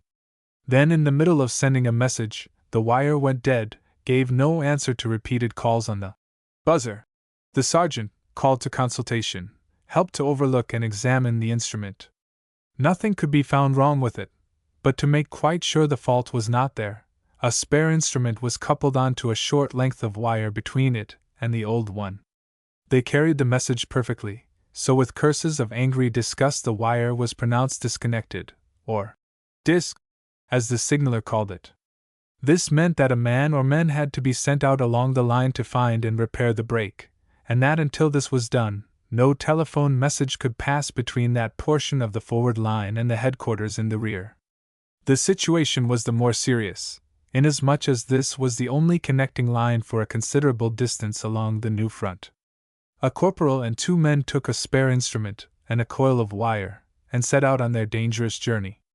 The break, of course, had been reported to the OC, and after that there was nothing more for the signaller at the dead instrument to do, except to listen for the buzz that would come back from the repair party as they progressed along the line, tapping in occasionally to make sure that they still had connection with the forward station.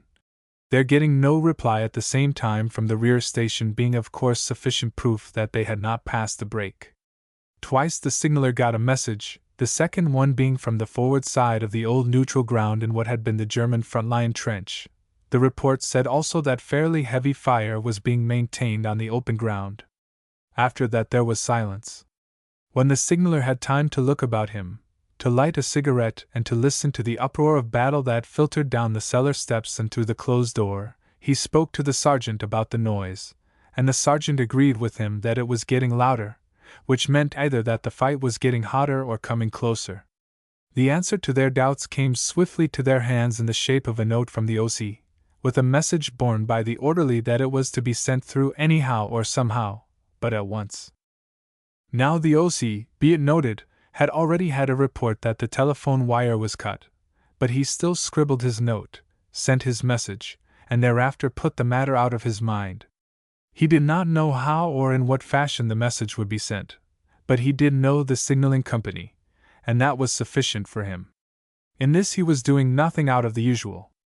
There are many commanders who do the same thing, and this, if you read it aright, is a compliment to the signaling companies beyond all the praise of general orders or the sweet flattery of the GOC dispatch. The men who sent the messages put them out of their mind as soon as they were written and handed to an orderly with a curt order. Signaling company to send that. You at home who slip a letter into the pillar box, consider it, allowing due time for its journey, as good as delivered at the other end. By so doing you pay an unconscious compliment to all manners and grades of men, from high-salaried managers down to humble porters and postmen. But the somewhat similar compliment that is paid by the men who send messages across the battlefield is paid in the bulk to one little select circle, to the animal brawn and blood, the spiritual courage and devotion, the bodies and brains, the pluck and perseverance, the endurance, the grit and the determination of the signaling companies. When the sergeant took his message and glanced through it, he pursed his lips in a low whistle and asked the signaller to copy while he went and roused 3 messengers. His quick glance through the note had told him, even without the OC's message, that it was to the last degree urgent that the message should go back and be delivered at once and without fail. Therefore he sent 3 messengers, simply because 3 men trebled the chances of the message getting through without delay. If 1 man dropped, there were 2 to go on. If 2 fell, the 3rd would still carry on. If he fell, well, after that the matter was beyond the sergeant's handling. He must leave it to the messenger to find another man or means to carry on the message. The telephonist had scribbled a copy of the note to keep by him in case the wire was mended, and the message could be sent through after the messengers started and before they reached the other end. The three received their instructions, drew their wet coats about their shivering shoulders, relieved their feelings in a few growled sentences about the dog's life a man led in that company, and departed into the wet night. The sergeant came back, reread the message and discussed it with the signaller. It said, "Heavy attack is developing and being pressed strongly on our center AA. Footnote: 3 A's indicate a full stop. Our losses have been heavy and line is considerably weak in AA. Will hold on here to the last but urgently request that strong reinforcements be sent up if the line is to be maintained AA. Additional artillery support would be useful AA." "Sounds healthy, don't it?" said the sergeant reflectively. The signaller nodded gloomily and listened apprehensively to the growing sounds of battle. Now that his mind was free from first thoughts of telephonic worries, he had time to consider outside matters. For nearly 10 minutes the two men listened, and talked in short sentences, and listened again. The rattle of rifle fire was sustained and unbroken, and punctuated liberally at short intervals by the boom of exploding grenades and bombs. Decidedly the whole action was heavier, or coming back closer to them.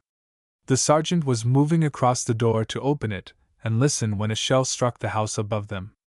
The building shook violently, down to the very flags of the stone floor. From overhead, after the first crash, there came a rumble of falling masonry, the splintering cracks of breaking woodwork, the clatter and rattle of cascading bricks and tiles.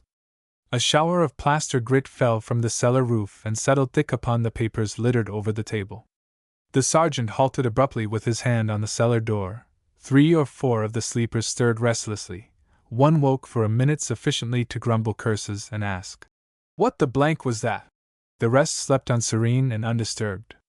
The sergeant stood there until the last sounds of falling rubbish had ceased. "A shell," he said, and drew a deep breath. "Plunk into upstairs somewhere." The signaller made no answer.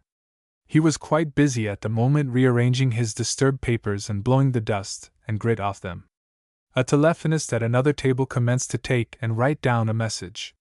It came from the forward trench on the left, and merely said briefly that the attack on the center was spreading to them and that they were holding it with some difficulty. The message was sent up to the OC, whoever the OC may be. As the sergeant said softly, "If the colonel was upstairs when that shell hit, there's another OC now, most like." But the colonel had escaped that shell and sent a message back to the left trench to hang on, and that he had asked for reinforcements. "He did ask," said the sergeant grimly. "But when he's going to get 'em is a different pair o' shoes.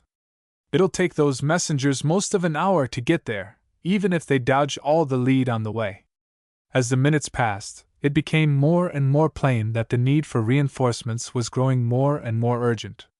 The sergeant was standing now at the open door of the cellar, and the noise of the conflict swept down and clamored and beat about them. "Think I'll just slip up and have a look round," said the sergeant. "I shan't be long." When he had gone, the signaller rose and closed the door. It was cold enough, as he very sensibly argued, and his being able to hear the fighting better would do nothing to affect its issue. Just after came another call on his instrument, and the repair party told him they had crossed the neutral ground, had one man wounded in the arm, that he was going on with them, and they were still following up the wire. The message ceased, and the telephonist, leaning his elbows on the table and his chin on his hands, was almost asleep before he realized it. He wakened with a jerk, lit another cigarette, and stamped up and down the room trying to warm his numbed feet. First one orderly and then another brought in messages to be sent to the other trenches, and the signaller held them a minute and gathered some more particulars as to how the fight was progressing up there. The particulars were not encouraging. "We must have lost a lot of men, since the whole place was clouded up with casualties that kept coming in quicker than the stretcher-bearers could move them. The rifle fire was hot, the bombing was still hotter, and the shelling was perhaps the hottest and most horrible of all. Of the last the signaller hardly required an account. The growling thumps of heavy shells exploding kept sending little shivers down the cellar walls, the shiver being, oddly enough, more emphatic when the wail of the falling shell ended in a muffled thump that proclaimed the missile blind, or a dud. Another hurried messenger plunged down the steps with a note written by the adjutant to say the colonel was severely wounded and had sent for the second in command to take over. 10 more dragging minutes passed, and now the separate little shivers and thrills that shook the cellar walls had merged and run together. The rolling crash of the falling shells and the bursting of bombs came close and fast one upon another, and at intervals the terrific detonation of an aerial torpedo dwarfed for the moment all the other sounds. By now the noise was so great that even the sleepers began to stir, and one or two of them to wake. One sat up and asked the telephonist, sitting idle over his instrument, what was happening. He was told briefly, and told also that the line was disc. He expressed considerable annoyance at this, grumbling that he knew what it meant: more trips in the mud and under fire to take the messages the wire should have carried. "Do you think there's any chance of them pushing in the line and rushing this house?" he asked. The telephonist didn't know. "Well," said the man and lay down again, "it's none o' my business if they do anyway. I only hope we're tipped the wink in time to shun out o' here. I've no particular fancy for sitting in a cellar with the Boche cock-shying their bombs down the steps at me." Then he shut his eyes and went to sleep again. The Morsky signal for his own company buzzed rapidly on the signaler's telephone, and he caught the voice of the corporal who had taken out the repair party. They had found the break, the corporal said, and were mending it. He should be through. He was through. Could he hear the other end? The signaler could hear the other end calling him, and he promptly tapped off the answering signal and spoke into his instrument. He could hear the Morse signals on the buzzer plain enough, but the voice was faint and indistinct. The signaler caught the corporal before he withdrew his tap-in and implored him to search along and find the leakage. "It's bad enough," he said, "to get all these messages through by voice. I haven't a dog's chance of doing it if I have to buzz each one." The rear station spoke again and informed him that he had several urgent messages waiting. The forward signaler replied that he also had several messages, and one in particular was urgent above all others. "The Blanqui line is being pushed in," he said. "No, it isn't pushed in yet. I didn't say it. I said being pushed in. Being, looks like it will be pushed in, got that? The OC has stopped one and the second has taken command. This message I want you to take is shrieking for reinforcements." "What? I can't hear." "No, I didn't say anything about horses, I did not." "Reinforcements, I said. Anyhow, take this message and get it through quick." He was interrupted by another terrific crash, a fresh and louder outburst of the din outside. Running footsteps clattered and leaped down the stairs, the door flung open and the sergeant rushed in, slamming the door violently behind him. He ran straight across to the recumbent figures and began violently to shake and kick them into wakefulness. "Up with ye!" he said. "Every man. If you don't wake quick now, you'll maybe not have the chance to wake at all." The men rolled over and sat and stood up, blinking stupidly at him and listening in amazement to the noise outside. "Rouse yourselves," he cried. "Get a move on. The Germans are almost on top of us. The front line's falling back. They'll stand here." He seized one or two of them and pushed them towards the door. "You," he said, and you, get outside and round the back there. See if you can get a pickaxe, a trenching tool, anything, and break down that grating and knock a bigger hole in the window. We may have to crawl out there presently. The rest o' ye come with me and help block up the door." Through the din that followed, the telephonist fought to get his message through.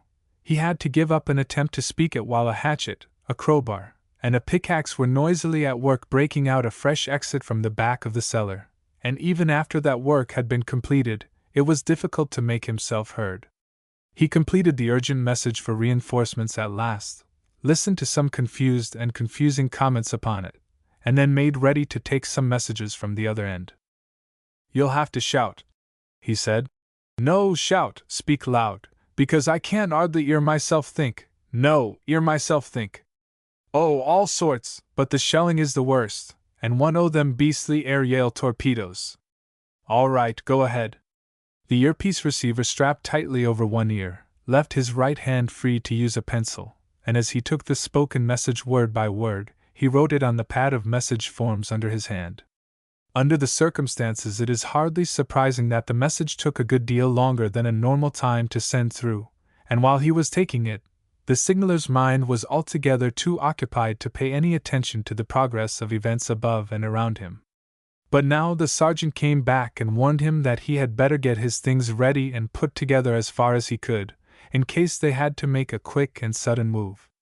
"The game's up, I'm afraid," he said gloomily, and took a note that was brought down by another orderly.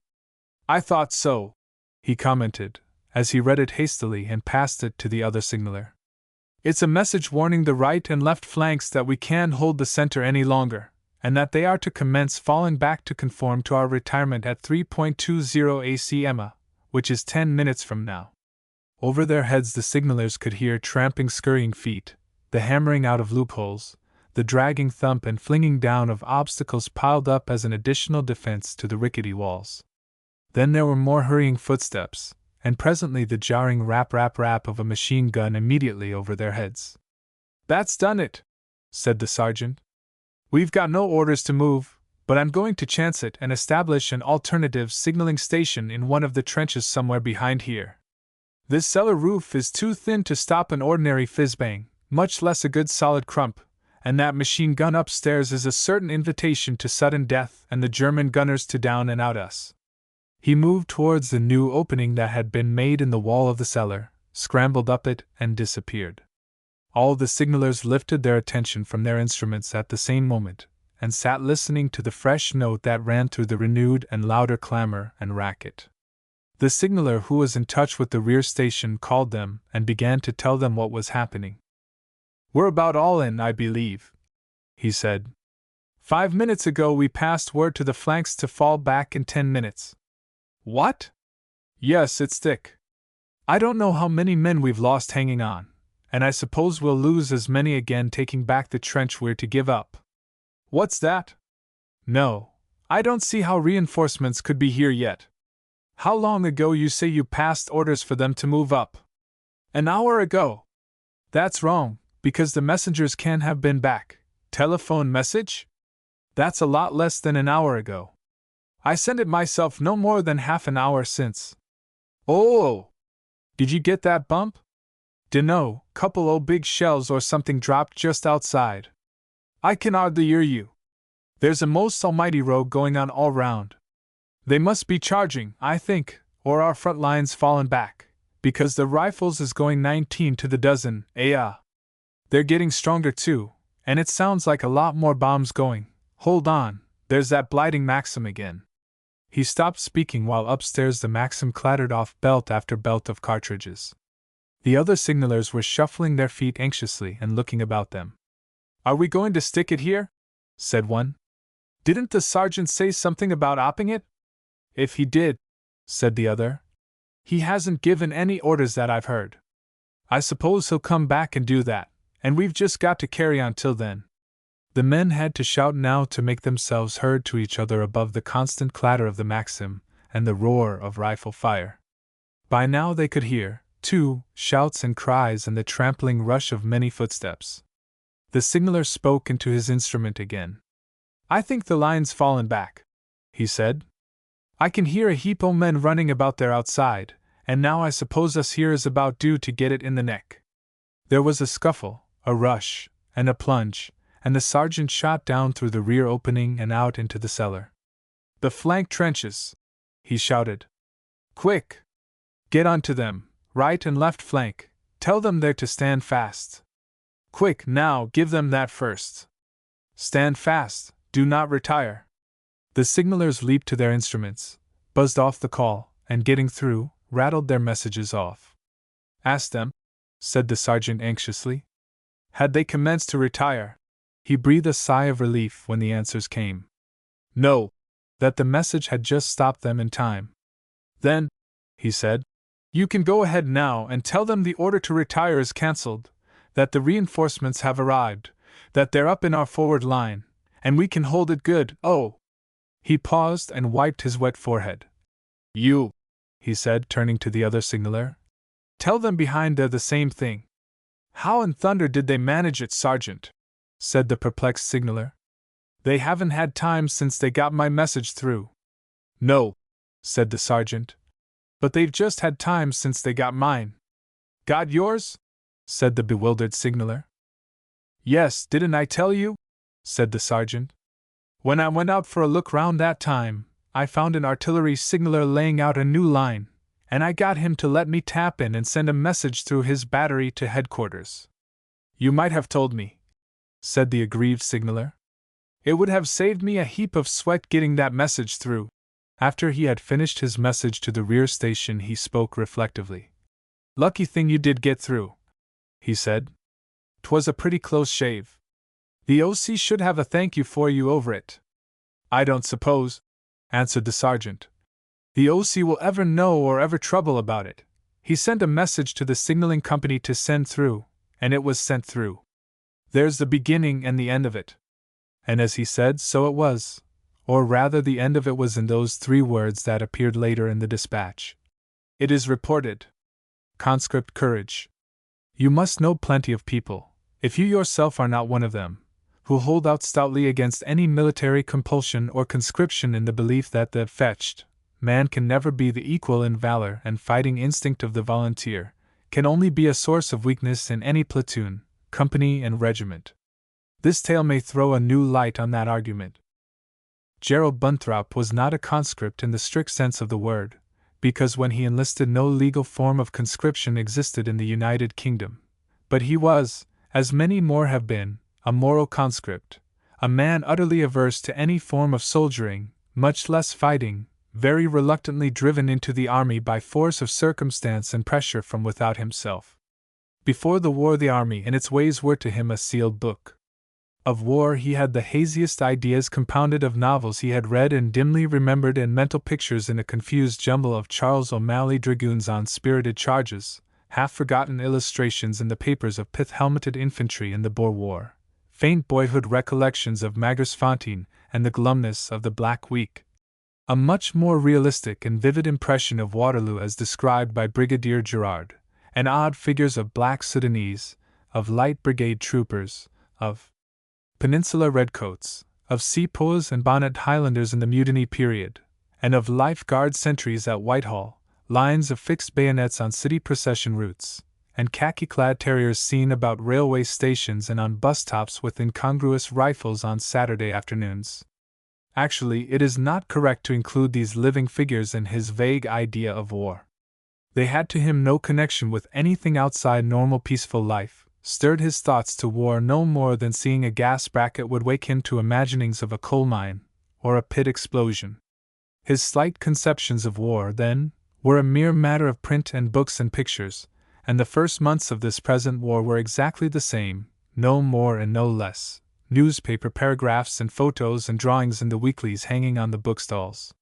He read about the retreat and the advance, skimmed the prophet's forecasts, gulped the communiques with interest a good deal fainter than he read the accounts of the football matches or a boxing bout.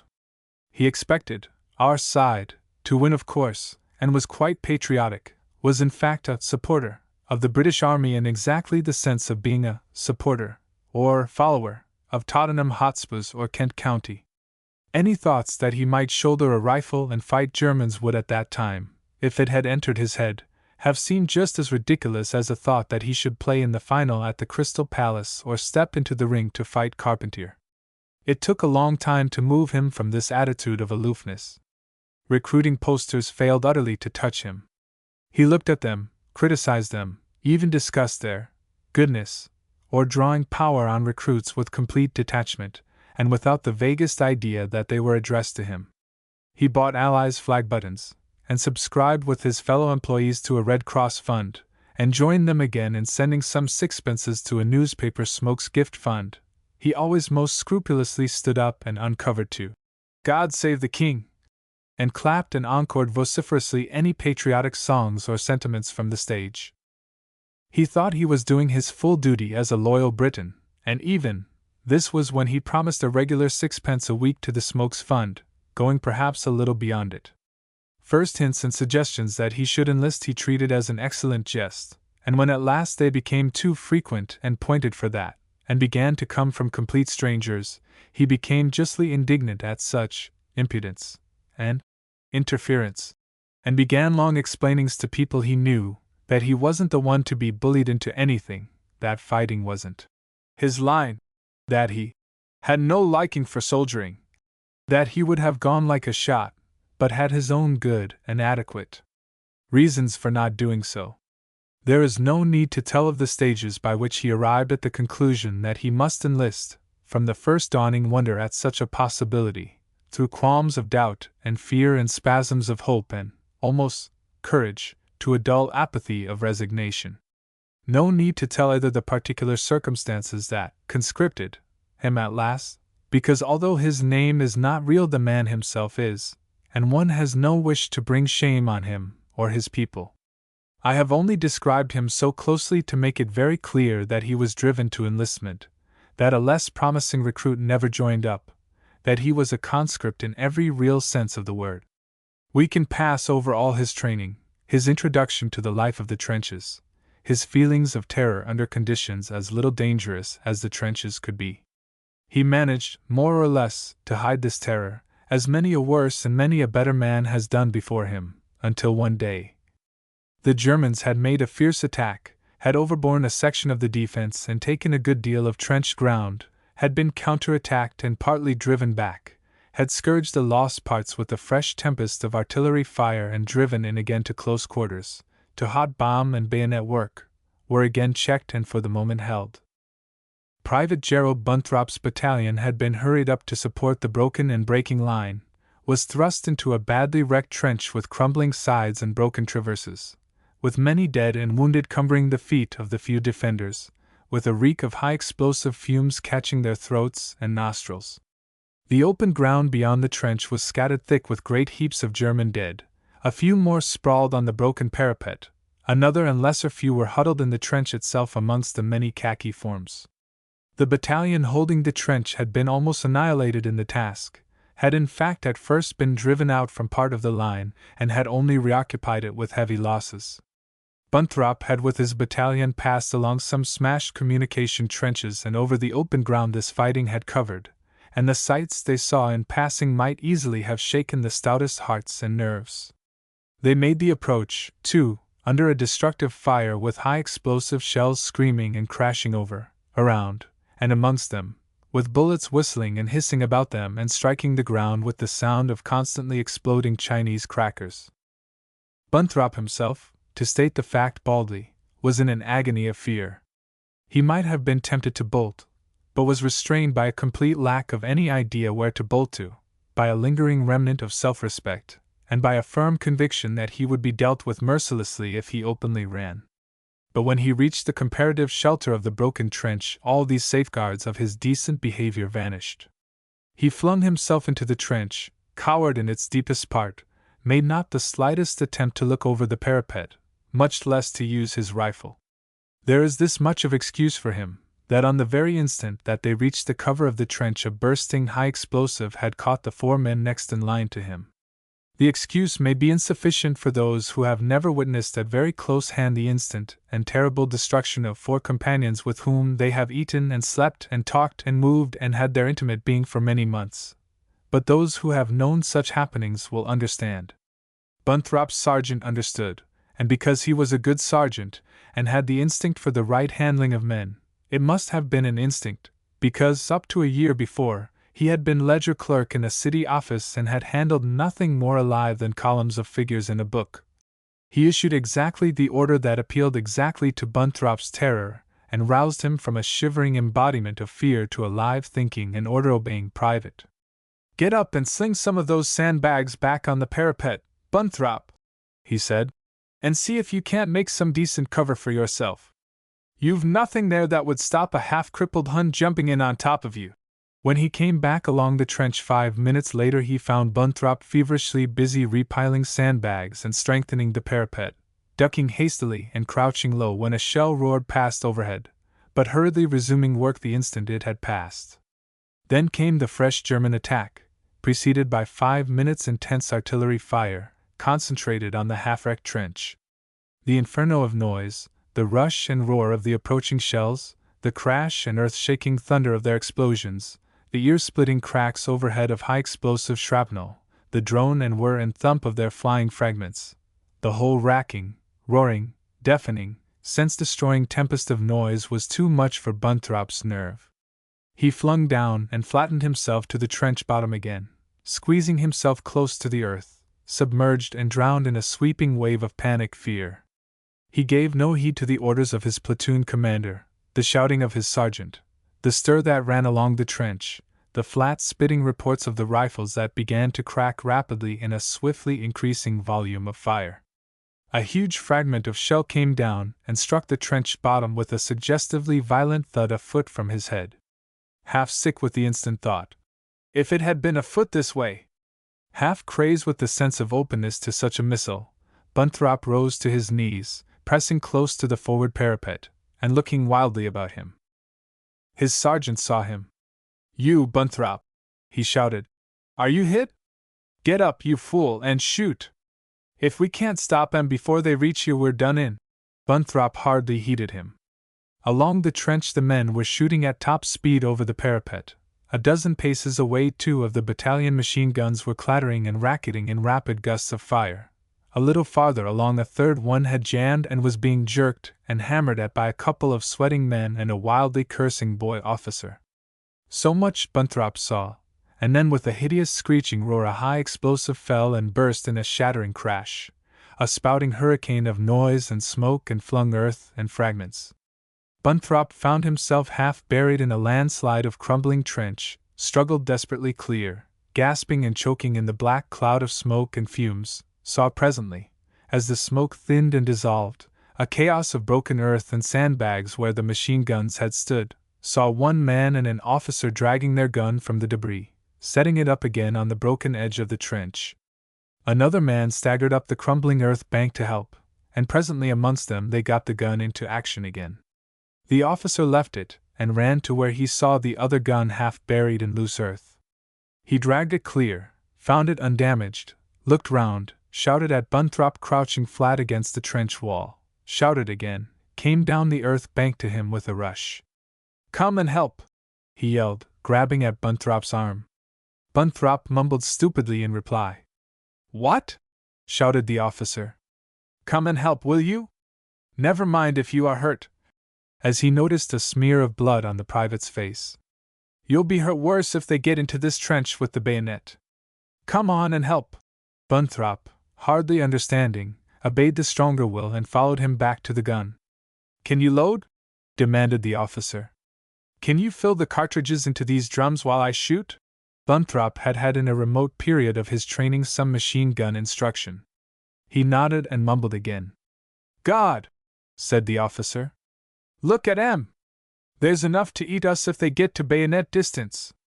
We must stop 'em with the bullet. Hurry up, man, hurry if you don't want to be skewered like a stuck pig." He rattled off burst after burst of fire, clamoring at Bunthrop to hurry, hurry, hurry. A wounded machine gunner joined them, and then some others, and the gun began to spit a steady string of bullets again. By this time the full meaning of the officer's words, the meaning, too, of remarks between the wounded helpers, had soaked into Bunthrop's brain. Their only hope, his only hope of life, lay in stopping the attack before it reached the trench, and the machine guns were a main factor in the stopping. He lost interest in everything except cramming the cartridges into their place. When the officer was hit and rolled backwards and lay groaning and swearing, Bunthrop's chief and agonizing thought was that he, had lost the assistance and protection of the gun.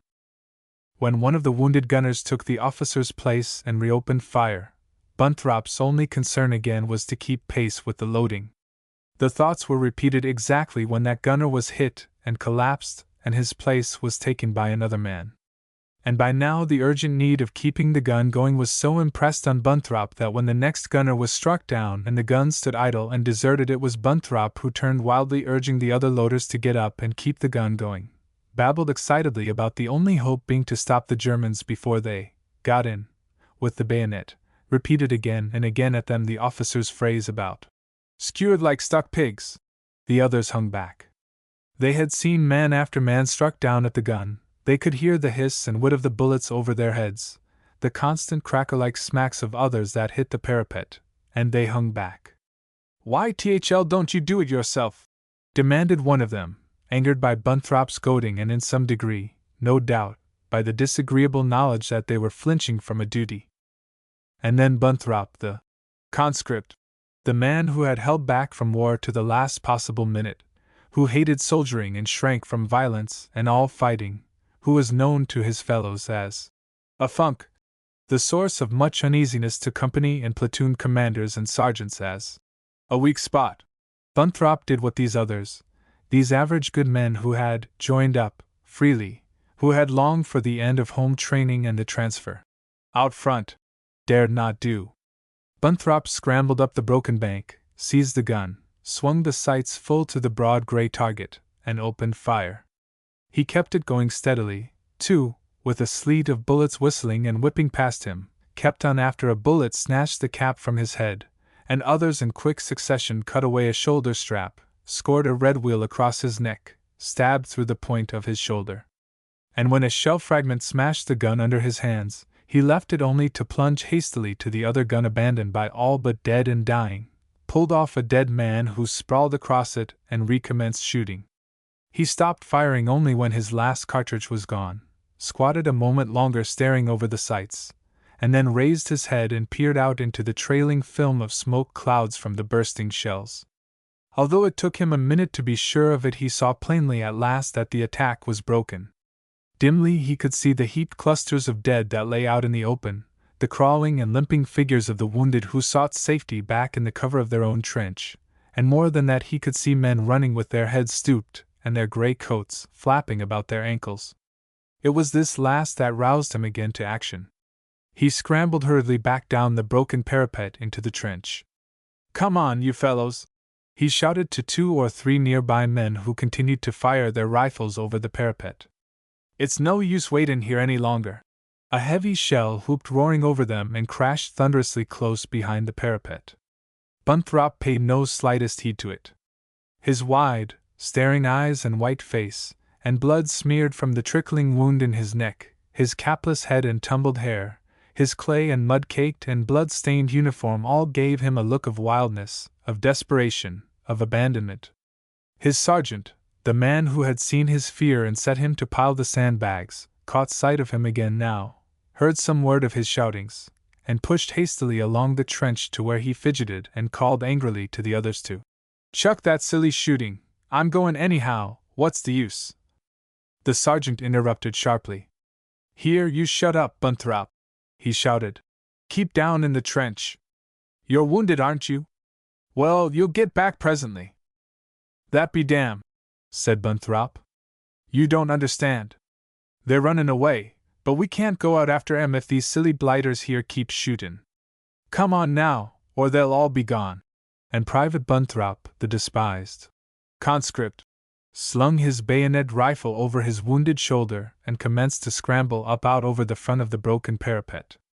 And what is more, he was really and genuinely annoyed when the sergeant, catching him by the heel, dragged him down again and ordered him to stay there. "Don't you understand?" he stuttered excitedly, and gesticulating fiercely towards the front. "They're running, I tell you, the blighters are running away. Why can't we get out after 'em?" Smashing the counterattack. A violent counterattack was delivered but was successfully repulsed at every point with heavy losses to the enemy. Extract from official dispatch. There appears to be some doubt as to who rightly claims to have been the first to notice and report signs of the massing of heavy forces of Germans for the counterattack on our positions. The infantry say that a scouting patrol fumbling about in the darkness in front of the forward fire trench heard suspicious sounds, little clickings of equipment and accoutrements, stealthy rustlings, distant tramping, and reported on their return to the trench. An artillery observing officer is said to have seen flitting shadows of figures in the gray light of the dawn mists, and later, an odd glimpse of cautious movement amongst the trees of a wood some little distance behind the German lines, and an unbroken passing of gray-covered heads behind a portion of a communication trench parapet. He also reported, and he may have been responsible for the dozen or so of shrapnel that were flung tentatively into and over the wood. An airman droning high over the lines, with fleecy white puffs of shrapnel smoke breaking about him, also saw and reported clearly, "Large force of Germans massing map square so-and-so." But whoever was responsible for the first report matters little. The great point is that the movement was detected in good time, apparently before the preparations for attack were complete, so that the final arraying and disposal of the force for the launching of the attack was hampered and checked, and made perforce under a demoralizing artillery fire. What the results might have been if the full weight of the massed attack could have been prepared without detection and flung on our lines without warning is hard to say. But there is every chance that our first line at least might have been broken into, and swamped by the sheer weight of numbers. That, clearly, is what the Germans had intended, and from the number of men employed it is evident that they meant to push to the full any chance our breaking line gave them to reoccupy and hold fast a considerable portion of the ground they had lost. It is said that 3 to 4 full divisions were used. If that is correct, it is certain that the German army was minus 3 to 4 effective divisions when the attack withdrew, that a good half of the men in them would never fight again. The attack lost its first great advantage in losing the element of surprise. The bulk of the troops would have been moved into position in the hours of darkness. That wood, in all probability, was filled with men by night. The only daylight movement attempted would have been the cautious filling of the trenches, the pouring in of the long gray-coated lines along the communication trenches, all keeping well down and under cover. Under the elaborate system of deep trenches, fire dash, and support dash, communication and approach trenches running back for miles to emerge only behind houses or hill or wood, it is surprising how large a mass of men can be pushed into the forward trenches without any disclosure of movement to the enemy. Scores of thousands of men may be packed away waiting motionless for the word, more thousands may be pouring slowly up the communication ways, and still more thousands standing ready a mile or two behind the lines. And yet to any eye looking from the enemy's side the country is empty and still, and bare of life as a swept barn. Even the all-seeing airman can be cheated, and see nothing but the usual quiet countryside, the tangled crisscross of trenches, looking from above like so many wriggling lines of thin white braid with a black cord center, the neat dolls' toy houses and streets of the villages, the straight, broad ribbon of the Route Nationale, all still and lifeless, except for an odd cart or two on the high road, a few dotted figures in the village streets. Below the flying men the packed thousands are crouched still to earth. At the sound of the engine's drone, at sight of the wheeling shape, square miles of country stiffen to immobility. Men scurry under cover of wall or bush, the long, moving lines in the trenches halt and sink down and hang their heads. Next to movement, the light dots of upturned, staring faces are the quickest and surest betrayal of the earthmen to the airmen. The open roads are emptied of men into the ditches and under the trees. For civilized man, in his latest art of war, has gone back to be taught one more simple lesson by the beasts of the field and birds of the air. The armed hosts are hushed and stilled by the passing air machine, exactly as the finches and field mice of hedgerow and ditch and field are frozen to stillness by the shadow of a hovering hawk, the beat of its passing wing. But this time some movement in the trenches, some delay in halting a regiment, some neglect to keep men under cover, some transport too suspiciously close-spaced on the roads, betrayed the movement. His suspicions aroused, the airman would have risked the anti-aircraft guns and dropped a few hundred feet, and narrowly searched each hillside and wood for the telltale gray against the green. Then the wireless would commence to talk, or the planes swoop round and drive headlong for home to report. And then, picture the bustle at the different headquarters, the stir amongst the signalers, the frantic pipings of the telephone. Buzzers! The sharp calls. Take a message! Ready? Brigade HQ to OC such and such battery. Or, to OC so and so regiment. Imagine the furtive scurry in the trenches to man the parapets, and prepare bombs, and lay out more ammunition, the rush at the batteries, the quick consulting of squared maps, the bellowed string of orders in a jargon of angles of sight, correctors, ranges, figures and measures of degrees and yards, the first scramble about the guns dropping to the smooth work of ordered movement, the peering gun muzzles jerking and twitching to their ordained angles, the click and slam of the closing breech blocks, the tense stillness as each gun reports "Ready!" and waits the word to fire. And all the while imagine the Germans out there, creeping through the trees, crowding along the trenches, sifting out and settling down into the old favorite formation, making all ready for one more desperate trial of it, stacking the cards for yet another deep gambling plunge on the great German game, the massed attack in solid lines at close interval. The plan no doubt was the same old plan, a quick and overwhelming torrent of shell fire, a sudden hurricane of high explosive on the forward trench, and then, before the supports could be hurried up and brought in any weight through the reeking, shaking inferno of the shell-smitten communication trenches, the surge forward of line upon line, wave upon wave, of close-locked infantry. But the density of mass, the solid breadth, the depth, bulk, and weight of men so irresistible at close-quarter work, is an invitation to utter destruction if it is caught by the guns before it can move. And so this time it was caught. Given their target, given the word, "Go!" the guns wasted no moment. The first battery ready burst a quick couple of ranging shots over the wood. A spray of torn leaves whirling from the tree tops, the toss of a broken branch, showed the range correct, and before the first round's solid white cotton-woolly balls of smoke had thinned and disappeared, puff, puff, puff, the shrapnel commenced to burst in clouds over the wood. That was the beginning. Gun after gun, battery after battery, picked up the range and poured shells over and into the wood, went searching every hollow and hole, rending and destroying trench and dugout, parapet and parados. The trenches, clean white streaks and zigzags of chalk on a green slope, made perfect targets on which the guns made perfect shooting. The wood was a mark that no gun could miss, and surely no gun missed. What the scene in that wood must have been is beyond imagining, and beyond telling. It was quickly shrouded in a pall of drifting smoke, and dimly through this the observing officers directing the fire of their guns could see clouds of leaves and twigs whirling and leaping under the lashing shrapnel, could see branches and smashed tree trunks and great clods of earth and stone flying upward and outward from the blast of the lyddite shells. The wood was slashed to ribbons, rent and riddled to tatters, deluged from above with tearing blizzards of shrapnel bullets, scorched and riven with high explosive shells. In the trenches our men cowered at first, listening in awe to the rushing whirlwinds of the shells' passage over their heads, the roar of the cannonade behind them, the crash and boom of the bursting shells in front, the shriek and whir of flying splinters, the splintering crash of the shattering trees. The German artillery strove to pick up the plan of the attack, to beat down the torrent of our batteries' fire, to smash in the forward trenches, shake the defense, open the way for the massed attack.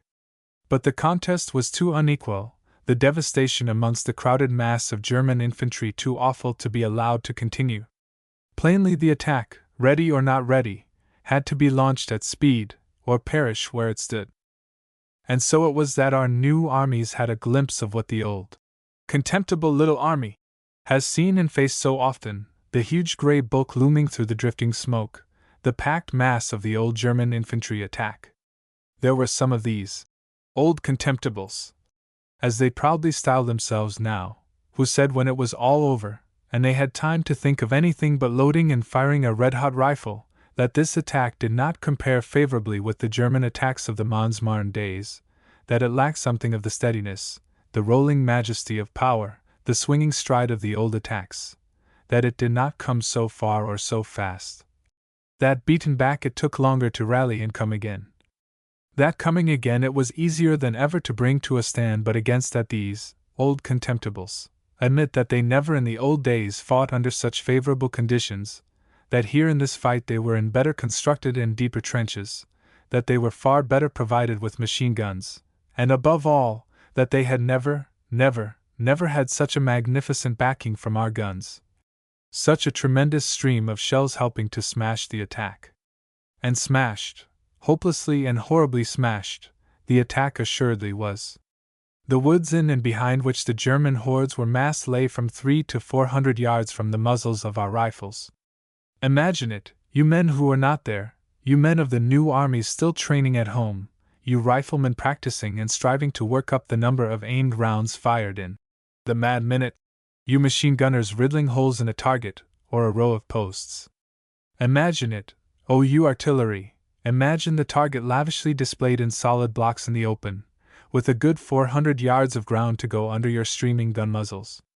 The gunners who were there that day will tell you how they used that target, will tell you how they stretched themselves to the call for gunfire, which is in order for each gun to act independently, to fire and keep on firing as fast as it can be served, how the guns grew hotter and hotter, till the paint bubbled and blistered and flaked off them in patches, till the breech burned the incautious hand laid on it, till spurts of oil had to be sluiced into the breech from a can between rounds, and sizzled and boiled like fat in a frying pan as it fell on the hot steel, how the whole gun smoked and reeked with heated oil, and how the gun detachments were half deaf for days after. It was such a target as gunners in their fondest dreams dare hardly hope for, and such a target as war may never see again, for surely the fate of such massed attacks will be a warning to all infantry commanders for all time.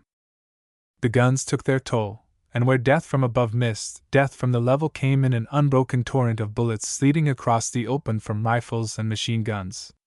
On our trenches shells were still bursting, Maxim and rifle bullets were still pelting from somewhere in half enfilade at long range. But our men had no time to pay heed to these. They hitched themselves well up on the parapet to get the fuller view of their mark. Their officers for the most part had no need to bother about directing or controlling the fire. What need, indeed, to direct with such a target bulking big before the sights? What need to control when the only speed limit was a man's capacity to aim and fire? So the officers, for the most part, took rifle themselves and helped pelt lead into the slaughter pit. There are few, if any, who can give details of how or when the attack perished. A thick haze of smoke from the bursting shells blurred the picture. To the eyes of the defenders there was only a picture of that smoke fog, with a gray wall of men looming through it, moving, walking, running towards them, falling and rolling, and looming up again and coming on, melting away into tangled heaps that disappeared again behind advancing men, who in turn became more falling and fallen piles. It was like watching those chariot races in a theater where the horses gallop on a stage revolving under their feet, and for all their fury of motion always remain in the same place. So it was with the German line. It was pressing furiously forward, but always appeared to remain stationary or to advance so slowly that it gave no impression of advancing, but merely of growing bigger. Once, or perhaps twice, the advancing line disappeared altogether, melted away behind the drifting smoke, leaving only the mass of dark blotches sprawled on the grass. At these times the fire died away along a part of our front, and the men paused to gulp a drink from a water bottle, to look round and tilt their caps back and wipe the sweat from their brows, to gasp joyful remarks to one another about "Getting a bit of our own back," and "This pays for the 9th o' May," and then listen to the full, deep roar of rifle fire that rolled out from further down the line, and try to peer through the shifting smoke to see how the lot next door was faring. But these respites were short. A call and a crackle of fire at their elbows brought them back to business, to the grim business of purposeful and methodical killing, of wiping out that moving wall that was coming steadily at them again through the smoke and flame of the bursting shells. The great bulk of the line came no nearer than 100 yards from our line, part pressed in another 20 or 30 yards, and odd bunches of the dead were found still closer. But none came to grips, none, indeed, were found within 40 yards of our rifles' wall of fire. A scattered remnant of the attackers ran back, some whole and some hurt, thousands crawled away wounded, to reach the safe shelter of their support trenches, some to be struck down by the shells that still kept pounding down upon the death-swept field. The counter-attack was smashed, hopelessly and horribly smashed. A general action. At some points our lines have been slightly advanced and their position improved. Extract from dispatch. It has to be admitted by all who know him that the average British soldier has a deep-rooted and emphatic objection to fatigues, all trench digging and pick and shovel work being included under that title. This applies to the new armies as well as the old, and when one remembers the safety conferred by a good deep trench and the fact that few men are anxious to be killed sooner than is strictly necessary, the objection is regrettable and very surprising. Still there it is, and any officer will tell you that his men look on trench digging with distaste, have to be constantly persuaded and chivied into doing anything like their best at it, and on the whole would apparently much rather take their chance in a shallow or poorly constructed trench than be at the labor of making it deep and safe. But one piece of trench digging performed by the tearaway rifles must come pretty near a record for speed. When the rifles moved in for their regular spell in the forward line, their OC was instructed that his battalion had to construct a section of new trench in ground in front of the forward trench. It was particularly unfortunate that just about this time the winter issue of a regular rum ration had ceased, and that, Immediately before they moved in, a number of the tearaways had been put under stoppages of pay for an escapade with which this story need have no concern. Without pay, the men, of course, were cut off from even the sour and watery delights of the beer sold in the local estaminets, which abound in the villages where the troops are billeted in reserve some miles behind the firing line. As Sergeant Clancy feelingly remarked, "They stop the pay, and that stops the beer, and then they stop the rum. It's no pleasure in life they leave us at all. They'll be after stopping the fighting next." Of that last, however, there was comparatively little fear at the moment. A brisk action had opened some days before the tearaways were brought up from the reserve, and the forward line which they were now sent in to occupy had been a German trench less than a week before. The main fighting had died down, but because the British were suspicious of counterattacks, and the Germans afraid of a continued British movement, the opposing lines were very fully on the alert. The artillery on both sides were indulging in constant dueling, and the infantry were doing everything possible to prevent any sudden advantage being snatched by the other side. As soon as the tearaways were established in the new position, the OC and the adjutant made a tour of their lines, carefully reconnoitering through their periscopes the open ground which had been pointed out to them on the map as the line of the new trench which they were to commence digging. At this point the forward trench was curved sharply inward, and the new trench was designed to run across and outwards from the ends of the curve, meeting in a wide angle at a point where a hole had been dug and a listening post established. It was only possible to reach this listening post by night, and the half-dozen men in it had to remain there throughout the day, since it was impossible to move across the open between the post and the trenches by daylight. The right-hand portion of the new trench running from the listening post back to the forward trench had already been sketched out with entrenching tools, but it formed no cover because it was enfiladed by a portion of the German trench. It was the day when the tearaways moved into the new position, and the OC had been instructed that he was expected to commence digging operations as soon as it was dark that night, the method and manner of digging being left entirely in his own hand. The major, the adjutant, and a couple of captains conferred gloomily over the prospective task. That reputation of a dislike for digging stood in the way of a quick job being made. The stoppage of the rum ration prevented even an inducement in the shape of an extra tot being promised for extra good work, and it was well known to all the officers that the stoppage of pay had put the men in a sulky humor, which made them a little hard to handle, and harder to drive than the proverbial pigs. It was decided that nothing should be said to the men of the task ahead of them until it was time to tell off the fatigue party and start them on the work. "It's no good," said the captain, "leaving them all the afternoon to chew it over. They'd only be talking themselves into a state that is first cousin to insubordination." "I wish," said the other captain, "they had asked us to go across and take another slice of the German trench. The men would do it a lot quicker and surer, and a lot more willing, than they'd dig a new one." "The men," said the colonel tartly, "are not going to be asked what they'd like any more than I've been. I want you each to go down quietly and have a look over at the new ground, tell the company commanders what the job is, and have a talk with me after as to what you think is the best way of setting about it." That afternoon Lieutenant Riley and Lieutenant Brock took turns in peering through a periscope at the line of the new trench, and discussed the problem presented. "It's all very fine," grumbled Riley, "for the OC to say the men must dig because he says so. You can take a horse to the water where you can't make it drink, and by the same token you can put a spade in a man's hand where you can't make him dig, or if he does dig he'll only do it as slow and gingerly as if it were his own grave and he was to be buried in it as soon as it was ready."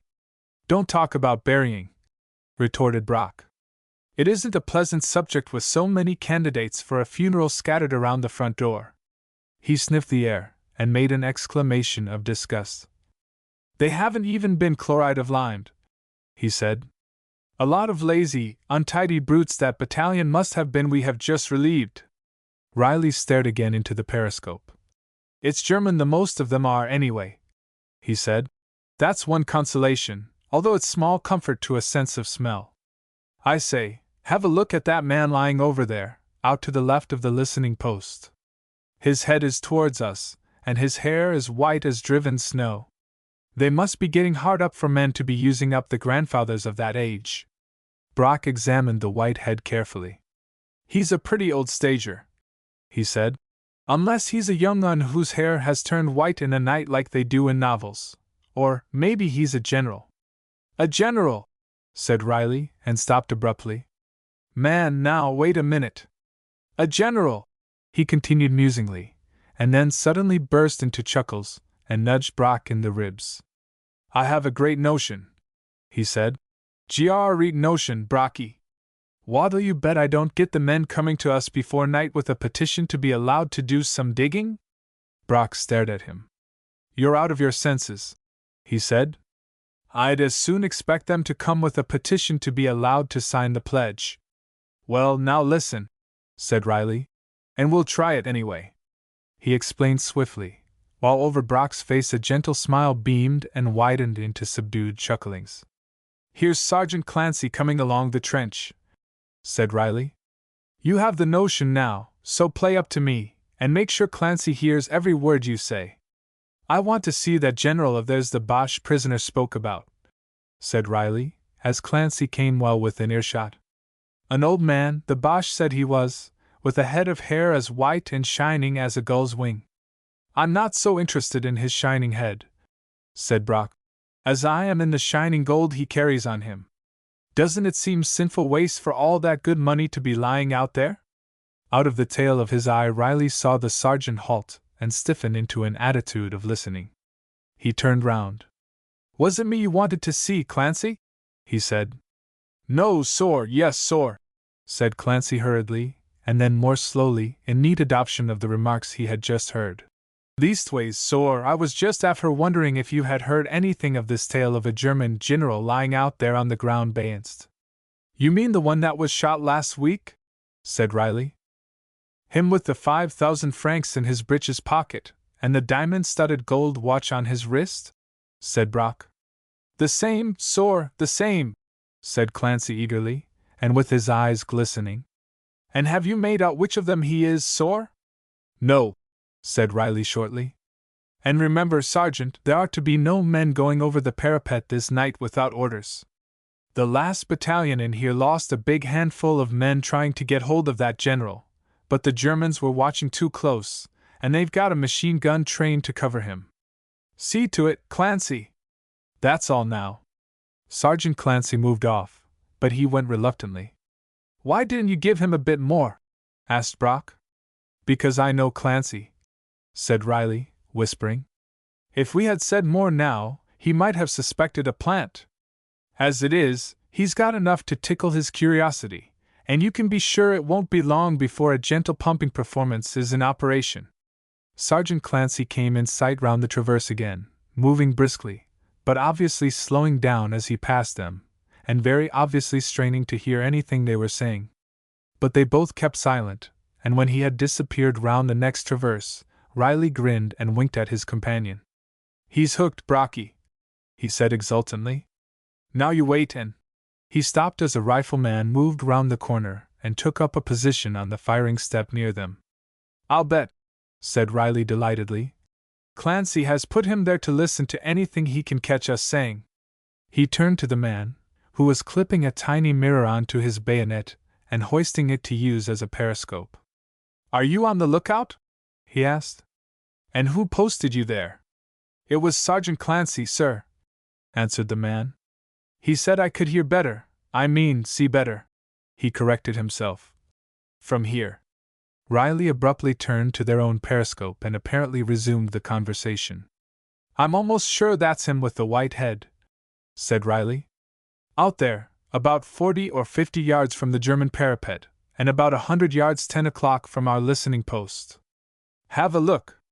He handed the periscope over to Brock, and at the same time noticed how eagerly the sentry was also having a look into his own periscope. "I've got him," said Brock. "Yes, I believe that's the man." "What makes it more certain," said Riley, "is that hen's scratch of a trench the other battalion started to dig out to the listening post. They couldn't crawl out in the open to get to the general, and it's my belief they meant to drive a sap out to the listening post, and then out to the general, and yank him in, so they could go through his pockets. It's a good bit of work to get at a dead man," said Brock reflectively. "It is," said Riley. "But it isn't often you can drive a sap with 5,000 francs at the end of it. To say nothing of a diamond-studded gold watch," said Brock. "Well, well," said Riley. "I suppose the Germans won't be leaving him lying out there much longer. I hear the last battalion bagged quite a bunch that tried to creep out at night to get him in, but I suppose our fellows, not knowing about it, won't watch him so carefully."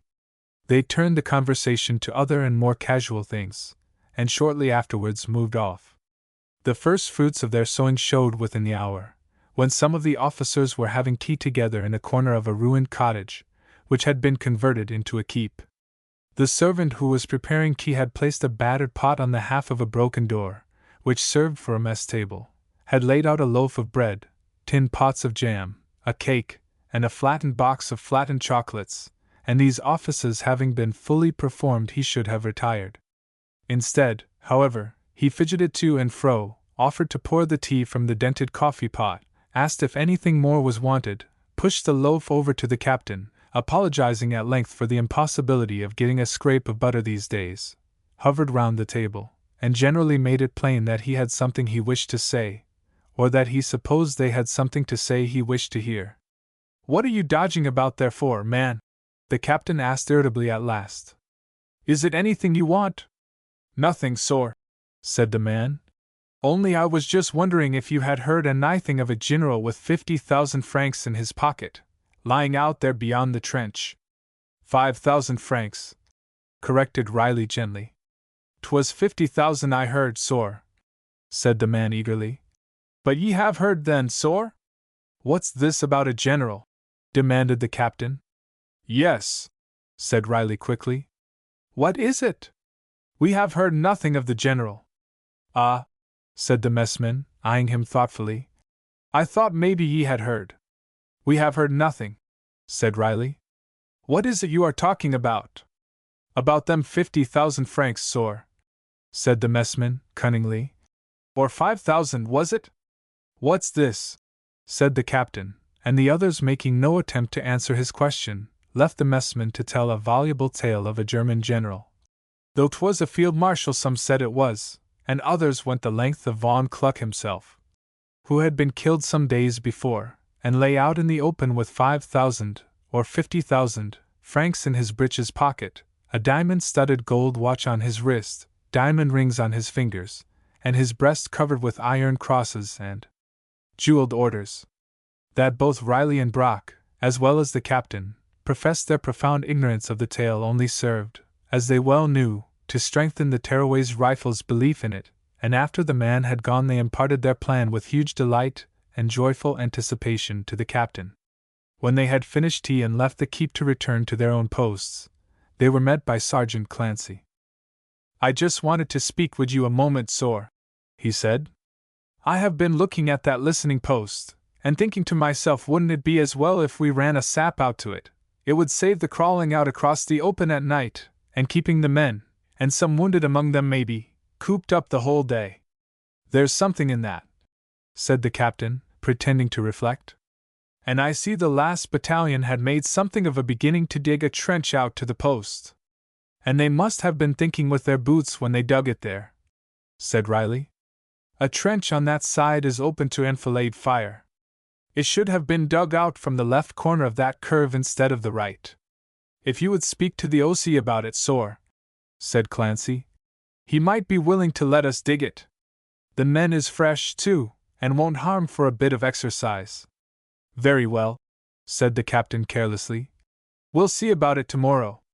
"Begging your pardon, sir," said Clancy, "I was thinking it would be a good night tonight, seeing there's a strong wind blowing that would deaden the sound of the digging." "That's true enough," the captain said slowly. "I think it's an excellent idea, Clancy, and I'll speak to the O.C. and tell him you suggested it." A few minutes after, an orderly brought a message that the O.C. was coming round the trenches to see the company commanders. The company commanders found him with rather a sharp edge to his temper, and Captain Conroy, to whom Riley and Brock had confided the secret of their plans, concluded the moment was not a happy one for explaining the ruse to the O.C. He, therefore, merely took his instructions for the detailing of a working party from his company, and the hour at which they were to commence. "And remember," said the OC sharply, "you will stand no nonsense over this work. If you think any man is loafing or not doing his full share, make him a prisoner or do anything else you think fit. I'll back you in it, whatever it is."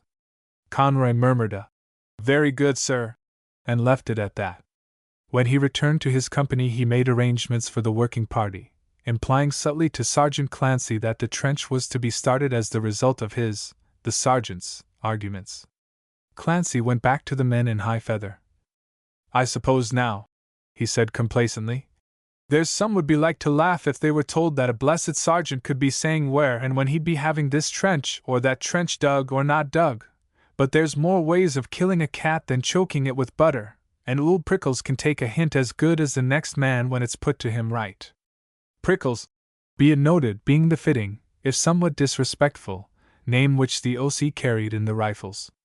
"It's yourself has the tongue on ye," admitted Rifleman Crory admiringly. "Though I'm wondering how you be shaman to get another trench dug from the listening post out to the General." "'Twill take some scheming," agreed another rifleman. "But maybe we can get round the officer that's in the listening post tonight to let us drive a sap out."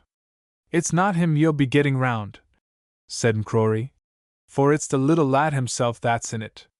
But sure the little lad will be that glad to see me offer to take a pick in my hand that I believe he'd be willing to let me dig up his own grandfather's grave." "We'll find some way when the time comes, never fear," said Sergeant Clancy, and the men willingly agreed to leave the matter in his capable hands. Immediately after dark, the little lad, otherwise Lieutenant Riley, led his party at a careful crawl and in wide-spaced single file out to the listening post, while Brock and the captain crawled out with a couple of men, a white tape, and a handful of pegs apiece to mark out the line of the new trenches converging from the outside ends of the curved main trench to the listening post. When they returned and reported their job complete, the working parties crawled cautiously out. There were plenty of flares being thrown up from the German lines, and a more or less erratic rifle fire was crackling up and down the trenches on both sides, the tearaways taking care to keep their bullets clear of the working party, to fire no more than enough to allay any German suspicions of a job being in hand, and not to provoke any extra hostility. The working party crept out one by one, carrying their rifles and their trenching tools, dropping flat and still in the long grass every time a light flared, rising and crawling rapidly forward in the intervals of darkness. When at last they were strung out at distances of less than a man's length, they stealthily commenced operations. A line of filled sandbags was handed out from the main trench and passed along the chain of men until each had been provided with one. Making the sandbag a foundation for head cover, the men began cautiously to cut and scoop the soft ground and pile it up in front of them. The grass was long and rank, and in the shifting light the work went on unobserved for over an hour. The men, cramped and uncomfortable, with every muscle aching from head to foot, worked doggedly, knowing each 5 minutes' work, each handful of earth scooped out and thrown up, meant an extra point off the odds on a bullet reaching them when the Germans discovered their operations and opened fire on the working party.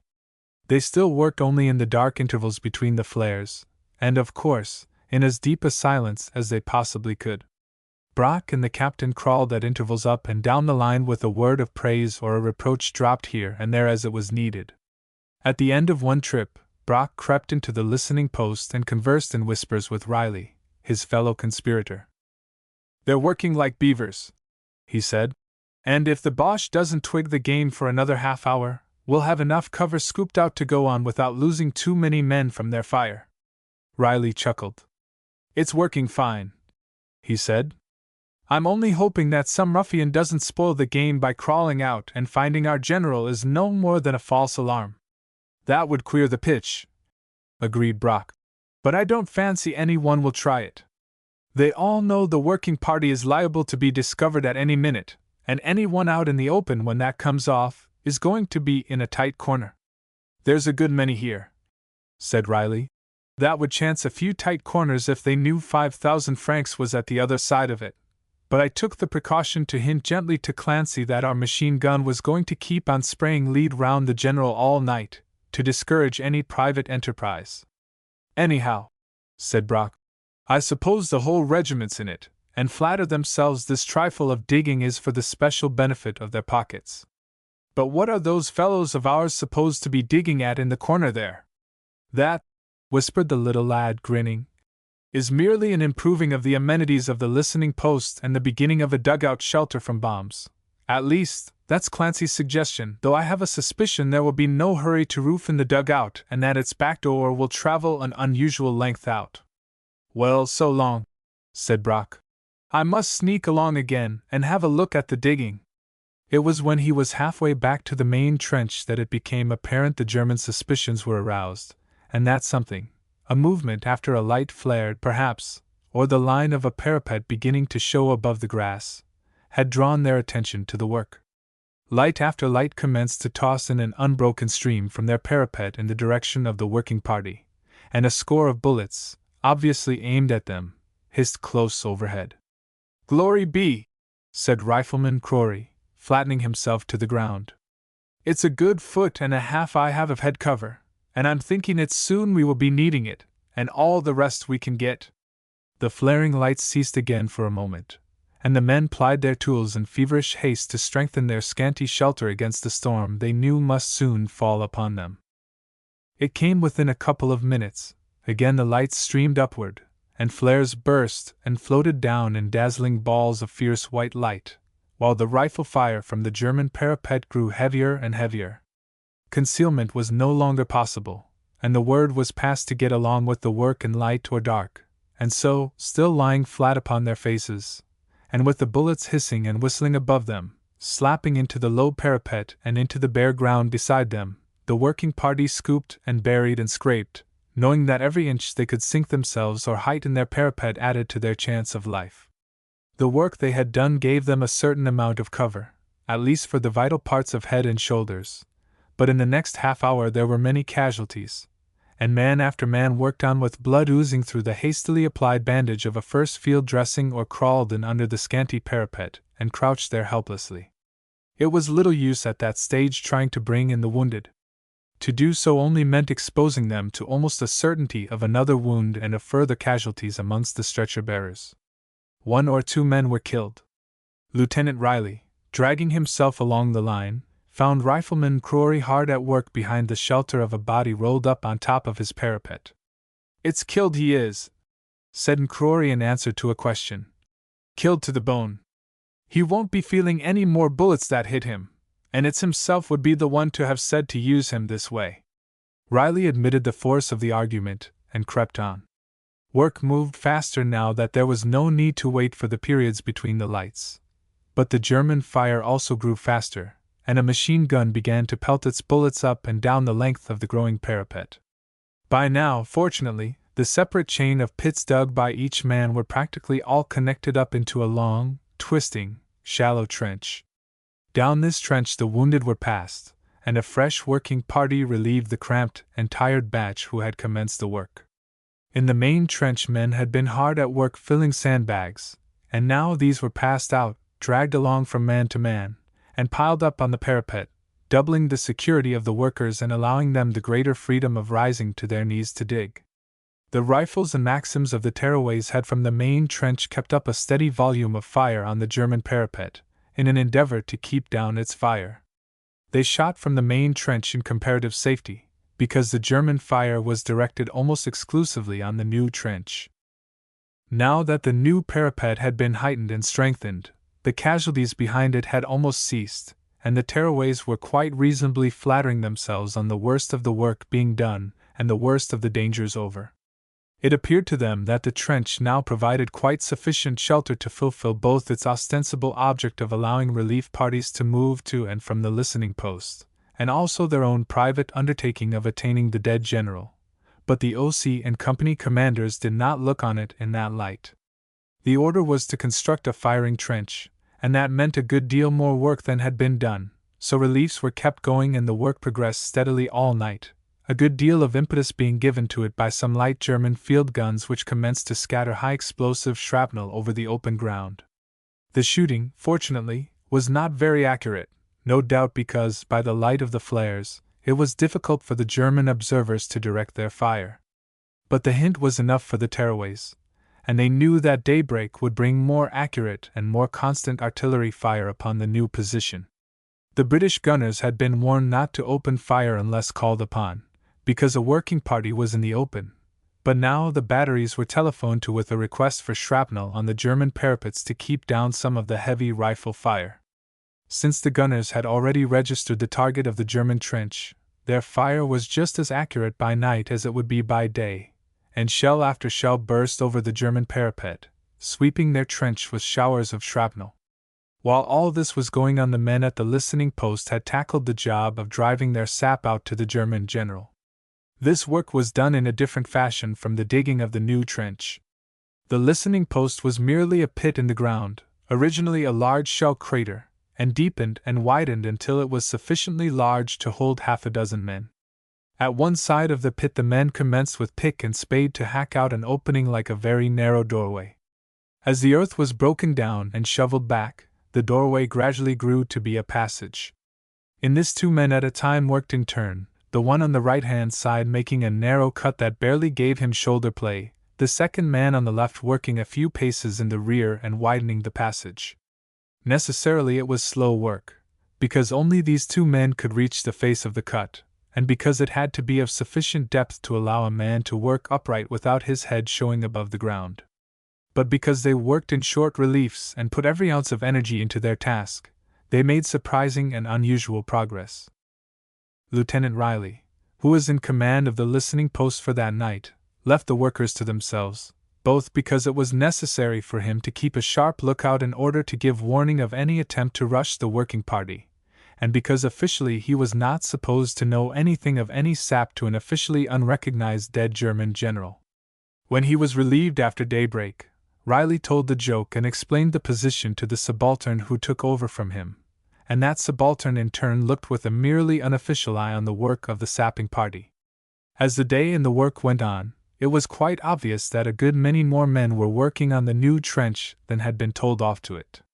In the sap, several fresh men were constantly awaiting their turn at the face with pick and shovel. The diggers did no more than 5 minutes' work, hacking and spading at top speed, yielding their tools to the next comber and retiring, panting and blowing and mopping their streaming brows. A fairly constant fire was maintained by the artillery on both sides, the shells splashing and crashing on the open ground about the new trench and the German parapet. There was little wind, and as a result the smoke of the shell bursts hung heavily and trailed slowly over the open space between the trenches, veiling to some extent the sapping operations and the new trench.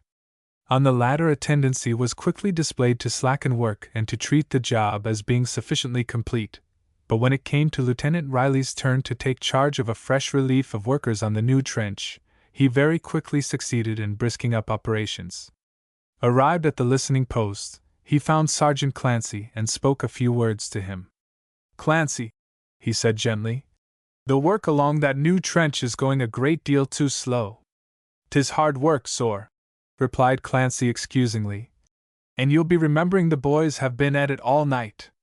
"Quite so, Clancy," said Riley smoothly, "and since it has to be dug a good 6 foot deep, I am just thinking the best thing to do will be to take this other party off the sap and turn 'em along to help on the trench.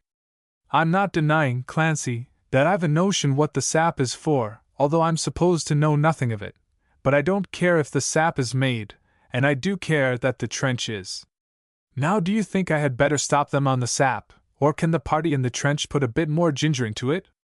"I'll just step along the trench again, sor," said Clancy anxiously, "and I don't think you'll be having need to grumble again." He stepped along the trench, and he left an extraordinary increase of energy behind him as he went. "And what use might it be to make it any deeper?" grumbled Crory. "Sure it's deep enough for all we need it." "Maybe," said Sergeant Clancy, with bitter sarcasm. "It's yourself that'll just be stepping up to the colonel and saying friendly-like to him, 'Prickles, me lad, it's deep enough we've dug to lave us get out to our German general. 'Tisn't for you we're digging this trench,' you'll be saying, ''tis for our own pleasure entirely. You might just let me know what the colonel says to that.' There's some talk," he said a little further down the line, "of our being relieved from here tomorrow afternoon. I've told you what the little lad was saying about turning the sap party in to help here. It's pretty you'd look clearing out tomorrow and leaving another battalion to come in to take over your new trench and your new sap and your German general and the gold in his breeches pocket together. And with that parting shaft he moved on. For the rest of that day and all that night work moved at speed, and when the OC made his tour of inspection the following morning he was as delighted as he was amazed at the work done, and that, as he told the adjutant, was saying something. Up to now he had known nothing of the sap, merely expressing satisfaction, again mingled with amazement, when he saw the entrance to the sap, lightly roofed in with boards for a couple of yards and shut off beyond that by a curtain of sacking, and was told that the men were amusing themselves making a bomb-proof dugout. But on this last morning, when the sap had approached to within 20 or 30 feet of the white head which was its objective, the colonel's attention was directed to the matter somewhat forcibly. He heard the roar of exploding heavy shells, and as the crump, crump continued steadily, he telephoned from the headquarters dugout in rear of the support line to ask the forward trenches what was happening. While he waited an answer, a message came from the brigade saying that the artillery had reported heavy German shelling on a saphead, and demanding to know what, where, and why was the saphead referred to. While the colonel was puzzling over this mysterious message and vainly trying to recall any saphead within his sector of line, the regimental padre came into the dugout. "I've just come from the dressing station," he said, "and there's a boy there, Crory, that has me fair bewildered with his ravings. He's wounded in the head with a shrapnel splinter, and although he seems sane and sensible enough in other ways, he's been begging me and the doctor not to send him back to the hospital. Did ever ye hear the like, and him with a lump as big as the palm of my hand cut from his head to the bare bone, and bleeding like a stuck pig in an apoplexy?" The colonel looked at him vacantly, his mind between this and the other problem of the brigade's message. "And that's not all that's in it," went on the padre. "The doctor was telling me that there's been a round dozen of the past 2 days casualties begging that same thing, not to be sent away till we come out of the trenches. And to beat all, Crory, when he was told he was going just the minute the ambulance came, had a confab with the stretcher bearers, and I heard him arguing with them about his share, and when they got the general, and my bid o' the 50,000 francs, it has me beat completely." By now the colonel was completely bewildered, and he began to wonder whether he or his battalion were hopelessly mad. It was extraordinary enough that the men should have dug so willingly and well, and without a grumble being heard or a complaint made. It was still more extraordinary that more or less severely wounded men should not be ardently desirous of the safety and comfort and feeding of the hospitals. And on the top of all was this mysterious message of a sap apparently being made by his men voluntarily, and without any sanction, much less the usual required pressure. A message came from Captain Conroy, in the forward trench, to say that Riley was coming up to headquarters and would explain matters. Riley and the explanation duly arrived. Old Prickles, inclined at first to be mightily wroth at the unauthorized digging of the sap, caught a twinkle in the padre's eye, and a modest hint from the little lad reminding him of the speed and excellence of the new trenches construction turned the scale.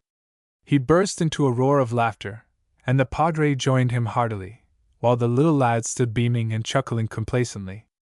"I must tell the brigadier this," gasped the O.C. at last. "He might have had a cross word or two to say about a sap being dug without orders, but, thank heaven, he's an Irishman, and a poorer joke would excuse a worse crime with him. But I'm wondering what's going to happen when they reach their general and find no francs, and no watch, and not even a general. And mind you, Riley, the sap must be stopped at once. I can't be having good men casualtied on an unofficial job. Will you see to that right away?" The little lad's chuckling rose to open giggling. "It stopped now, sir," he said, "just before I came up here. And what's more, the general won't need explaining. The German gunners spied our sap, and trying to drop a heavy shell on it, well, they dropped one onto the general. So now there isn't a general, only a hole in the ground where he was." Wool Prickles and the padre's laughter bellowed again. "I must tell that to the brigadier, too," said the O.C. "That finish to the joke will completely satisfy him. And I must go," said the padre, rising, "and tell McCrory, though I'm not just sure whether it will be after satisfying him quite so completely. At last, when we begin to push, "Here we are," said the colonel, halting his horse. "Fine view one gets from here. Rather a treat to be able to see over a bit of country again, after so many months of the flat," said the adjutant, reining up beside the other. They were halted on the top of a hill, or, farther, the corner of an edge on a wide plateau. On two sides of them the ground fell away abruptly, the road they were on dipping sharply over the edge and sweeping round and downward in a well-graded slope along the face of the hill to the wide flats below. Over these flats they could see for many miles, miles of cultivated fields, of little woods, of gentle slopes. They could count the buildings of many farms, the roofs of half a dozen villages, the spires of twice as many churches, the tall chimneys and gaunt frame towers of scattered pit heads. It had been raining all day, but now in the late afternoon the clouds had broken and the light of the low sun was tinging the landscape with a mellow golden glow. "There's going to be a beautiful sunset presently," said the colonel, "with all those heavy broken clouds about. Let's dismount and wait for a bit." Both dismounted and handed their reins to the orderly, who, riding behind them, had halted when they did, but now at a sign came forward. "We'll just stroll to that rise on the left," the colonel said. "The best view should be from there." The adjutant lingered a moment. "Take their bits out, trumpeter," he said, "and let them pick a mouthful of grass along the roadside." A rough country track ran to the left off the main road, and the two walked along it a couple of 100 yards to where it plunged over the crest and ran steeply down the hillside. Another main road ran along the flat parallel with the hill foot, and along this crawled a long khaki column. "Look at the light on those hills over there," said the colonel. "Fine, isn't it?" The adjutant was busily engaged with the field glasses he had taken from the case slung over his shoulder, and was focusing them on the road below. "I say," he remarked suddenly, "those are the Canadians. I didn't know the th Division was so far south. Moving up front, too." The colonel dropped his gaze to the road a moment, and then swept it slowly over the countryside. "Yes," he said, "and this area is pretty well crowded with troops when you look closely." The light on the distant hills was growing more golden and beautiful, the clouds were beginning to catch the first hints of the sunset, but neither man for the moment noticed these things, searching with their gaze the landscape below, sifting it over and picking out a battery of artillery camped in a big chalk pit by the roadside. The slow-rising and drifting columns of blue smoke that curled up from a distant wood and told of the regiment in camp there, the long strings of horses converging on a big mine building for the afternoon watering, the lines of transport wagons parked on the outskirts of a village, the shifting khaki figures that stirred about every farm building in sight, the row of gray-painted motor omnibuses, drawn up in a long line on a side road. The countryside that under a first look slept peacefully in the afternoon sunlight, that drowsed calmly in the easy quiet of an uneventful field and farm existence, proved under the closer searching look to be a teeming hive of activity, a close-packed camp of well-armed fighting men, a widespread net and chain of men and guns and horses. The peaceful countryside was overflowing with men and bristling with bayonets. Every village was a crammed full military cantonment, every barn stuffed with soldiers like an overfilled barracks. The adjutant whistled softly. "This," he said, and nodded again and again to the plain below. "This looks like business, at last." "Yes," said the colonel. "At last. It's going to be a very different story this time, when we begin to push things."